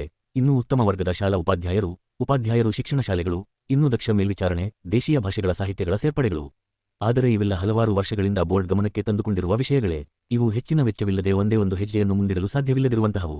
ಆದರೆ ಕೌನ್ಸಿಲ್ನಲ್ಲಿರುವ ತಮ್ಮ ಕಾಗದವು ನಮಗೆ ಇನ್ನೂ ಹಲಕಾಲದವರೆಗೆ ಬೋರ್ಡಿಗೆ ಒದಗಿಸುತ್ತಿರುವುದಕ್ಕಿಂತ ಹೆಚ್ಚಿನ ಹಣದ ಸಹಾಯವನ್ನು ನೀಡಲು ಸರ್ಕಾರಕ್ಕೆ ಸಾಧ್ಯವಾಗುವ ಸಂಭವವಿಲ್ಲ ಎಂದು ತಿಳಿಸಿದೆ. ಜನಸಾಮಾನ್ಯರಿಗೆ ವಿದ್ಯಾಭ್ಯಾಸ ಕೊಡಲು ಸಾಧನಗಳಿಲ್ಲ ಎಂಬ ತೀರ್ಮಾನ. 14ನೇ ಪ್ಯಾರಾಗ್ರಾಫ್ ವಾಸ್ತವಾಂಶಗಳಿಂದ ಇಷ್ಟು ಸ್ಪಷ್ಟವಾಗುತ್ತದೆ. 175 ದೇಶೀಯ ಶಾಲೆಗಳನ್ನು ಯೋಗ್ಯವಾದ ರೀತಿಯಲ್ಲಿ ವ್ಯವಸ್ಥೆಗೊಳಿಸಲು ಮತ್ತು 10,330 ಮಂದಿ ಬಾಲಕರಿಗೆ ಯೋಗ್ಯವಾದ ಪ್ರಾಥಮಿಕ ಶಿಕ್ಷಣವನ್ನು ನೀಡಲು ಸಾಕಷ್ಟು ಹಣವಿಲ್ಲದಿದ್ದರೆ ಜನಸಾಮಾನ್ಯರಿಗೆ 140 ದಶಲಕ್ಷ ಜನರಿಗೆ, ಮುಂಬಯಿ ಪ್ರಾಂತದ 9 ಲಕ್ಷ ಹುಡುಗರಿಗೆ ವಿದ್ಯಾಭ್ಯಾಸ ನೀಡುವ ಪ್ರಶ್ನೆ ಕಣ್ಮರೆಯಾಗಿಬಿಡುತ್ತದೆ. ಇದು ಸರ್ಕಾರ ಸಾಧಿಸಬಹುದಾದ ಅಥವಾ ಸಮೀಪಿಸಬಹುದಾದ ಗುರಿಯಲ್ಲ.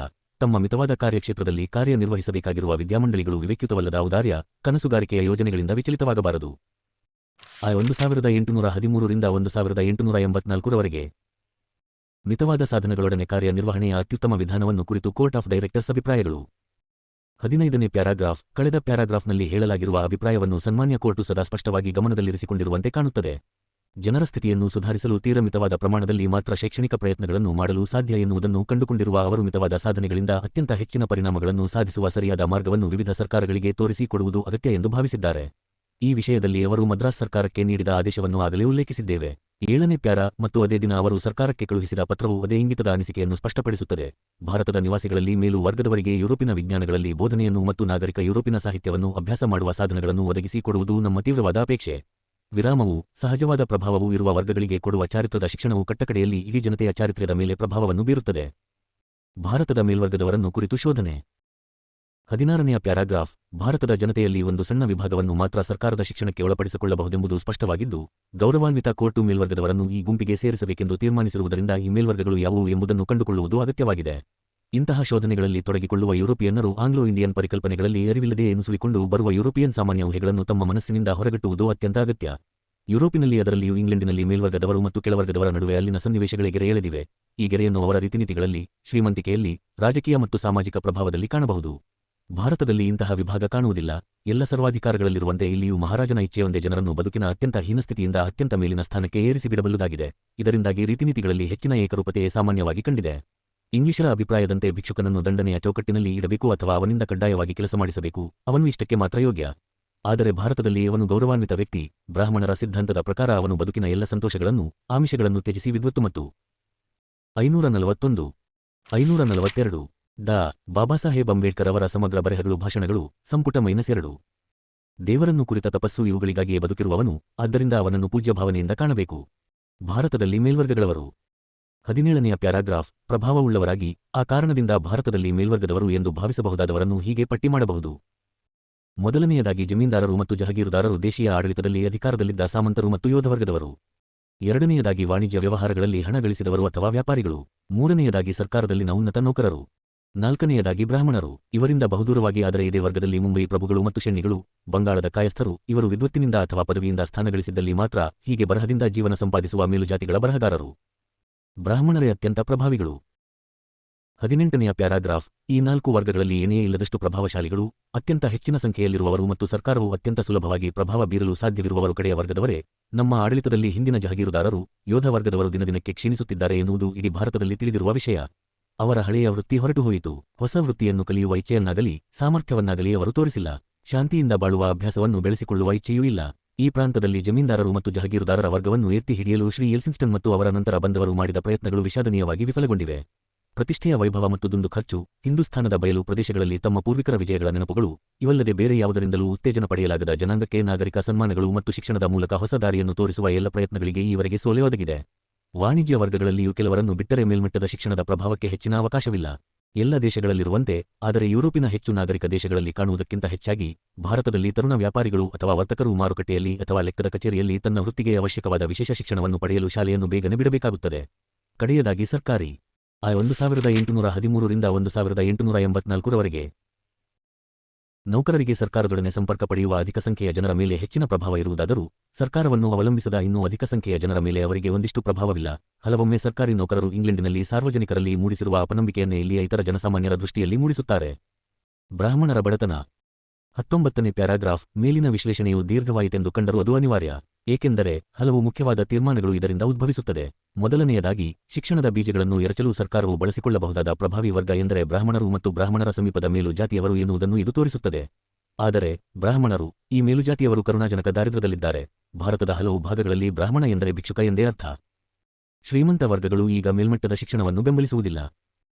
20ನೇ ಪ್ಯಾರಾಗ್ರಾಫ್. ಇದರಿಂದ 1850 ಏಪ್ರಿಲ್ 24 ಪತ್ರದಲ್ಲಿ ಕೌನ್ಸಿಲ್ನಲ್ಲಿ ಪ್ರಭುಗಳಾದ ತಾವು ಒತ್ತಿ ಹೇಳಿ ನಮಗಿತ್ತ ಆದೇಶವನ್ನು ಕಾರ್ಯಗತ ಮಾಡುವುದು ಎಷ್ಟು ನಿರರ್ಥಕ ಎಂಬುದನ್ನು ಕಾಣಬಹುದು. ತಮ್ಮ ಆದೇಶ ಮೇಲ್ನೋಟಕ್ಕೆ ಬಹುಮಟ್ಟಿಗೆ ಕಾರ್ಯಸಾಧ್ಯ ಮತ್ತು ಸೂಕ್ತ ಎಂದು ಕಾಣುತ್ತದೆ. ಮಂಡಳಿ ಸಹ ಮತ್ತೆ ಮತ್ತೆ ಇದನ್ನೇ ಎಂದರೆ ಮೇಲ್ಮಟ್ಟದ ಶಿಕ್ಷಣವನ್ನು, ಅದಕ್ಕೆ ಹಣ ತೆರಬಲ್ಲ ಶ್ರೀಮಂತರು ಮತ್ತು ಅಸಾಧಾರಣ ಬುದ್ಧಿಶಕ್ತಿ ಇರುವ ತರುಣರಿಗೆ ಮಿತಗೊಳಿಸುವುದಕ್ಕೆ ಪ್ರಯತ್ನಿಸಿದೆ. ಇಂತಹ ದೃಷ್ಟಿಯನ್ನು ಕಾರ್ಯಗತ ಮಾಡಲು ಮಂಡಳಿ ಪ್ರಯತ್ನಿಸಿದಾಗಲೆಲ್ಲ ದೊರೆತ ಒಂದೇ ಉತ್ತರ ಎಂದರೆ ಶ್ರೀಮಂತರಿಗೆ ಮೇಲ್ಮಟ್ಟದ ಶಿಕ್ಷಣದಲ್ಲಿ ಸಂಪೂರ್ಣವಾಗಿ ನಿರ್ಲಕ್ಷ್ಯ ಮತ್ತು ಬಡ ವರ್ಗದವರಿಗೆ ಶಾಲಾ ಶಿಕ್ಷಣವು ದೊರೆತು ಆ ಮೂಲಕ ಅವರ ಸಾಮರ್ಥ್ಯದ ಪರೀಕ್ಷೆಯು ಬೆಳವಣಿಗೆಯಾಗುವವರೆಗೆ ಅವರಲ್ಲಿ ಅಸಾಧಾರಣ ಬುದ್ಧಿಶಕ್ತಿ ಇರುವವರನ್ನು ಕಂಡುಹಿಡಿಯಲು ಯಾವ ಸಾಧನವೂ ಇಲ್ಲ. ಶ್ರೀಮಂತ ವರ್ಗಗಳಲ್ಲಿ ಮೇಲ್ಮಟ್ಟದ ವಿದ್ಯಾಭ್ಯಾಸದ ಪ್ರಯೋಜನಗಳನ್ನು ಅರ್ಥ ಮಾಡಿಕೊಂಡವರ ಸಣ್ಣ ವಿಭಾಗವೊಂದು ಕಾಣಿಸುತ್ತಿದೆ ಎನ್ನುವುದು ನಿಜ. ಸರ್ಕಾರವೇ ಹೆಚ್ಚು ಕಾಲ ಶಿಕ್ಷಣವನ್ನು ಪೋಷಿಸಿರುವ ಬಂಗಾಳದಲ್ಲಿ ಮುಂಬೈಗಿಂತ ಇದು ದೊಡ್ಡದಾಗಿದೆ. ಮೇಲ್ಮಟ್ಟದ ಸಾಧನೆಗಳಿಂದ ಪ್ರಖ್ಯಾತಿಯನ್ನು ಪಡೆಯಲು ಮತ್ತು ಯುರೋಪಿಯನ್ನರೊಂದಿಗೆ ಸರಿಸಮಾನರಾಗಿ ಬೆರೆತು ಹೊಕ್ಕು ಬಳಕೆಯನ್ನು ದೊರಕಿಸಿಕೊಳ್ಳಲು ಇಂತಹ ವರ್ಗವು ಬೆಳೆಯುವುದು ಅನಿವಾರ್ಯ. ಆದರೆ ಸದ್ಯದ ಸಾಮಾನ್ಯ ಸಿದ್ಧಾಂತವಾಗಿ, ಯುರೋಪಿನ ಕಲೆಗಳು ಮತ್ತು ವಿಜ್ಞಾನಗಳನ್ನು ವಿದ್ಯಾಸಂಸ್ಥೆಗಳಲ್ಲಿ ಔಪಚಾರಿಕವಾಗಿ ಬೋಧಿಸಲು ಭಾರತದ ಶ್ರೀಮಂತ ವರ್ಗಗಳ ವಿದ್ಯಾರ್ಥಿಗಳ ಕೊಡುಗೆಯನ್ನಾಗಲಿ ನಿಧಿಗಳನ್ನಾಗಲಿ ಆಧರಿಸುವುದು ಸಾಧ್ಯವಿಲ್ಲ ಎಂದು ನಮಗೆ ಮನವರಿಕೆಯಾಗಿದೆ. 543, 544 ಡಾ. ಬಾಬಾಸಾಹೇಬ್ ಅಂಬೇಡ್ಕರ್ ಅವರ ಸಮಗ್ರ ಬರೆಹಗಳು ಭಾಷಣಗಳು, ಸಂಪುಟ -2. ಕೆಳಗಿನ ಜಾತಿಯವರಿಗೆ ವಿದ್ಯಾಭ್ಯಾಸ ಕೊಡುವ ಪ್ರಶ್ನೆ. 21ನೇ ಪ್ಯಾರಾಗ್ರಾಫ್. ಹಲವಾರು ವರ್ಷಗಳ ಅನುಭವವು ಒತ್ತಾಯದಿಂದ ನಮ್ಮ ಗಮನಕ್ಕೆ ತಂದಿರುವ ಈ ವಾಸ್ತವಾಂಶಗಳಿಂದ ಮುಟ್ಟಬೇಕಾದ ವ್ಯಾವಹಾರಿಕ ನಿರ್ಣಯವೆಂದರೆ ನಮ್ಮಿಂದ ವಿದ್ಯಾಭ್ಯಾಸವನ್ನು ಪಡೆಯಲು ಒಪ್ಪುವ ಬಡ ಮೇಲುಜಾತಿಯ ಮಕ್ಕಳಿಗೆ ಬಾಗಿಲನ್ನು ವಿಶಾಲವಾಗಿ ತೆರೆದಿರಬೇಕು. ಆದರೆ ಇಲ್ಲಿ ಮತ್ತೊಂದು ಇಕ್ಕಟ್ಟಿನ ಪ್ರಶ್ನೆ ಏಳುತ್ತದೆ. ಇದನ್ನು ಗಮನಿಸುವುದು ನ್ಯಾಯ.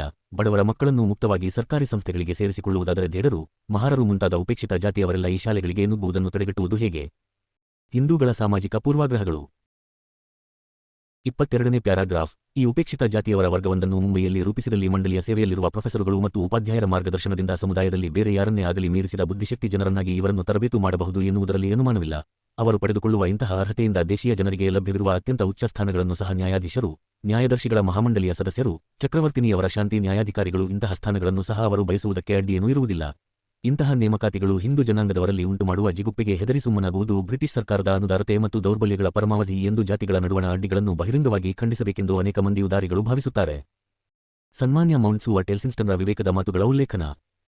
23ನೇ ಪ್ಯಾರಾಗ್ರಾಫ್. ಆದರೆ ಇಲ್ಲಿ ಭಾರತದ ಈ ಭಾಗದಲ್ಲಿ ಮಾಡಿದ ಅತ್ಯಂತ ಉದಾರಿ ಮತ್ತು ವಿಶಾಲ ಮನಸ್ಸಿನ ಆಡಳಿತಗಾರರಾದ ಶ್ರೀ ಎಲ್ಫಿನ್ಸ್ಟನ್ರ ವಿವೇಕದ ಚಿಂತನೆಗಳು ಯೋಗ್ಯವಾದ ಕಾರ್ಯನಿಯಮಗಳನ್ನು ತೋರಿಸಿಕೊಡುತ್ತದೆ. ಅವರು ಮತಪ್ರಚಾರಕರು ಕೆಳಗಿನ ಜಾತಿಯವರೇ ಅತ್ಯುತ್ತಮ ಶಿಷ್ಯರೆಂದು ಕಂಡುಕೊಂಡಿದ್ದಾರೆ ಎಂದು ಹೇಳಲಾಗಿದೆ. ಆದರೆ ಈ ಬಗೆಯ ಜನರಿಗೆ ನಾವು ವಿಶೇಷ ಉತ್ತೇಜನ ಕೊಡುವಾಗ ಎಚ್ಚರಿಕೆಯಿಂದಿರಬೇಕು. ಸಮಾಜದ ಮಹಾವಿಭಾಗಗಳಲ್ಲಿ ಅವರು ಅತ್ಯಂತ ಉಪೇಕ್ಷಿತರು ಮಾತ್ರವಲ್ಲ, ಅತ್ಯಂತ ಕಡಿಮೆ ಸಂಖ್ಯೆಯವರೂ ಆಗಿದ್ದಾರೆ. ನಮ್ಮ ವಿದ್ಯಾಭ್ಯಾಸ ಪದ್ಧತಿ ಮೊದಲು ಅವರಲ್ಲಿ ಬೇರು ಬಿಟ್ಟರೆ ಅದು ಮುಂದಕ್ಕೆ ಹರಡಿಕೊಳ್ಳುವುದೇ ಇಲ್ಲ ಎಂಬ ಭಯವಿದೆ. ನಾವು ಹೊಸದೊಂದು ವರ್ಗದ ನಾಯಕರಾಗಿ ಬಿಡಬಹುದು. ಈ ವರ್ಗ ಉಪಯುಕ್ತ ತಿಳುವಳಿಕೆಯಲ್ಲಿ ಇತರರಿಗಿಂತ ಮೇಲಾಗಿರಬಹುದು. ಆದರೆ ಅವರ ಈ ಹೊಸ ಸಾಧನಗಳಿಂದ ನಾವು ಇತರ ಜಾತಿಯವರಿಗಿಂತ 1813 ರಿಂದ 1884ರವರೆಗೆ ಅವರಿಗೆ ಪಕ್ಷಪಾತ ತೋರಿದರೂ ಇತರ ಜಾತಿಗಳವರು ಅವರನ್ನು ದ್ವೇಷಿಸುವರು ಮತ್ತು ತಿರಸ್ಕಾರದಿಂದ ಕಾಣುವರು. ನಾವು ನಮ್ಮ ಅಧಿಕಾರಕ್ಕೆ ನಮ್ಮ ಸೈನ್ಯವನ್ನು ಅಥವಾ ಜನತೆಯ ಒಂದು ಭಾಗ ಮಾತ್ರದ ವಿಶ್ವಾಸವನ್ನು ಆಧಾರವನ್ನಾಗಿ ಮಾಡಿಕೊಳ್ಳುವುದಾದರೆ ಇಂತಹ ಪರಿಸ್ಥಿತಿ ಅಪೇಕ್ಷಣೀಯವಾಗಿರುತ್ತಿತ್ತು. ಆದರೆ ನಮ್ಮ ಅಧಿಕಾರಕ್ಕೆ ಇನ್ನೂ ವಿಶಾಲವಾದ ಆಧಾರಗಳನ್ನು ನಿರ್ಮಿಸುವ ಪ್ರಯತ್ನಕ್ಕೆ ಇದು ಹೊಂದಾಣಿಕೆಯಾಗುವುದಿಲ್ಲ. 545 1855ಕ್ಕೆ ಮೊದಲು ಮುಂಬೈ ಪ್ರಾಂತದಲ್ಲಿ ನಿಮ್ಮ ವರ್ಗದವರಿಗಾಗಿ ಶಾಲೆಗಳನ್ನು ತೆರೆಯದಿದ್ದರೆ ಅದಕ್ಕೆ ಕಾರಣ ವಿದ್ಯಾಭ್ಯಾಸದ ಪ್ರಯೋಜನವನ್ನು ಬಡವರಾದ ಮೇಲು ಜಾತಿಯವರಿಗೆ, ಮುಖ್ಯವಾಗಿ ಬ್ರಾಹ್ಮಣರಿಗೆ ಮಿತಗೊಳಿಸುವುದು ಬ್ರಿಟಿಷ್ ಸರ್ಕಾರದ ಉದ್ದೇಶಿತ ಧೋರಣೆಯಾಗಿತ್ತು ಎಂಬುದು ಸ್ಪಷ್ಟವಾಗಿದೆ. ಈ ಧೋರಣೆ ಸರಿಯೇ ತಪ್ಪೇ ಎನ್ನುವುದು ಬೇರೆ ವಿಷಯ. ವಾಸ್ತವಾಂಶ ಎಂದರೆ ಈ ಅವಧಿಯಲ್ಲಿ ವಿದ್ಯಾಭ್ಯಾಸದ ಸತ್ಫಲಗಳಲ್ಲಿ ಪಾಲು ಪಡೆಯಲು ಸರ್ಕಾರವು ನಿಮ್ಮ ವರ್ಗದವರಿಗೆ ಅವಕಾಶವನ್ನು ನೀಡಲಿಲ್ಲ. 1854 ರಿಂದ 1882ರವರೆಗೆ. 1854ರ ಜುಲೈ 19ನೇ ದಿನಾಂಕದ 49ನೇ ಸಂಖ್ಯೆಯ ಅಧಿಕೃತ ಪತ್ರದಲ್ಲಿ ಕೋರ್ಟ್ ಆಫ್ ಡೈರೆಕ್ಟರ್ ಹೀಗೆಂದಿತು. ಇದಕ್ಕೂ ಮುಖ್ಯವಾದ ಮತ್ತು ಈವರೆಗೆ ತೀರ ನಿರ್ಲಕ್ಷ್ಯಕ್ಕೆ ಒಳಗಾದದ್ದೆಂದು ನಾವು ಒಪ್ಪಿಕೊಳ್ಳಬೇಕಾದ ಒಂದು ಪರಾಮರ್ಶೆಗೆ ನಾವೀಗ ಗಮನ ಕೊಡಬೇಕು. ಇದೆಂದರೆ ಬದುಕಿನ ಎಲ್ಲ ಸ್ಥಾನಗಳಿಗೆ ಯೋಗ್ಯವೂ ಉಪಯುಕ್ತವೂ ವ್ಯಾವಹಾರಿಕವೂ ಆದ ತಿಳುವಳಿಕೆಯನ್ನು ಜನತೆಯ ಬೃಹತ್ ಸಮುದಾಯಕ್ಕೆ ಮುಟ್ಟಿಸುವುದು ಹೇಗೆ ಎನ್ನುವುದು. ಸಾರ್ಥಕ ವಿದ್ಯಾಭ್ಯಾಸವನ್ನು ತಮ್ಮದೇ ಪ್ರಯತ್ನದಿಂದ ಪಡೆಯಲು ಈ ಜನರು ಸಂಪೂರ್ಣವಾಗಿ ಅಸಮರ್ಥರು. ಇನ್ನು ಮುಂದೆ ಸರ್ಕಾರದ ಕ್ರಿಯಾಶೀಲ ಕ್ರಮಗಳು ಈ ಗುರಿಯ ಸಾಧನೆಯತ್ತ ಹರಿಯಬೇಕೆಂದು ನಮ್ಮ ಅಪೇಕ್ಷೆ. ಇದಕ್ಕಾಗಿ ನಾವು ವೆಚ್ಚದಲ್ಲಿ ಗಮನಾರ್ಹವಾದ ಪ್ರಮಾಣದ ಹೆಚ್ಚಳವನ್ನು ಮಂಜೂರು ಮಾಡಲು ಸಿದ್ಧವಾಗಿದ್ದೇವೆ. ಈ ದೇಶದಲ್ಲಿ ಜನಸಾಮಾನ್ಯರ ವಿದ್ಯಾಭ್ಯಾಸಕ್ಕೆ ಈ ಆದೇಶವೇ ಅಸ್ಥಿಭಾರವನ್ನು ಹಾಕಿತು ಎಂದು ಸರಿಯಾಗಿಯೇ ಭಾವಿಸಲಾಗಿದೆ. ಈ ಧೋರಣೆಯ ಫಲಿತಾಂಶವನ್ನು ಭಾರತದ ವಿದ್ಯಾಭ್ಯಾಸವನ್ನು ಅಧ್ಯಯನ ಮಾಡಿದ ಹಂಟರ್ ಆಯೋಗ 1881ರಲ್ಲಿ ಮೊಟ್ಟಮೊದಲ ಬಾರಿಗೆ ಪರಿಶೀಲಿಸಿತು. 28 ವರ್ಷಗಳ ಸಾಧನೆಯನ್ನು ಈ ಕೆಳಗಿನ ಸಂಖ್ಯೆಗಳು ತೋರಿಸುತ್ತವೆ. 546 ಡಾ. ಬಾಬಾಸಾಹೇಬ್ ಅಂಬೇಡ್ಕರ್ ಅವರ ಸಮಗ್ರ ಬರೆಹಗಳು ಭಾಷಣಗಳು, ಸಂಪುಟ -2. ಪ್ರಾಥಮಿಕ ಶಿಕ್ಷಣ 1881 ರಿಂದ 81. 1813 ರಿಂದ 1884ರವರೆಗೆ. ಕಾಲೇಜು ವಿದ್ಯಾಭ್ಯಾಸ 1881 ರಿಂದ 82. 547 ವಿದ್ಯಾರ್ಥಿಗಳ ಸಂಖ್ಯೆ. ಒಟ್ಟು ವಿದ್ಯಾರ್ಥಿಗಳ ಸಂಖ್ಯೆಯಲ್ಲಿ ಶೇಕಡಾವಾರು.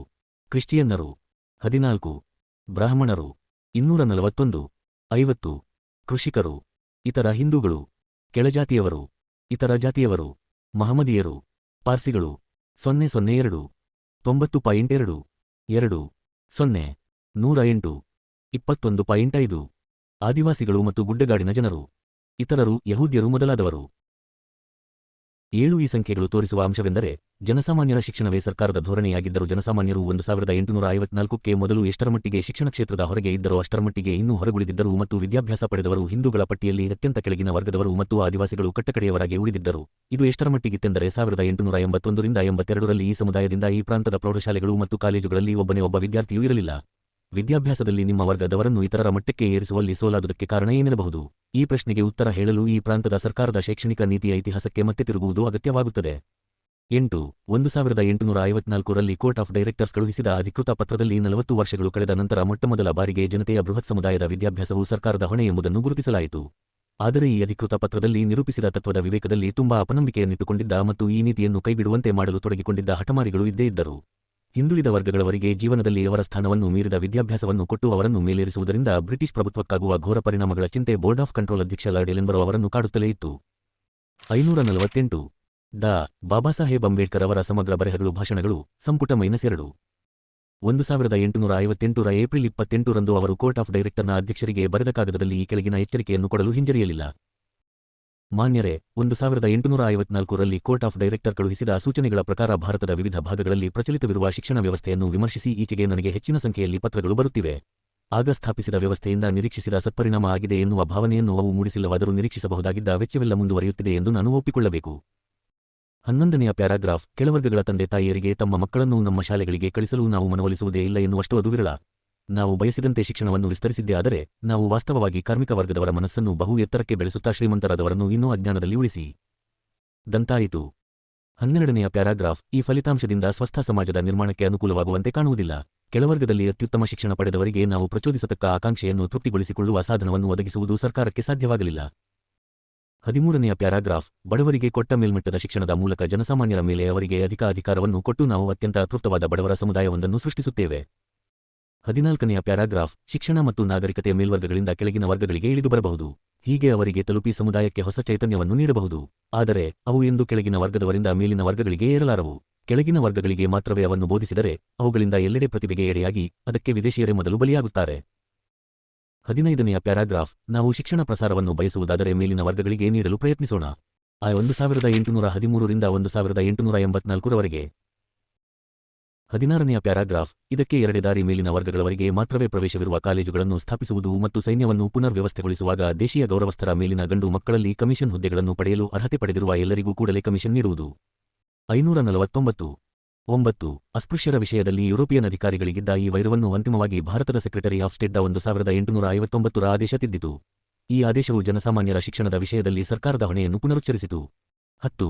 ಇದು ವಿಲಕ್ಷಣವಾಗಿ ತೋರಬಹುದಾದರೂ ಜನಸಾಮಾನ್ಯರ ವಿದ್ಯಾಭ್ಯಾಸದ ವಿಷಯದಲ್ಲಿ ಸರ್ಕಾರ ತನ್ನ ಹೊಣೆಯನ್ನು ಗುರುತಿಸಿದುದರಿಂದ ನಿಮ್ಮ ವರ್ಗದವರಿಗೆ ಪ್ರಾಪ್ತವಾದದ್ದು ನಾಮಮಾತ್ರದ ಪ್ರಯೋಜನ. ಏಕೆಂದರೆ ಜನಸಾಮಾನ್ಯರಿಗಾಗಿ ಹಲವು ಜಿಲ್ಲೆಗಳಲ್ಲಿ ಶಾಲೆಗಳನ್ನು ತೆರೆದರೂ ನಿಮ್ಮ ವರ್ಗದವರನ್ನು ಈ ಶಾಲೆಗಳಿಗೆ ಸೇರಿಸಿಕೊಳ್ಳುವ ಪ್ರಶ್ನೆಯನ್ನು ಇನ್ನೂ ಬಿಡಿಸಬೇಕಾಗಿತ್ತು. 1856ರಲ್ಲಿ ಈ ಪ್ರಶ್ನೆ ವ್ಯಾವಹಾರಿಕವಾಗಿ ಎದುರಾಯಿತು. ಆದರೆ ಮುಂಬೈ ಪ್ರಾಂತಕ್ಕೆ ಸಂಬಂಧಿಸಿದಂತೆ 1856ರಿಂದ 57ನೇ ವರ್ಷಕ್ಕೆ ಸಾರ್ವಜನಿಕ ಶಿಕ್ಷಣದ ನಿರ್ದೇಶಕರು ಸಲ್ಲಿಸಿದ ವರದಿಯಿಂದ ಉದ್ಧರಿಸಿದ ಕೆಳಗಿನ ಭಾಗಗಳು ತೋರಿಸುವಂತೆ ಸರ್ಕಾರದ ನಿರ್ಣಯ ನಿಮ್ಮ ವರ್ಗದವರಿಗೆ ಅನುಕೂಲಕರವಾಗಿರಲಿಲ್ಲ. 177ನೇ ಪ್ಯಾರಾಗ್ರಾಫ್. ಕೆಳಜಾತಿಯವರಿಗೆ ಮತ್ತು ಅನಾಗರಿಕ ಬಣಗಳವರಿಗೆ ಶಾಲೆಗಳು. ನೇರವಾಗಿ ಸರ್ಕಾರವೇ ಕೆಳವರ್ಗದವರಿಗಾಗಿ ಸ್ಥಾಪಿಸಿದ ಶಾಲೆಗಳು ಇಲ್ಲ. ಪರಮೋಚ್ಚ ಸರ್ಕಾರವು ಇಂತಹ ಶಾಲೆಗಳ ವಿಷಯದಲ್ಲಿ ಅಸಮಾಧಾನವನ್ನು ವ್ಯಕ್ತಪಡಿಸಿವೆ.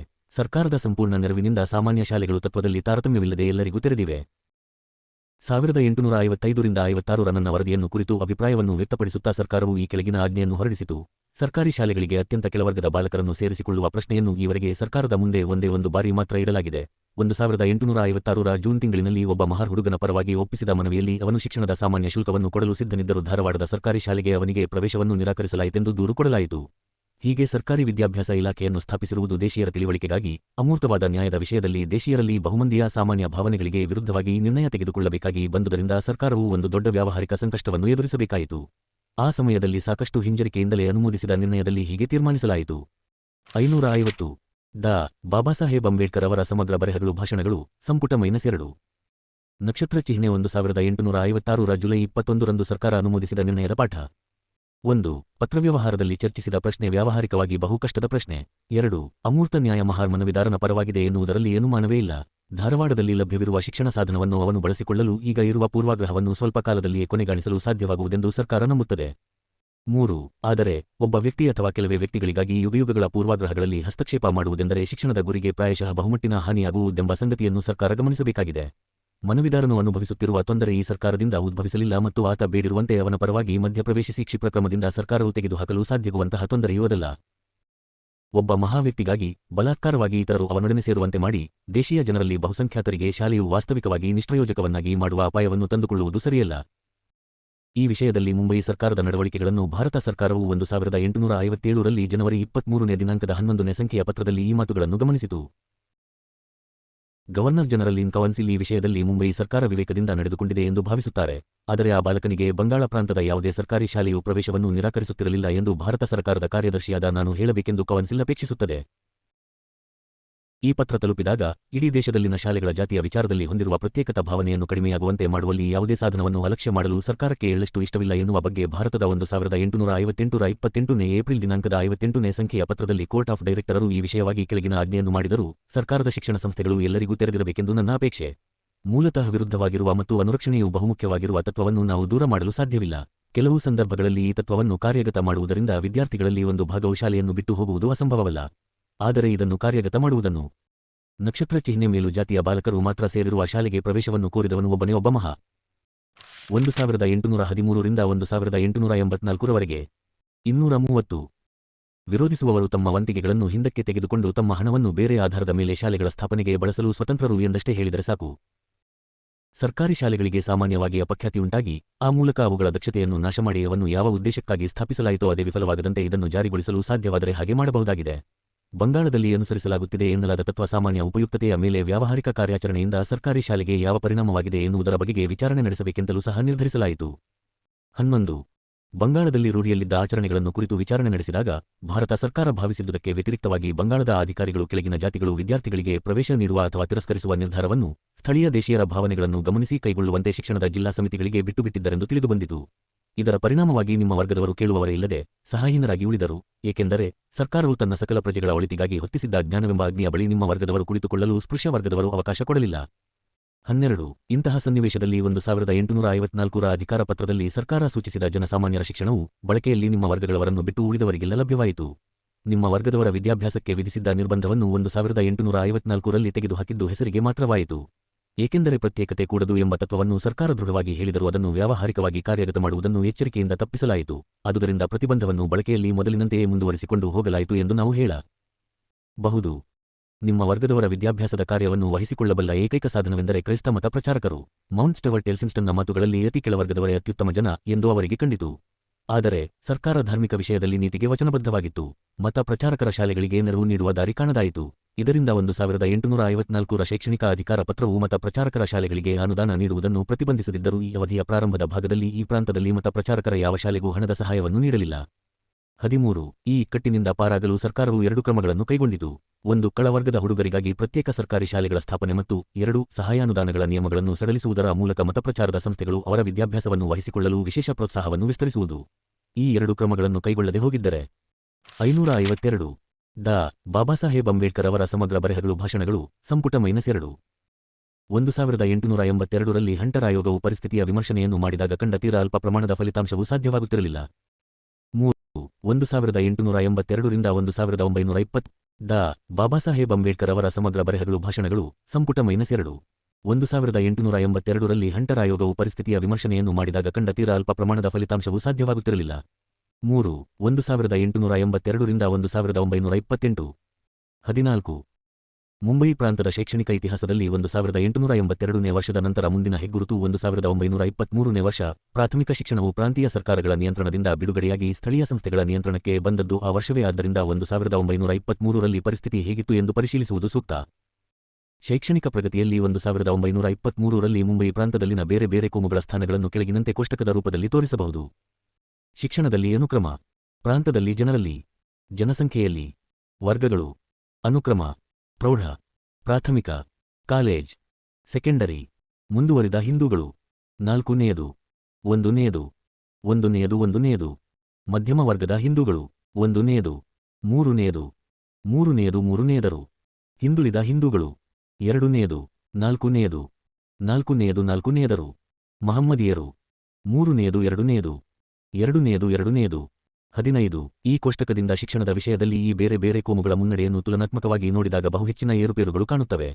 ಜನತೆಯ ಈ ವರ್ಗಗಳು ಪ್ರಜಾಸಂಖ್ಯೆಯ ದೃಷ್ಟಿಯಿಂದ ಹಾಗೂ ಶೈಕ್ಷಣಿಕ ಪ್ರಗತಿಯ ದೃಷ್ಟಿಯಿಂದ ಹೋಲಿಸಿ ನೋಡಿದಾಗ ಜನಸಂಖ್ಯೆಯಲ್ಲಿ ಮೊದಲನೆಯದಾದ ಮಧ್ಯಮ ವರ್ಗವು ಕಾಲೇಜ್ ವಿದ್ಯಾಭ್ಯಾಸದಲ್ಲಿ, ಪ್ರೌಢ ವಿದ್ಯಾಭ್ಯಾಸದಲ್ಲಿ, ಪ್ರಾಥಮಿಕ ವಿದ್ಯಾಭ್ಯಾಸದಲ್ಲಿ 3ನೇಯದಾಗಿರುವುದನ್ನು ಕಾಣುತ್ತೇವೆ. ನಕ್ಷತ್ರ ಚಿಹ್ನೆ ಇಲಾಖೆಯ ಉದ್ದೇಶಕ್ಕಾಗಿ ಮುಂಬಯಿ ಸರ್ಕಾರದ ಶಿಕ್ಷಣ ಇಲಾಖೆಯು ಪ್ರಾಂತದ ಜನತೆಯನ್ನು 4 ವರ್ಗಗಳನ್ನಾಗಿ ವಿಭಾಗಿಸಿದೆ. 1 ವರ್ಗದಲ್ಲಿ ಬ್ರಾಹ್ಮಣರನ್ನು ಇವರೊಂದಿಗೆ ಸೇರುವ ಜಾತಿಗಳನ್ನು ಒಂದುಗೂಡಿಸಿ ಮುಂದುವರೆದ ಹಿಂದೂಗಳು ಎಂದು ಒಟ್ಟಾಗಿ ಕರೆದಿದೆ. ಮರಾಠರನ್ನು ಇವರೊಡನೆ ಸೇರುವ ಜಾತಿಗಳನ್ನು ಮಧ್ಯಮ ವರ್ಗದ ಹಿಂದೂಗಳು ಎನ್ನುವ ಬೇರೆ ವಿಭಾಗಕ್ಕೆ ಸೇರಿಸಿದೆ. ನಿಮ್ಮ ವರ್ಗಗಳವರು, ಗುಡ್ಡಗಾಡು ಜನ ಮತ್ತು ಅಪರಾಧಿ ಕುಲಗಳು ಸೇರಿದಂತೆ ಉಳಿದ ಜನರನ್ನು ಪ್ರತ್ಯೇಕ ವಿಭಾಗ ಮಾಡಿ ಹಿಂದುಳಿದ ಹಿಂದೂಗಳು ಎಂದು ನಾಮಕರಣ ಮಾಡಲಾಗಿದೆ. ಈ ಪ್ರಾಂತದ ಮತ್ತು ಸಿಂಧನ ಮಹಮ್ಮದೀಯರ ಇನ್ನೊಂದು ವರ್ಗವನ್ನು ಈ 3 ವರ್ಗಗಳ ಜೊತೆಗೆ ಸೇರಿಸಬೇಕು. 1813 ರಿಂದ 1884ರವರೆಗೆ 553 ಜನಸಂಖ್ಯೆಯಲ್ಲಿ 2ನೇಯವರಾಗಿರುವ ನಿಮ್ಮ ವರ್ಗದವರು ಕಾಲೇಜ್ ವಿದ್ಯಾಭ್ಯಾಸದಲ್ಲಿ 4ನೇಯವರು ಎಂದರೆ ಕೊನೆಯವರು, ಪ್ರೌಢ ವಿದ್ಯಾಭ್ಯಾಸದಲ್ಲಿ ಕೊನೆಯಲ್ಲೂ ಮತ್ತು ಪ್ರಾಥಮಿಕ ವಿದ್ಯಾಭ್ಯಾಸದಲ್ಲೂ ಕೊನೆಯವರು. ಜನಸಂಖ್ಯೆಯಲ್ಲಿ 3ನೇಯವರಾದ ಮಹಮ್ಮದೀಯರು ಕಾಲೇಜು ವಿದ್ಯಾಭ್ಯಾಸದಲ್ಲಿ 2ನೇಯವರು, ಪ್ರೌಢ ಶಿಕ್ಷಣದಲ್ಲಿ 2ನೇಯವರು, ಪ್ರಾಥಮಿಕ ಶಿಕ್ಷಣದಲ್ಲೂ 2ನೇಯವರು. ಮುಂದುವರೆದ ಹಿಂದೂಗಳಾದರೂ ಪ್ರಜಾಸಂಖ್ಯೆಯಲ್ಲಿ ನಾಲ್ಕನೆಯವರು, ಕಾಲೇಜ್ ಶಿಕ್ಷಣದಲ್ಲಿ ಮೊದಲನೆಯವರು, ಪ್ರೌಢ ಶಿಕ್ಷಣದಲ್ಲೂ ಮೊದಲನೆಯವರು, ಪ್ರಾಥಮಿಕ ಶಿಕ್ಷಣದಲ್ಲಿಯೂ ಮೊದಲನೆಯವರು. ಇದರಿಂದ ನಾವು ಹೋಲಿಸಿ ಹೇಳುವುದಾದರೆ ಈ ದಿಸೆಯಲ್ಲಿ 1882ರಲ್ಲಿದ್ದುದಕ್ಕಿಂತ ಹೆಚ್ಚಿನ ಯಾವುದೇ ಸುಧಾರಣೆಯಾಗಿಲ್ಲ ಎಂದು ನಿಸ್ಸಂದೇಹವಾಗಿ ಹೇಳಬಹುದು. 16. 1923ರಿಂದ 24ರ ವರ್ಷಕ್ಕೆ ಮುಂಬೈ ಪ್ರಾಂತದ ಸಾರ್ವಜನಿಕ ಶಿಕ್ಷಣ ನಿರ್ದೇಶಕರು ಸಲ್ಲಿಸಿದ ವರದಿಯನ್ನು ಆಧರಿಸಿದ ಮೇಲಿನ ಹೇಳಿಕೆ ವಿವಿಧ ಕೋಮುಗಳ ಶೈಕ್ಷಣಿಕ ಪ್ರಗತಿಯಲ್ಲಿರುವ ವ್ಯತ್ಯಾಸವನ್ನಷ್ಟೇ ತೋರಿಸುತ್ತದೆ. ಆದರೆ ವಿವಿಧ ಕೋಮುಗಳ ಶೈಕ್ಷಣಿಕ ಮಟ್ಟಗಳಲ್ಲಿನ ವ್ಯತ್ಯಾಸ ಬಹು ಹೆಚ್ಚಿಲ್ಲದಿದ್ದರೆ ಅಲ್ಪಸಂಗತಿಯಾಗುತ್ತಿತ್ತು. ವ್ಯತ್ಯಾಸಗಳ ಪ್ರಮಾಣವನ್ನು ತಿಳಿಯದಿದ್ದರೆ ನಾವು ಯಾವುದೇ ಮುಖ್ಯ ನಿರ್ಣಯಕ್ಕೂ ಬರುವಂತಿಲ್ಲ. ಈ ದೃಷ್ಟಿಯಿಂದ ವಸ್ತುಸ್ಥಿತಿಯನ್ನು ಸೃಷ್ಟಿಗೊಳಿಸಲು ಕೆಳಗಿನ ಕೋಷ್ಟಕವನ್ನು ಕೊಟ್ಟಿದೆ. ಆಯಾ ಶಿಕ್ಷಣ ವರ್ಗದ 1000 ಜನತೆಯ ವರ್ಗಗಳು. ಪ್ರಾಥಮಿಕ ಶಿಕ್ಷಣದ ವಿದ್ಯಾರ್ಥಿಗಳು, ಶಿಕ್ಷಣದ ವಿದ್ಯಾರ್ಥಿಗಳು, ಮುಂದುವರಿದ ಹಿಂದೂಗಳು 119, 2000. ಆಯಾ ವರ್ಗದ 0,00,00,0023 ಸಂಖ್ಯೆಯಲ್ಲಿ ಪ್ರೌಢ. ಆಯಾ ವರ್ಗದ 9 ಲಕ್ಷ ಜನಸಂಖ್ಯೆಯಲ್ಲಿ ಕಾಲೇಜ್ ಶಿಕ್ಷಣದ ವಿದ್ಯಾರ್ಥಿಗಳು 0,00,00. ಮಹಮ್ಮದೀಯರು 2800. ಮಧ್ಯಮ ವರ್ಗ 38, 140, 52. 14. ಹಿಂದುಳಿದ ವರ್ಗ 18, 141. ಇಲ್ಲವೇ ಇಲ್ಲ, ಇದ್ದರೆ ಒಬ್ಬರಿರಬಹುದು ಅಷ್ಟೇ. 17. ಮೇಲಿನ ಅಂಕಿಸಂಖ್ಯೆಗಳು ಪ್ರಾಥಮಿಕ, ಪ್ರೌಢ ಮತ್ತು ಕಾಲೇಜ್ ಶಿಕ್ಷಣದ ವಿಷಯದಲ್ಲಿ ಪ್ರತಿ ಕೋಮು ಇತರರಿಗಿಂತ ಎಷ್ಟು ಮುಂದಿದೆ ಎನ್ನುವುದನ್ನು ತೋರಿಸುತ್ತದೆ. ಈ ಪ್ರಾಂತದ ವಿವಿಧ ಕೋಮುಗಳಲ್ಲಿನ ವ್ಯತ್ಯಾಸವು ಕಾಣಿಸಿಕೊಡುವಂತೆ ಶೈಕ್ಷಣಿಕ ವಿಷಯದಲ್ಲಿ ಕೆಲವು ಕೋಮುಗಳ ಸ್ಥಿತಿಯು ನಮ್ಮನ್ನು ಬೆಚ್ಚಿಬೀಳಿಸುತ್ತದೆ. ಮೇಲೆ ಕಾಣಿಸಿರುವ ಅಂಕಿಅಂಶಗಳಿಂದ 2 ಅಂಶಗಳು ವಾದಾತೀತವಾಗಿ ಎದ್ದು ಕಾಣುತ್ತದೆ. 1. ಈ ಪ್ರಾಂತದಲ್ಲಿ ಹಿಂದುಳಿದ ವರ್ಗಗಳವರ ಶೈಕ್ಷಣಿಕ ಪರಿಸ್ಥಿತಿ ಶೋಚನೀಯ. ಜನಸಂಖ್ಯೆಯಲ್ಲಿ ಅವರದು 2ನೆಯ ಸ್ಥಾನ, ಆದರೆ ವಿದ್ಯಾಭ್ಯಾಸದ ಮಟ್ಟಿಗೆ ಅವರ ಸ್ಥಾನ ಕಡೆಯದು ಮಾತ್ರವಲ್ಲ, ತೀರ ಕೆಳಮಟ್ಟದ್ದೂ ಹೌದು. 2. ಈ ಪ್ರಾಂತದ ಮಹಮ್ಮದೀಯರು ಶೈಕ್ಷಣಿಕವಾಗಿ ವೇಗವಾದ ಪ್ರಗತಿಯನ್ನು 239 ಡಾ. ಬಾಬಾಸಾಹೇಬ್ ಅಂಬೇಡ್ಕರ್ ಅವರ ಸಮಗ್ರ ಬರೆಹಗಳು ಭಾಷಣಗಳು ಸಂಪುಟ -2 ಸಾಧಿಸಿದ್ದಾರೆ. ಎಷ್ಟರ ಮಟ್ಟಿಗೆ ಎಂದರೆ 30 ವರ್ಷಗಳಲ್ಲಿ ಅವರು ಮಧ್ಯಮ ವರ್ಗದವರು ಮತ್ತು ಹಿಂದುಳಿದ ವರ್ಗದವರನ್ನು ಹಿಂದಕ್ಕೆ ಹಾಕಿರುವುದು ಮಾತ್ರವಲ್ಲ, ಬ್ರಾಹ್ಮಣರು ಮತ್ತು ಸಂಬಂಧಿಸಿದ ಜಾತಿಗಳವರ ಸಮೀಪಕ್ಕೆ ಬಂದುಬಿಟ್ಟಿದ್ದಾರೆ. 18. ಇದಕ್ಕೆ ಕಾರಣ ಏನಿರಬಹುದು ಎಂದೂ ಇದ್ದೇ ಇರುವ ಈ ಪ್ರಶ್ನೆಗೆ ನಮ್ಮ ಉತ್ತರ ಸರ್ಕಾರ ಕಾಣುವ ರೀತಿಯಲ್ಲಿ ತಾರತಮ್ಯವೇ ಎಂಬುದು. ಈ 2 ವರ್ಗಗಳನ್ನು ನಡೆಸಿಕೊಳ್ಳುವುದರಲ್ಲಿ ಎಷ್ಟೊಂದು ತಾರತಮ್ಯವಿತ್ತು ಎನ್ನುವುದು ಶಿಕ್ಷಣವನ್ನು ಕುರಿತ ಪಂಚವಾರ್ಷಿಕ ವರದಿಗಳಿಂದ ಉದ್ಧರಿಸಿದ ಭಾಗಗಳಿಂದ ವ್ಯಕ್ತವಾಗುತ್ತದೆ. ವಿದ್ಯಾಭ್ಯಾಸದ ವಿಷಯದಲ್ಲಿ ಮಹಮ್ಮದೀಯರನ್ನು ನಡೆಸಿಕೊಂಡ ರೀತಿಗೆ ಸಂಬಂಧಿಸಿದಂತೆ 3ನೆಯ ಪಂಚವಾರ್ಷಿಕ ವರದಿ 1892ರಿಂದ 96 ಇಂದ ತೆಗೆದ ಭಾಗಗಳು ಗಮನಾರ್ಹ. ಮುಂಬಯಿ ಪ್ರಾಂತದಲ್ಲಿ ಮಹಮ್ಮದೀಯರ ವಿದ್ಯಾಭ್ಯಾಸದ ಅಂಕಿಗಳನ್ನು ಕುರಿತಂತೆ ಪ್ರತಿಕೂಲ ಸನ್ನಿವೇಶವಿಲ್ಲದಿದ್ದರೆ ಬೆಳವಣಿಗೆ ಇನ್ನೂ ಹೆಚ್ಚಾಗಿರುತ್ತಿತ್ತು ಎಂದು ನಿರ್ದೇಶಕರು ಅಭಿಪ್ರಾಯಪಡುತ್ತಾರೆ. ಮುಂಬಯಿಯಲ್ಲಿ ಉಳಿದ ಜನರಿಗಿಂತ ಮಹಮ್ಮದೀಯರು ಸಾರ್ವಜನಿಕ ವಿದ್ಯಾಸಂಸ್ಥೆಗಳ ಪ್ರಯೋಜನ ಪಡೆಯುತ್ತಾರೆ ಎಂಬುದನ್ನು ಬಹುಕಾಲದಿಂದ ಗುರುತಿಸಲಾಗಿದೆ. ಮಹಮ್ಮದೀಯರ ವಿದ್ಯಾಭ್ಯಾಸಕ್ಕೆ ಉತ್ತೇಜನ ನೀಡಲು ಏನು ಮಾಡಿದೆ ಎಂಬ ಸಾಮಾನ್ಯ ಪ್ರಶ್ನೆಯನ್ನು ಕುರಿತು ನಿರ್ದೇಶಕರು ಹೀಗೆ ಬರೆಯುತ್ತಾರೆ.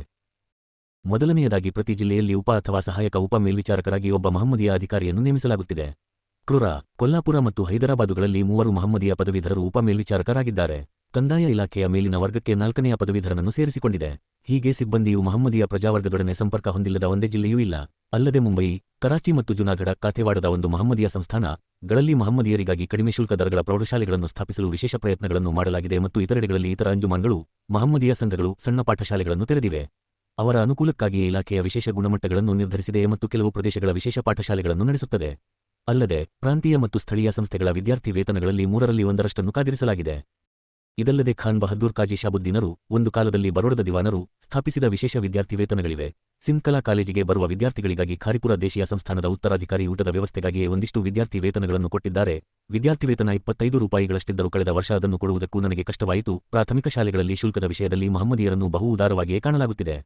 ಹಿಂದೂಗಳು 1813ರಿಂದ 1884ರವರೆಗೆ ತೆಗೆದುಕೊಳ್ಳುವುದಕ್ಕಿಂತ ಸುಲಭವಾದ ಪರೀಕ್ಷೆಯನ್ನು ಕೊಡುವ ವಿಶೇಷ ನಿಯಮಗಳ ಮೂಲಕ ಅವರು ತರಬೇತಿ ಕಾಲೇಜುಗಳಿಗೆ ಬರಲು ಉತ್ತೇಜನ ನೀಡಲಾಗುತ್ತಿದೆ. ಒಬ್ಬ ಮಹಮ್ಮದೀಯ ಉಪ ಪರೀಕ್ಷಾಧಿಕಾರಿಯನ್ನು ನೇಮಿಸಿ ಮುಂಬಯಿಯಲ್ಲಿರುವ ಸಂಯುಕ್ತ ಶಾಲೆಗಳ ಸಮಿತಿಯು ಮಹಮ್ಮದೀಯರ ವಿದ್ಯಾಭ್ಯಾಸಕ್ಕೆ ಪ್ರೋತ್ಸಾಹ ನೀಡಲು ಈಚೆಗೆ ವಿಶೇಷ ಪ್ರಯತ್ನವನ್ನು ಮಾಡಿದೆ. 555. 19. ಈ ಅಭಿಪ್ರಾಯಗಳೊಂದಿಗೆ 5ನೇ ಪಂಚವಾರ್ಷಿಕ ವರದಿಯಲ್ಲಿ 1902ರಿಂದ 07 ನಿಮ್ಮ ವರ್ಗದವರ ಶಿಕ್ಷಣವನ್ನು ಕುರಿತ ಈ ಮಾತುಗಳನ್ನು ಹೋಲಿಸಿ.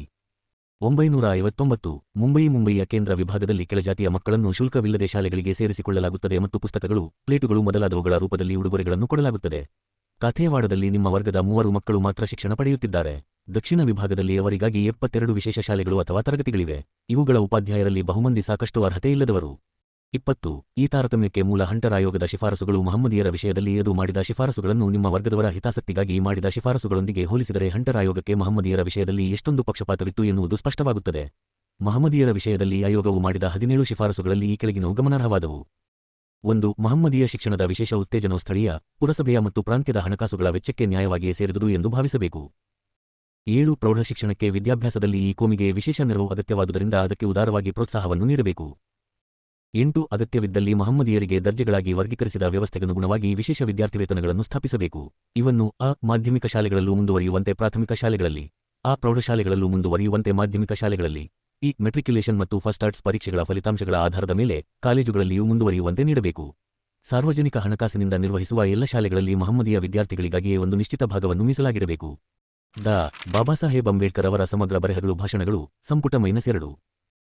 10 ಮಹಮ್ಮದೀಯರ ಉಪಯೋಗಕ್ಕಾಗಿಯೇ ಸ್ಥಾಪಿತವಾಗಿದ್ದು, ಸರ್ಕಾರವು ನಿರ್ವಹಿಸುತ್ತಿರುವ ಶೈಕ್ಷಣಿಕ ದತ್ತಿಗಳಲ್ಲಿ ಪ್ರತಿ ದತ್ತಿಯಿಂದ ಬರುವ ಹಣವನ್ನೆಲ್ಲ ಮಹಮ್ಮದೀಯರ ಶಿಕ್ಷಣದ ಪ್ರಗತಿಗೆ ಮಾತ್ರವೇ ಬಳಸತಕ್ಕದ್ದು. 11 ಮಹಮ್ಮದೀಯರು ಇರುವ ಸ್ಥಳಗಳಲ್ಲಿ ಅಥವಾ ಅವರು ಖಾಸಗಿ ವ್ಯಕ್ತಿಗಳ ಅಥವಾ ಸಂಸ್ಥೆಗಳ ಅಧೀನದಲ್ಲಿ ಇದ್ದಲ್ಲಿ ಸಹಾಯಾನುದಾನದ ವ್ಯವಸ್ಥೆಗೆ ಅನುಗುಣವಾಗಿ ಇಂಗ್ಲಿಷನ್ನು ಬೋಧಿಸುವ ಶಾಲೆಗಳನ್ನು ಕಾಲೇಜುಗಳನ್ನು ಸ್ಥಾಪಿಸುವ ಅವರಿಗೆ ಉದಾರವಾಗಿ ಸಹಾಯಾನುದಾನಗಳನ್ನು ನೀಡಿ ಪ್ರೋತ್ಸಾಹ ನೀಡಬೇಕು. 12 ಅಗತ್ಯವಾದೆಡೆಗಳಲ್ಲಿ ಮಹಮ್ಮದೀಯ ಉಪಾಧ್ಯಾಯರ ತರಬೇತಿಗಾಗಿ ನಾರ್ಮಲ್ ಸ್ಕೂಲುಗಳನ್ನು ಅಥವಾ ತರಬೇತಿಗಳನ್ನು ಸ್ಥಾಪಿಸಬೇಕು. 14 ಮಹಮ್ಮದೀಯರ ಪ್ರಾಥಮಿಕ ಶಾಲೆಗಳ ಪರೀಕ್ಷೆಗಾಗಿ ಈವರೆಗೆ ನೇಮಿಸಿದುದಕ್ಕಿಂತ ಹೆಚ್ಚಿನ ಸಂಖ್ಯೆಯಲ್ಲಿ ಮಹಮ್ಮದೀಯರ ತನಿಖಾಧಿಕಾರಿಗಳನ್ನು ನೇಮಿಸಬೇಕು. 17 ಶಿಕ್ಷಣ ಪಡೆದ ಮಹಮ್ಮದೀಯರು ಮತ್ತು ಇತರರಿಗೆ ನೀಡುತ್ತಿರುವ ಸಹಾಯದ ಪ್ರಮಾಣದ ಪ್ರಶ್ನೆಯ ಕಡೆಗೆ ಸ್ಥಳೀಯ ಆಡಳಿತಗಳ ಗಮನವನ್ನು ಸೆಳೆಯಬೇಕು. 21 ಹಂಟರ್ ಆಯೋಗವು ಮಾಡಿದ ಈ ಶಿಫಾರಸುಗಳಲ್ಲಿ ಪ್ರತಿಯೊಂದು ವರ್ಗದವರ ಹಿತದೃಷ್ಟಿಯಿಂದ ಅಗತ್ಯವಾಗಿತ್ತು. ಆದರೆ ಆಯೋಗವು ಹಿಂದುಳಿದ ವರ್ಗದವರ ಹಿತಕ್ಕಾಗಿ ಮಾಡಿದ ಶಿಫಾರಸುಗಳನ್ನು ವಿಶ್ಲೇಷಿಸಿದಾಗ ಹಿಂದುಳಿದ ವರ್ಗಗಳ ವಿದ್ಯಾಭ್ಯಾಸವು ಸರ್ಕಾರದ ವೆಚ್ಚಕ್ಕೆ ನ್ಯಾಯವಾಗಿಯೇ ಸೇರಿದುದು ಎಂದು ಭಾವಿಸಬೇಕೆಂದಾಗಲಿ, ಅವರಿಗಾಗಿ ವಿದ್ಯಾರ್ಥಿ ವೇತನಗಳನ್ನು ಇತರ ನೆರವುಗಳನ್ನು ಮೀಸಲಾಗಿಡಬೇಕೆಂದಾಗಲಿ, ಅವರ ಶೈಕ್ಷಣಿಕ ಅಗತ್ಯಗಳಿಗೆ ಗಮನಕೊಡಲು ವಿಶೇಷ ತನಿಖಾ ಸಿಬ್ಬಂದಿಯನ್ನು ನೇಮಿಸಬೇಕೆಂದಾಗಲಿ, ಅವರಲ್ಲಿ ವಿದ್ಯಾಭ್ಯಾಸ ಬೆಳೆಯಲು ಸರ್ಕಾರ ನೆರವನ್ನು ನೀಡಬೇಕೆಂದಾಗಲಿ ಆದೇಶಿಸುವನ್ನು ಕಾಣುವುದಿಲ್ಲ. ಆಯೋಗವು ಹೇಳುವುದು ಇಷ್ಟನ್ನೇ. ನಕ್ಷತ್ರ ಚಿಹ್ನೆ 1 ಜಾತಿಯೊಂದರ ಆಧಾರದ ಮೇಲೆ ಸರ್ಕಾರಿ ಕಾಲೇಜು ಅಥವಾ ಶಾಲೆಯಲ್ಲಿ ಯಾವ ಹುಡುಗನಿಗೂ ಪ್ರವೇಶವನ್ನು ನಿರಾಕರಿಸಲಾಗದು ಎಂಬ ತತ್ವವನ್ನು ಮತ್ತೆ ದೃಢವಾಗಿ ಹೇಳತಕ್ಕದ್ದು ಮತ್ತು ಪ್ರಾಂತೀಯವಾಗಿರಲಿ, ಪುರಸಭೆಗೆ ಸೇರಿಸಲಿ, ಸ್ಥಳೀಯವಾಗಿರಲಿ ಸಾರ್ವಜನಿಕ ಹಣದಿಂದಲೇ ಸಂಪೂರ್ಣವಾಗಿ ನಿರ್ವಹಿಸುತ್ತಿದ್ದು ವಿಶೇಷ ಜನಾಂಗಗಳಿಗೆ ಮುಡಿಪಾಗಿಲ್ಲದ ವಿದ್ಯಾಸಂಸ್ಥೆಗಳಲ್ಲಿ ಈ ತತ್ವವನ್ನು ಅನುಸರಿಸತಕ್ಕದ್ದು. 2 ಸಾರ್ವಜನಿಕ ಹಣದಿಂದ ಆಗಲೇ ನಿರ್ವಹಿಸುತ್ತಿರುವ ಶಾಲೆಗಳಲ್ಲಿ ಕೆಳವರ್ಗಗಳ ವಿದ್ಯಾರ್ಥಿಗಳಿಗೆ ತಕ್ಕಷ್ಟು ಅವಕಾಶ ಇಲ್ಲದೆ ಅವರಿಗಾಗಿಯೇ ಪ್ರತ್ಯೇಕ ಶಾಲೆಗಳನ್ನು ಅಥವಾ ತರಗತಿಗಳನ್ನು ಪ್ರಾರಂಭಿಸಲು ಅಂತಹ ಮಕ್ಕಳು ತಕ್ಕಷ್ಟು ಸಂಖ್ಯೆಯಲ್ಲಿ ಇರುವ ಸ್ಥಳಗಳಲ್ಲಿ ಅವರಿಗಾಗಿಯೇ ವಿಶೇಷ ತರಗತಿಗಳನ್ನು, ಶಾಲೆಗಳನ್ನು ಸ್ಥಾಪಿಸಲು ವಿಶೇಷ ಪ್ರೋತ್ಸಾಹವನ್ನು ಕೊಡಬೇಕು. ವಾಸ್ತವಿಕವಾಗಿ ಆಯೋಗವು ಮಹಮ್ಮದೀಯರಿಗಾಗಿ ಮಾಡಿದ ಶಿಫಾರಸುಗಳು ಮಹಮ್ಮದೀಯರಿಗಿಂತ ಹಿಂದುಳಿದ ವರ್ಗಗಳ ಹಿತರಕ್ಷಣೆಗಾಗಿಯೇ ಹೆಚ್ಚು ಅಗತ್ಯವಾಗಿದ್ದವು. ಏಕೆಂದರೆ ಮಹಮ್ಮದೀಯರ ವಿಷಯದಲ್ಲಿ ವಿಶೇಷ ಸಹಾನುಭೂತಿಯನ್ನು ಹೊಂದಿದ್ದ ಅಧ್ಯಕ್ಷರೇ ಇದ್ದ ಹಂಟರ್ ಆಯೋಗವು ಸಹ 1871ರಿಂದ 73ರಲ್ಲಿ ಮಾಡಿದ ತನಿಖೆಯು ಮಹಮ್ಮದೀಯರು ಪ್ರೌಢಶಿಕ್ಷಣದಲ್ಲಿ ಹಿಂದುಳಿದಿರುವುದನ್ನು ಉತ್ತೇಜಿಸುವ ಪ್ರವೃತ್ತಿಯನ್ನು 1813ರಿಂದ 1884ರವರೆಗೆ 332 ಸ್ಥಾಪಿಸಿದೆ ಎಂದು ಒಪ್ಪಿಕೊಳ್ಳಬೇಕಾಯಿತು. ಹೀಗಿದ್ದೂ ಸಹ ಹಂಟರ್ ಆಯೋಗವು ಮಾಡಿದ್ದು ಮೇಲೆ ಹೇಳಿದ 2 ಶಿಫಾರಸುಗಳನ್ನು ಮಾತ್ರ ನಿಮ್ಮ ವರ್ಗದವರಿಗೆ ಸಂಬಂಧಿಸಿದಂತೆ ಆಯೋಗವು ಮಾಡಿದ ಈ 2 ಶಿಫಾರಸುಗಳು ಸಹ ಹೆಚ್ಚು ಪ್ರಯೋಜನಕ್ಕೆ ಬರುವಂತಹವೇನೂ ಅಲ್ಲ. ಅವು ನಿಷ್ಪ್ರಯೋಜಕವಾಗುವುದು ಅನಿವಾರ್ಯವಾಗಿತ್ತು. 5ನೆಯ ಬಾರಿಯೇ ಆದರೂ ತತ್ವವನ್ನು ಪುನರುಚ್ಚರಿಸುವುದರಿಂದ ಏನೂ ಫಲವಿರಲಿಲ್ಲ. ಏಕೆಂದರೆ ಆಯೋಗವು ಸೇರಿಸಿದ ಷರತ್ತಿನ ಪ್ರಕಾರ ಇದನ್ನು ಕಾರ್ಯಗತ ಮಾಡುವುದನ್ನು ತಪ್ಪಿಸಬೇಕಾಗಿತ್ತು. ಹಾಗೆಯೇ ನಿಮ್ಮ ವರ್ಗದವರಿಗಾಗಿಯೇ ಪ್ರತ್ಯೇಕ ಶಾಲೆಗಳನ್ನು ತೆರೆಯುವುದು ಸ್ವಲ್ಪ ಹೆಚ್ಚು ಕಡಿಮೆ ಸಾಧ್ಯವೇ ಇರಲಿಲ್ಲ. ಏಕೆಂದರೆ ಇವು ನಿಷ್ಫಲವೇ ಆಗುತ್ತಿದ್ದವು. ಪ್ರಾಥಮಿಕ ಶಿಕ್ಷಣವೇ ಕಷ್ಟದ ಕೆಲಸವಾಗಿದ್ದ ಸರ್ಕಾರಕ್ಕೆ ಇನ್ನೂ ವೆಚ್ಚವನ್ನು ತರುವ ಪ್ರತ್ಯೇಕ ಶಾಲೆಗಳು ಒಪ್ಪಿಗೆಯಾಗುವಂತಿರಲಿಲ್ಲ. ಅಲ್ಲದೆ ಇಂತಹ ಶಾಲೆಗಳನ್ನು ಹಿಂದುಳಿದ ವರ್ಗಗಳವರು ಹೆಚ್ಚಿನ ಸಂಖ್ಯೆಯಲ್ಲಿ ಇರುವಲ್ಲಿ ತೆರೆಯಬೇಕೆಂಬ ಷರತ್ತು ಶಿಫಾರಸುಗಳನ್ನು ನಿರರ್ಥಕಗೊಳಿಸಲು ಸಾಕಾಗಿತ್ತು. ಏಕೆಂದರೆ ಗ್ರಾಮಾಂತರ ಪ್ರದೇಶಗಳಲ್ಲಿ ಹಿಂದುಳಿದ ವರ್ಗಗಳವರು ಒಂದೇ ಪ್ರದೇಶದಲ್ಲಿ ಹೆಚ್ಚಿನ ಸಂಖ್ಯೆಯಲ್ಲಿ ವಾಸಿಸುವುದು ವಿರಳ. 22 ಹಿಂದುಳಿದ ವರ್ಗಗಳವರ ವಿದ್ಯಾಭ್ಯಾಸಕ್ಕೆ ಹಂಟರ್ ಆಯೋಗವು ಇಷ್ಟು ಅಲ್ಪ ಗಮನವನ್ನು ಕೊಟ್ಟಿದ್ದು ಏಕೆ ಎನ್ನುವುದನ್ನು ಅರ್ಥ ಮಾಡಿಕೊಳ್ಳುವುದು ಕಷ್ಟ. ಮಹಮ್ಮದೀಯರ ವಿಷಯದಲ್ಲಿ ತಾನು ಉದಾರವಾಗಿರಬೇಕೆಂದು ಅದಕ್ಕೆ ಅನ್ನಿಸಿದಲ್ಲಿ ವಿದ್ಯಾಭ್ಯಾಸ, ಐಶ್ವರ್ಯ ಮತ್ತು ಅಂತಸ್ತುಗಳೆಲ್ಲದರಲ್ಲೂ ಮಹಮ್ಮದೀಯರಿಗಿಂತ ಬಹು ಹಿಂದುಳಿದ ವರ್ಗಗಳ ವಿಷಯದಲ್ಲಿ ಅದು ನ್ಯಾಯವಾಗಿಯಾದರೂ ನಡೆದುಕೊಳ್ಳಬೇಕಾಗಿತ್ತು. ಹಂಟರ್ ಆಯೋಗವು ಒಮ್ಮೆ ನಿಮ್ಮ ವರ್ಗದವರನ್ನು ಹಿಂದಕ್ಕೆ ತಳ್ಳಿದ ನಂತರ ಅವರು ಅಲ್ಲಿಯೇ ಉಳಿದರು. ಆ ತರುವಾಯ ಸರ್ಕಾರವು ಅವರಿಗೆ ಲಕ್ಷ್ಯವನ್ನೇ ಕೊಡಲಿಲ್ಲ. ಇದಕ್ಕೆ ಒಂದು ನಿದರ್ಶನವಾಗಿ ದೆಹಲಿಯಲ್ಲಿ 1913 ಫೆಬ್ರವರಿ 13ನೇ ದಿನಾಂಕದಂದು ಶಿಕ್ಷಣ ಇಲಾಖೆಯು ಮಾಡಿದ ಭಾರತ ಸರ್ಕಾರದ ನಿರ್ಣಯದತ್ತ ಗಮನವನ್ನು ಸೆಳೆಯಬಹುದು. ಭಾರತ ಸರ್ಕಾರ ಹೊರಡಿಸಿದ ಅತ್ಯಂತ ಮುಖ್ಯವಾದ ನಿರ್ಣಯಗಳಲ್ಲಿ ಅದು ಒಂದು. ಆ ನಿರ್ಣಯದಲ್ಲಿ ಸರ್ಕಾರವು ವಿವಿಧ ಪ್ರಾಂತಗಳಲ್ಲಿ ಸಮಗ್ರ ಶೈಕ್ಷಣಿಕ ವ್ಯವಸ್ಥೆಗಳನ್ನು ವಿಸ್ತರಿಸಲು ಹಣ ಒದಗಿಸಿದಂತೆ ಚಕ್ರಾಧಿಪತ್ಯದ ನಿಧಿಯಿಂದ ಹೆಚ್ಚಿನ ಅನುದಾನಗಳನ್ನು ಕೊಟ್ಟು ಸ್ಥಳೀಯ ಆಡಳಿತ ಸಂಸ್ಥೆಗಳಿಗೆ ನೆರವಾಗಲು ತೀರ್ಮಾನಿಸಿತು. ಈ ನಿರ್ಣಯದಲ್ಲಿ ಸರ್ಕಾರವು ಒಂದು ಸ್ಥಳದಲ್ಲಿ ಖಾಯಂ ನಿವಾಸಿಗಳಾಗಿರುವವರ ಮತ್ತು ಮಹಮ್ಮದೀಯ ಕೋಮುಗಳ ಶೈಕ್ಷಣಿಕ ಅಗತ್ಯವನ್ನು ಪ್ರಾಂತ ಸರ್ಕಾರಗಳಿಗೆ ಎತ್ತಿ ತೋರಿಸಲು ವಿಶೇಷ ಗಮನ ಕೊಟ್ಟಿತು. ಆದರೆ ನಿರ್ಣಯದಲ್ಲಿ ಹಿಂದುಳಿದ ವರ್ಗದವರನ್ನು ಕುರಿತು ಒಂದೇ ಒಂದು ಮಾತನ್ನೂ ಆಡಲಿಲ್ಲ. ಮುಂಬಯಿ ಸರ್ಕಾರವು ಸೂಚನೆಯನ್ನು ಒಡನೆಯೇ ಒಪ್ಪಿ ಮಹಮ್ಮದೀಯರಲ್ಲಿ ವಿದ್ಯಾಭ್ಯಾಸವನ್ನು ಬೆಳೆಸಲು ಶಿಫಾರಸುಗಳನ್ನು ಮಾಡಲು ವಿದ್ಯಾಭ್ಯಾಸ ಸಮಿತಿಗೆ ಒಬ್ಬ ಮಹಮ್ಮದೀಯನನ್ನು ನೇಮಿಸಿತು. 1912ರಲ್ಲಿ ಕಲ್ಕತ್ತಾ ವಿಶ್ವವಿದ್ಯಾನಿಲಯವು ಮಹಾಕೃಪಾಳು ಚಕ್ರವರ್ತಿಯವರಿಗೆ ಅರ್ಪಿಸಿದ ಭಿನ್ನವತ್ತಳೆಗೆ ಉತ್ತರ ನೀಡುತ್ತಾ ಚಕ್ರವರ್ತಿಯವರು ಹೀಗೆ ಹೇಳಿದ್ದರು: ಈ ನಾಡಿನಲ್ಲೆಲ್ಲ ಶಾಲಾ ಕಾಲೇಜುಗಳ ಜಾಲ ಹಬ್ಬಲಿ. ಈ ಸಂಸ್ಥೆಗಳಿಂದ ರಾಜನಿಷ್ಠ, ಪೌರುಷವಂತ ಮತ್ತು ಉಪಯುಕ್ತ ಪೌರರು, ಕೈಗಾರಿಕೆ, ಕೃಷಿ ಮತ್ತು ಬದುಕಿನ ಎಲ್ಲ ಬಾಬಾಸಾಹೇಬ್ ಅಂಬೇಡ್ಕರ್ ಅವರ ಸಮಗ್ರ ಬರೆಹಗಳು ಭಾಷಣಗಳು ಸಂಪುಟ -2 ವೃತ್ತಿಗಳಲ್ಲಿ ತಮ್ಮ ಯೋಗ್ಯತೆಯನ್ನು ಸ್ಥಾಪಿಸಬಲ್ಲವರು ಹೊರಬರಲಿ ಎಂದು ನಾನು ಆಶಿಸುತ್ತೇನೆ. ವಿದ್ಯೆಯು ಹರಡಿ ಅದು ತರುವ ಇನ್ನೂ ಉನ್ನತ ಮಟ್ಟದ ಚಿಂತನೆ, ನೆಮ್ಮದಿ ಮತ್ತು ಆರೋಗ್ಯಗಳಿಂದ ನನ್ನ ಭಾರತೀಯ ಪ್ರಜೆಗಳ ಗೃಹಗಳು ಬೆಳಗಲಿ, ಅವರ ಶ್ರಮವು ಸಾರ್ಥಕವಾಗಲಿ ಎಂಬುದು ನನ್ನ ಅಪೇಕ್ಷೆ. ನನ್ನ ಆಸೆಯು ಕೈಗೂಡುವುದು ವಿದ್ಯಾಭ್ಯಾಸದ ಮೂಲಕವೇ. ಭಾರತದಲ್ಲಿ ವಿದ್ಯಾಭ್ಯಾಸದ ಗುರಿಯು ನನ್ನ ಹೃದಯಕ್ಕೆ ಎಂದು ಬಹಳ ಸಮೀಪವಾಗಿರುತ್ತದೆ. ಈ ಘೋಷಣೆಯನ್ನು ಕಾರ್ಯಗತ ಮಾಡುವುದಕ್ಕಾಗಲಿ 1913ರ ನಂತರ ಭಾರತ ಸರ್ಕಾರವು ದೊಡ್ಡ ಮೊತ್ತದ ಅನುದಾನಗಳನ್ನು ನೀಡಿತು ಎನ್ನುವುದನ್ನು ಅರ್ಥಮಾಡಿಕೊಂಡಾಗಲಂತೂ ಸರ್ಕಾರವು ತೋರಿದ ಈ ನಿರ್ಮಮ ನಿರ್ಲಕ್ಷ್ಯದ ಸಾತ್ವಿಕ ಸಂತಾಪವು ಸಹಜವಾಗಿಯೇ ಉಕ್ಕುತ್ತದೆ. IV 1923 ಮತ್ತು ಅನಂತರ 23 ಸುಧಾರಣಾ ಕಾನೂನು 1921ರಲ್ಲಿ ಜಾರಿಗೆ ಬಂದಿತು. ಶಿಕ್ಷಣವು ವರ್ಗಾಯಿಸಲಾದ ವಿಷಯದಲ್ಲಿ ಒಬ್ಬ ಮಂತ್ರಿಯ ಅಧೀನಕ್ಕೆ ಬಸವನೆದಿತು. ಸಹಜವಾಗಿ ಆತನಿಂದ ಶಿಕ್ಷಣದಲ್ಲಿ ವೇಗವಾದ ಪ್ರಗತಿ ಸಾಧ್ಯವಾಗುವುದೆಂದು ನಿರೀಕ್ಷಣೆಯಿತ್ತು. ಆದರೆ ಶಿಕ್ಷಣವು ಮಂತ್ರಿಗಳಿಗೆ ವರ್ಗಾಯಿಸಿರುವುದರಿಂದ ತಮಗೆ ಏನಾದರೂ ಪ್ರಯೋಜನವಾಗುತ್ತದೆಯೇ ಎಂಬ ಸಂದೇಹವು ಹಿಂದುಳಿದ ವರ್ಗಗಳವರಿಗೆ ಇದ್ದೇ ಇದ್ದವು. ಅದಾಗಲೇ ಅವರು ಶಿಕ್ಷಣದ ವಿಷಯದಲ್ಲಿ ನೌಕರಶಾಹಿಯ ಕೈಯಲ್ಲಿ ಕಷ್ಟಪಟ್ಟಿದ್ದರು.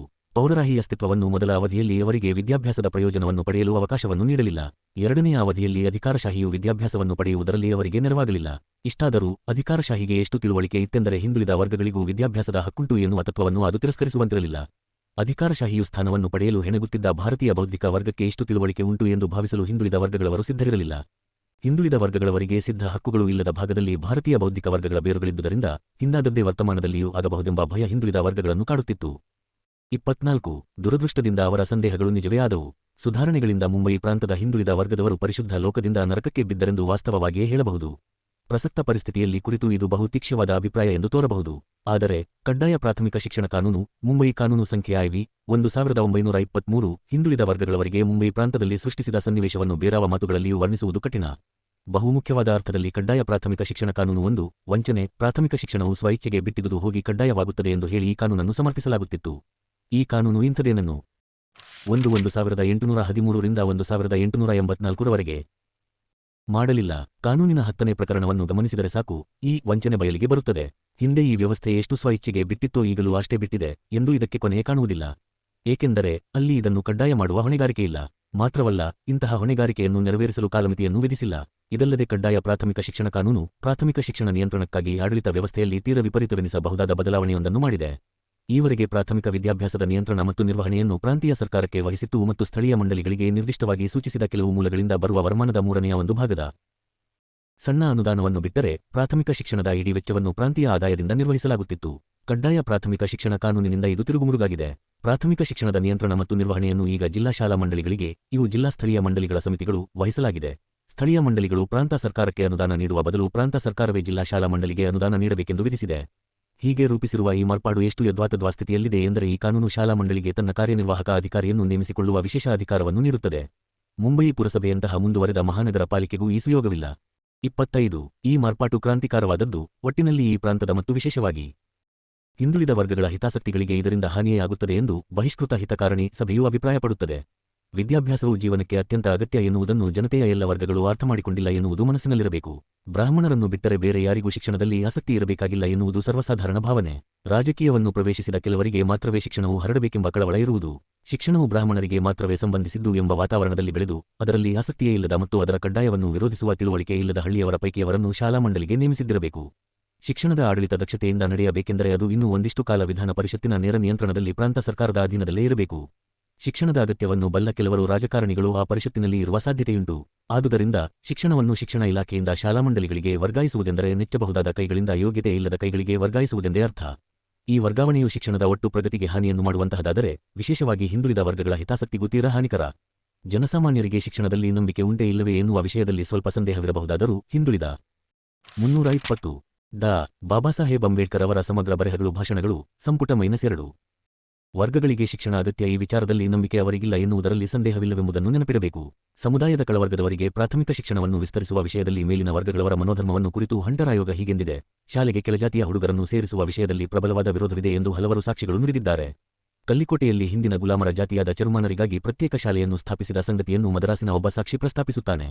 ಆ ಹುಡುಗರು ಶಾಲೆಗೆ ಹೋಗುತ್ತಿದ್ದಾಗ ನಾಯರರು ಮತ್ತು ತೀಯಾಗಳು ಅಡ್ಡ ಹಾಕಿ ಪುಸ್ತಕಗಳನ್ನು ಅವರ ಕೈಯಿಂದ ಕಿತ್ತುಕೊಂಡು ಬಿಡುತ್ತಿದ್ದರು ಎಂದು ಹೇಳುತ್ತಾರೆ.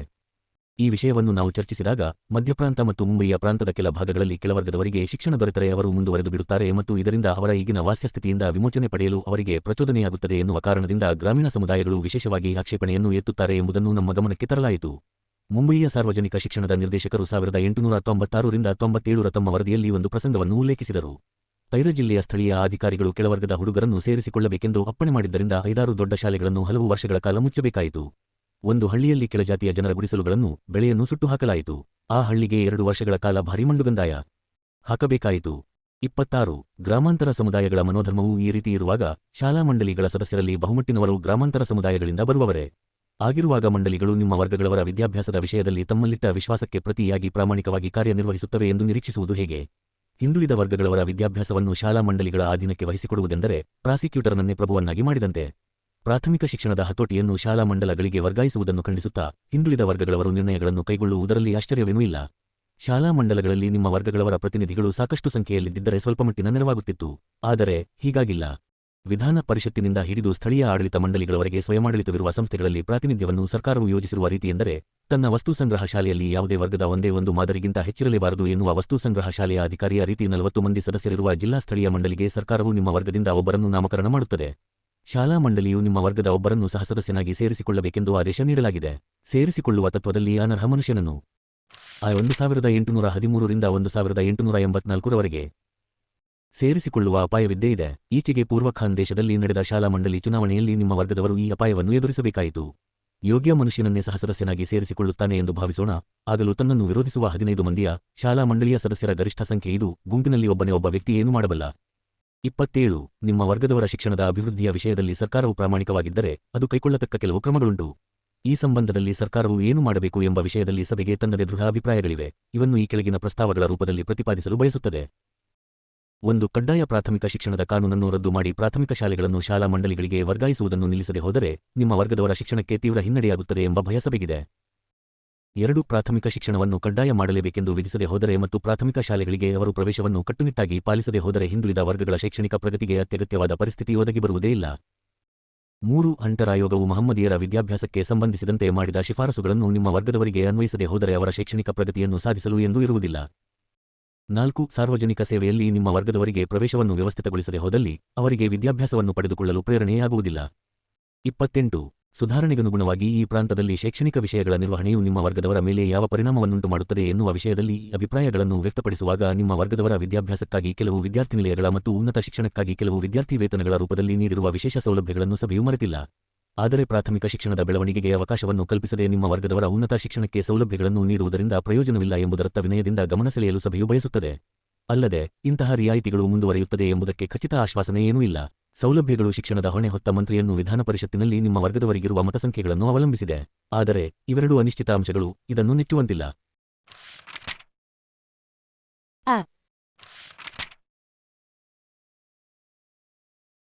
ಮುಂಬಯಿ ಪ್ರಾಂತದಲ್ಲಿ ಅಲ್ಪಸಂಖ್ಯಾತರಾಗಿರತಕ್ಕ ನಿಮ್ಮ ವರ್ಗದವರ ಹಿತಾಸಕ್ತಿಗಳ ರಕ್ಷಣೆಗೆ ಅಗತ್ಯವಾದ ರಕ್ಷಣೋಪಾಯಗಳು ಮತ್ತು ಪ್ರಾಂತೀಯ ಸ್ವಾಯತ್ತತೆಯಲ್ಲಿ ಇವನ್ನು ಖಂಡಿತಗೊಳಿಸಲು ಮುಂಬಯಿಯ ವಿಧಾನ ಪರಿಷತ್ತಿನ ಸ್ವರೂಪದಲ್ಲಿ ಅಗತ್ಯವಾದ ಮಾರ್ಪಾಡುಗಳು ಮತ್ತು ವಿಧಾನ ಪರಿಷತ್ತಿನಿಂದ ದೊರಕಬೇಕಾದ ಖಚಿತ ಆಶ್ವಾಸನೆಗಳನ್ನು ಕುರಿತ ಹೇಳಿಕೆ.